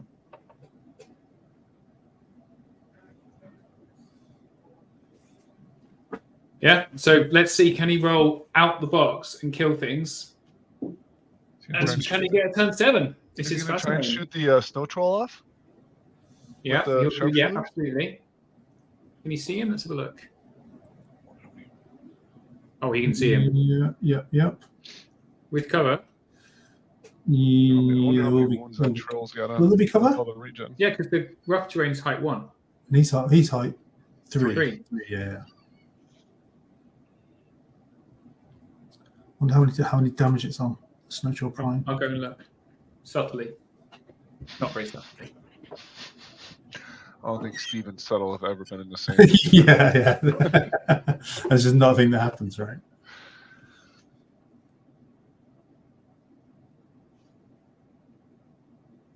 Yeah, it's just that horde, the dwarven horde. I think just slightly in the wrong place. Yep. And again, it's super easy for me to say, sat here. I mean, that's the way hordes are. You can get them stuck behind stuff so quickly. Yeah.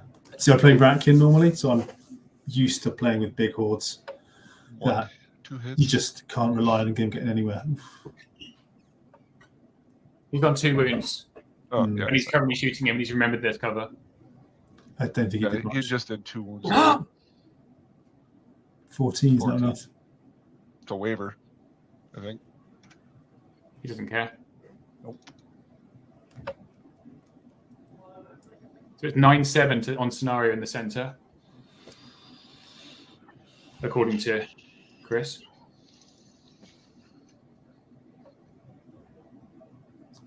So that's some damage onto the Chimera. This is kind of literally the sideshow. Yeah. Another 3.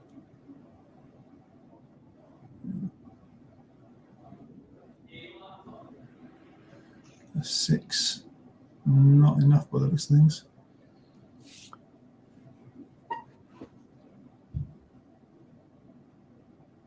That's Bollocks. Gets an extra 6. It's just what you want. I mean, this way you just got to blow this horde up. How much is the horde on already? No, it's on like 3 damage, 4 damage.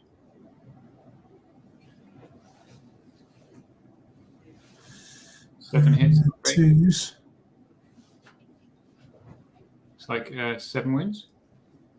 Yeah, and he's got 15 coming in on 4s 12. Sorry, coming in on 4s. with elite. Okay. 7 hits again. 2 and 7 wins again. Was that? I couldn't see. No, I think that was only a couple on that one. And Oh, 9. They're fine. Oh, This that is the must be good- close, though. That must be These close. guys have got 3 wounds, these ice elementals. 2. Oh, it's elite rolls. Off a hill, right? Yeah. So 3s. 5 wounds. Puts them on 8. Oh, it's not enough. The one time he rolls low. And there is a turn 7. Ooh. This is down to the wire. Tom had it. He bloody had it. Against 2 all games. the odds, he had it. 2 games in a row where at 6 he wins. So those guys, back? What are they doing now? Has the Chimera Oh, he got forgot a flank on Golok? massive pack. Oh, the massive pack, yeah. Oh, yeah. Has the Chimera got a flank on Golok? I think that's the flank. Might be. And that would do it. That would do it nicely. Put the Chimera into the flank of Golok. Absolutely chew him up. Takes your 2 unit strength out. Correct. For- That's Out of range though. 7-6. But then, yeah.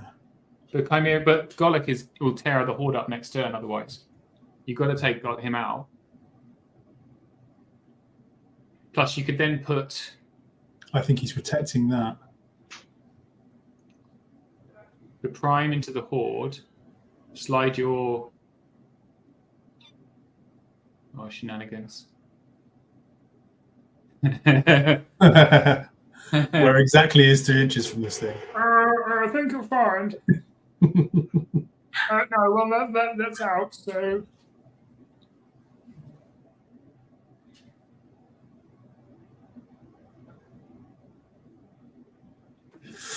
Oh.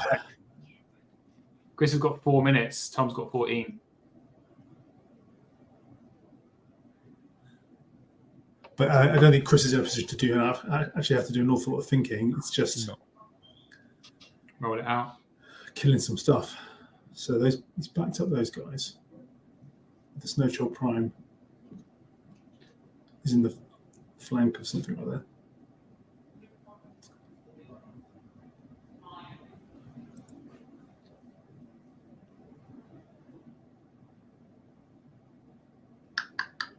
What is the former master talking about? He says, he says the Chimera will have to protect the ice elementals, but the sharpshooters will have sight. I think the sharpshooters have got sight of much over that hill. They'll try and kill that troll again, won't they? Because if they shoot that troll off, that Snow Troll Prime down the bottom. So he's saying, I'm going to flank you with a troll. That's a great move. Flank with the troll and go in with the Chimera and the Ice Naiads on that 1 regiment. So that takes away that 3 unit strength. He goes in here.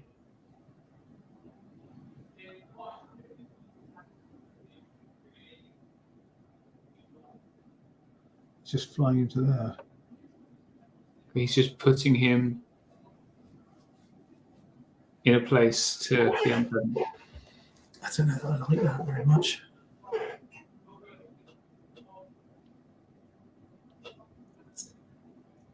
I'd be trying to kill that regiment. Maybe it's enough. With the horde and the troll on the flank, they've already got wounds on. Trolls hindered. I've said they've only got like 1 or 2 wounds on them. I suppose the horde isn't. So why not put the Chimera as well and make sure? That's my point. The Chimera, the Naiads, and the troll in the flank should take that unit out. It doesn't take anything out of range of the 3 inches.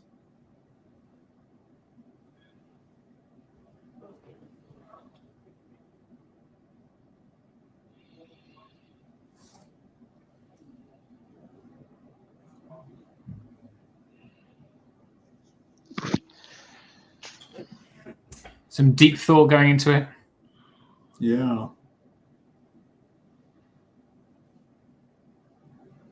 Because if he did that and killed that regiment, the Snow Troll Prime can sidestep up, block off that horde completely. I mean, it depends. I guess it depends on your regen on the Ice Naiads as well. Yeah, that's massive. Don't forget your regen, buddy. Presumably what that is. Looks like 5. 5. Oh, these are shots. He's forgotten his regen. He's shooting Golok's Fury.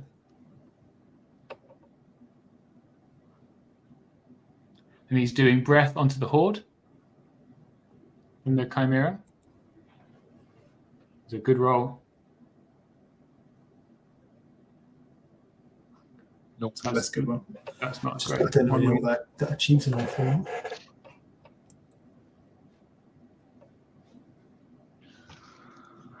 So they're all okay. So that's melee. Did you forget to roll a regen on anything? No. This is the flank onto Saber Ironheart. Worth the 5s, right? Because it's under 1. Right. That's not bad. Four wounds. And a 6, he's fine.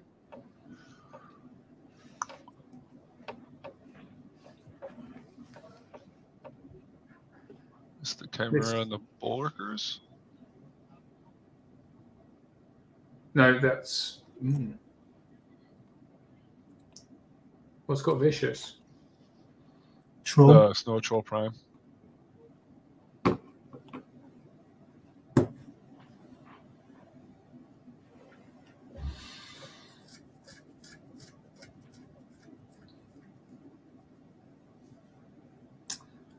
So yeah, this the.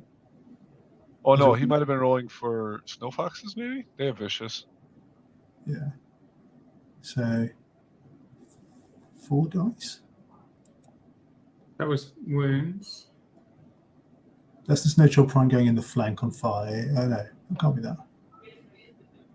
Yeah. Wow. 4. Okay. 4 damage on something. That's the Snow Troll Prime. Shouldn't have been hit on. Flank. Oh, he does hit on 4s, yeah, because he hits on 3s normally. Yeah, of course. Okay, that's on that. Insanely good. He's thinking about if these things live, he's going to charge in with the horde into the Snow Trolls potentially, Yeah. and then just pivot them. So whether he can actually fit though, actually align. No, he can. Yeah.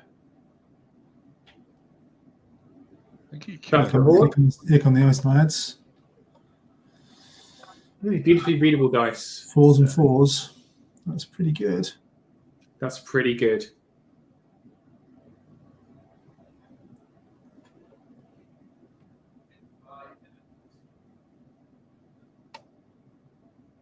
That's not too shabby either.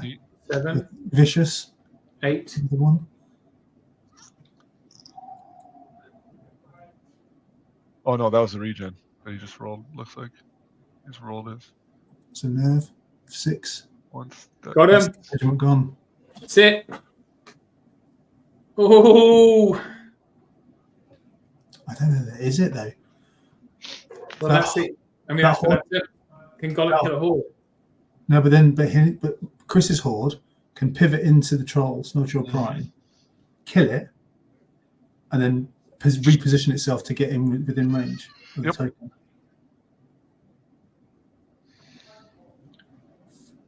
Well, no, he can't, can he? Because it's a front charge. It's a front. It's not a flank. It's a front of that Snow Troll Prime. What are you talking about? The Snow Troll Prime.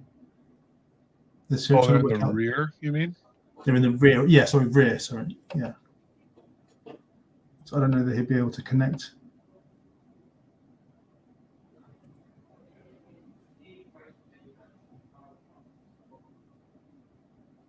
I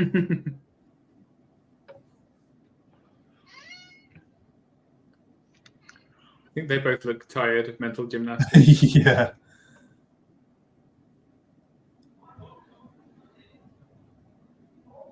Okay, this is Snow Foxes. There's a Snow Fox has just killed these things and he can't move anything away from that token. So 3 wounds. 7. Not enough. Okay. But that's the other thing, actually. Yeah, he's not currently winning. If he moves that horde away, he's not winning that one under the Snow Foxes and Mastiffs either. Well, that one's just a push at that point. Is he gonna try and shoot this thing off? Just checking his clock. 4 minutes. 4.5 minutes. More than enough. Load of time. Loads of time.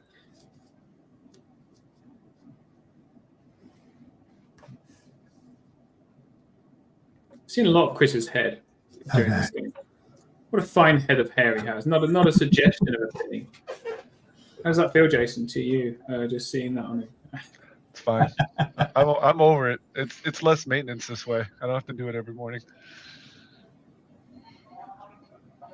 Speaking as the owner of the thinning hairline, not a fan. Being such a lustrous. Locks of you. Great. COVID did it to me. I do cut all my hair off pretty regularly, but then That explains a lot there, Steve. everyone tells me off, and I have to grow it back. Is he trying to shoot this? He's got to move is a horde on the hill or not? It looks on the hill to me. If I So was, he can't see the snow troll at that point. Or is he trying to shoot the chimera up? But it doesn't matter. I can't work out what he's trying to do here. He's just got to go for it, hasn't he? He's running out of time. I mean, the thing is, if he kills the horde and that regiment, which the regiment's pretty down for wounds anyways, Yeah. they push that middle token at that point. Come on, Chris, roll some dice, man. Gonna shoot that snow troll prime. that center token is pretty much it's 6 unit strength, and he doesn't have enough to get on it. What can he kill elsewhere? Well, that's the horde. If he kills the horde and kills that regiment, then Tom's only got 3 unit strength there. And He's so like- does what's his face, Chris as well. No, he'll have 4 because he can move the Golok across. Yep. This is Golok's attacks now. 2 minutes 15.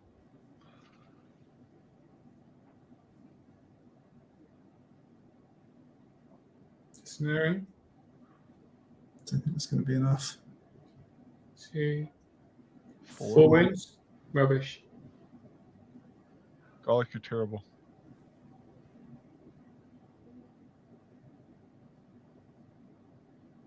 Just double 6 twice. What's this one? I have no idea what's going on. You just start rolling the bulwarkers? Or the ironclad? Yep, he didn't even roll nerf for... Because it doesn't matter, he's got to kill him if it's under a boxcar.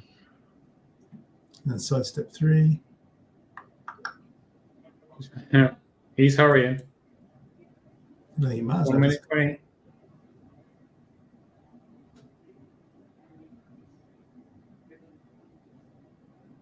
Slightly lost as what's going on here. Still, this is the Chimera on the left.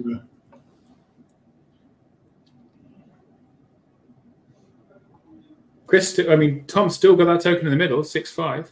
Yeah. I think Tom's got it.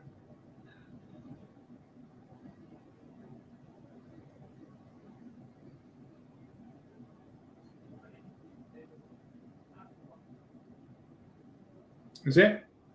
Handshake. Let me go and get him because we need to find out what happened. Chimera comes off at the end. Woo! That was a tight one. That was a good game. Snow Troll Primes, man. Too good. Too good, right? Yeah, that one going to the flank at the end. Yeah, forget that melee 3. Yeah. Melee 3, Crush 2 with Vicious is a... Vicious with Crush 2 is nasty. Yeah. And even the Speed 6 with Wild Charge 1 as well. Just to outrange most stuff. Most infantry stuff, you know? Yeah, they're good. Yeah, they're what, 120 base, or 120 base? Yeah. And 13-16 nerve with regen 5 up. Yeah. Yeah. Well, plus inspiring, so I'll go in very the good corner. wall. You go in the corner. We have a Robinson and a Lynch. So at the end, it was a Tom Robinson victory. So at the centre here, we've got 4, 5, 6, 7. Yeah, and it's only the 2. It's only the 3, Golok 4, 5. and those ones as 7, well. 5, and you. Couldn't get the horde in because there was the back of the troll. I couldn't quite clip the back of the troll. Yeah. And my plan was to try and get the horde in, hit something so it could reposition and be in the zone, but we never get them into combat. Tom chaffed them up really well. You didn't manage to quite shoot off this. Yeah, that was unlikely. That was last chance saloon. Those trolls they're so hard to kill. I knew he was going to put them on the tokens, but So it was a really hard. dominant start from you, Chris. So talk us through your game plan because right, like turn 3, we're like that. Tom's playing very defensively. He's just going to get shot off. What was your? I think the reason Tom was playing defensively is because he got shot off in the previous game, so he learned his lesson. Particularly with the Naiads, he was too aggressive. Yeah, you were too aggressive in the first game, so they got in range of too much stuff. And then even though I didn't pick them up first time, there was enough damage, couldn't regen enough to go off. So for this time, he was keeping them back, which was the right thing to do. The problem I had was there weren't great shooting lanes on the boards. The sharpshooters basically could only go in that corner, which is why I put the 2 tokens. The plan was to just dominate that side with shooting. And so I was actually very happy when you put the one in the centre there, Tom, because the idea ideally would have been to get the steel jugger all the way down the side of the board. But you put so much stuff on there, I couldn't get that one. But I was still hoping to get those 2, which I did. And then it was just couldn't get enough on the middle. I was playing quite defensively in the middle as well, so I was worried about your Chimera coming round. Yeah, so I played like a whole middle. Yeah. I knew I could have both Chimeras just being like, well, you dwarves, you can't move forward. So that was the idea with that, just to start like in the middle as long as possible, knowing that I can get enough unit strength in onto that forest token. And actually, in a grind out with everything in the front, I'm actually got a really good shot. I need to shoot off the Naiads. I can't go in because with the hammer they will beat me up over the long run, and a regen and the double life leech is just. If I had killed, there was a charge with my Iron Guard into his already damaged Ice Elementals. I think they're on 4. Yeah, and I rolled pretty hot and got 5 damage on them. And so I needed a 5. You rolled a 3. And I rolled a 3. Well, your nerve was super hot. Turn 1, There was 2, the early 10, ones were 9, 12. That was last game as well. Yeah, I kept wavering, poor Tom. It wasn't not killing stuff, just wavering everything. Twice you got a dragon to 7 wounds, but you've got a 10 to waver. But the thing is, I probably wavered the trolls 3 or 4 times during that game, but they survived because unless you can get enough into them to pick them off. And once he put his birds in, I could only start going for them, and then the troll was able to escape. I wanted to chase it with favour, but I had to send him over to deal with the birds and then the dragon. So yeah. We got guys. Oh, hello! I didn't realise that people on the Yeah, we top. got We're Jason and Si. Lovely bugger. Congratulations, Tom. So, Chris, I was going to ask you, coming down, you said that you wanted to chase him with favor. Ignore him. But you said you wanted to chase him with favor. Did you get uncovered shots going over the rock instead of going underneath? So I keep pointing at the screen because it's right in front of me. So when he's coming round the back, I wanted to bring him round the back to shoot the birds and then still be there to go after the troll. Because worst comes to worst, I can kind of make it a draw on the token. So and then it's a draw. I only needed a draw.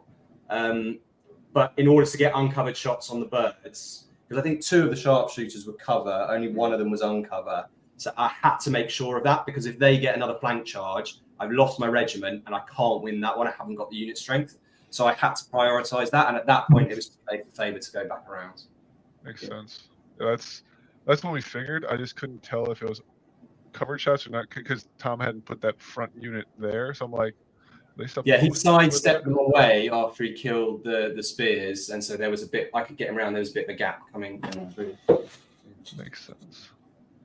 Very nice, very positional. Sorry, I'm doing all the talking. You want to tell them how you beat the genius, how you beat me, and all the great play that you just describe yourself as a genius? No, I said a genius. No, his genius play. Everyone else heard that. Right? That's what it requires. Tom, I saw you thinking about the Chimera to put him on the flank versus putting him in the forest. What was your thought process on that? So the thing we put him in the middle was that I can threaten everything that's in there, and when it comes to the turn 5/6, I've got 2 unit strength which can sit behind there, be completely immune, and then I can just kind of sit behind the ice knives and we're like, right, come at me. If I go on the flank, I can force him to turn to face, but like if he moves forward, turns to face me, and he's still in 3 inches, it's irrelevant. So like being scared with the dragon and threatening up flank probably wasn't as useful as just being like in the scoring zone, because I mean, I was thinking I was going to send the dragon and the Naiads into a unit, and then if I get the Ice Elemental up, everything's vicious, and I can just one-shot an Iron Guard unit. But as it was, I didn't even want to do that because it wasn't going to get me in the scoring zone. So if I'd been in the flank, it'd been the same problem where I'm not in the scoring zone. So I just took the safe. It's 2 unit strength, and then you got the troll on there. That's the equivalent of one of my regiments, and then your horde tipped it over. Yeah. That's the thing. Is it makes those Titans very strong at scoring. Very strong. How close was that? Oh, sorry, mate. Go on. I was just say, how close was that the Naiad horde to going? No. It wasn't. It was only up at like 9 or 10 after the first round. I Yeah, think. you got 9 on the first Yeah. round. I regened 3, and then I They life life back. So Gollop was never going to do it on the second round. It was the fact that I couldn't get my horde into his troll was the problem. Yeah. If the elementals had died, then I'd have been able to position so he couldn't. Yeah. Basically Well, hard to stop. You could chuck the dragon in or something like that, but then I can kill and reposition. The problem would have been then your mastiffs would have been drawing with the foxes, and you would have lost anyway. But if I win the middle, it's still if I can get the strength on the middle, then it's a draw, and that's it for me. Yeah. Cool. Great. Any more questions for the guys before I let them go off and score it, and then.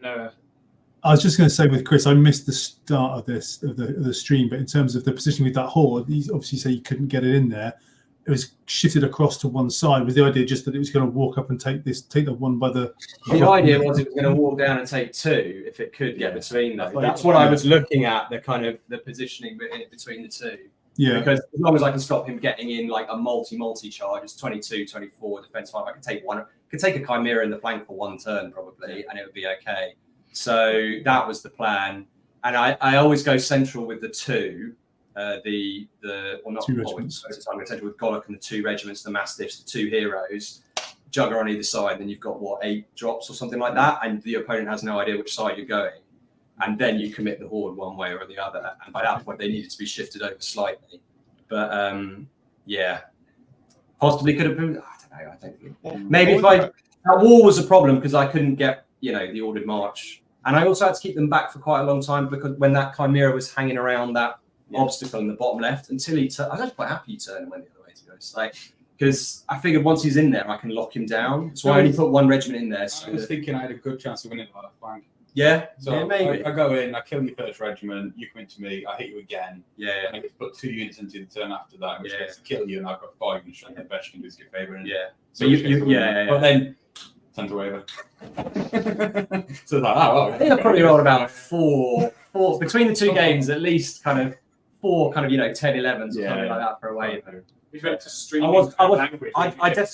definitely got the rub of the green on the dice. I think for both games. So the second one was probably more even. I mean, I had bad dice first game. Yeah. Second You actually had some. You were hitting what you need. Yeah, which is all you can ask for. Cool. Well, thanks a lot, guys. Really, cheers, thank you so much for joining in. Please go off and score. Congratulations.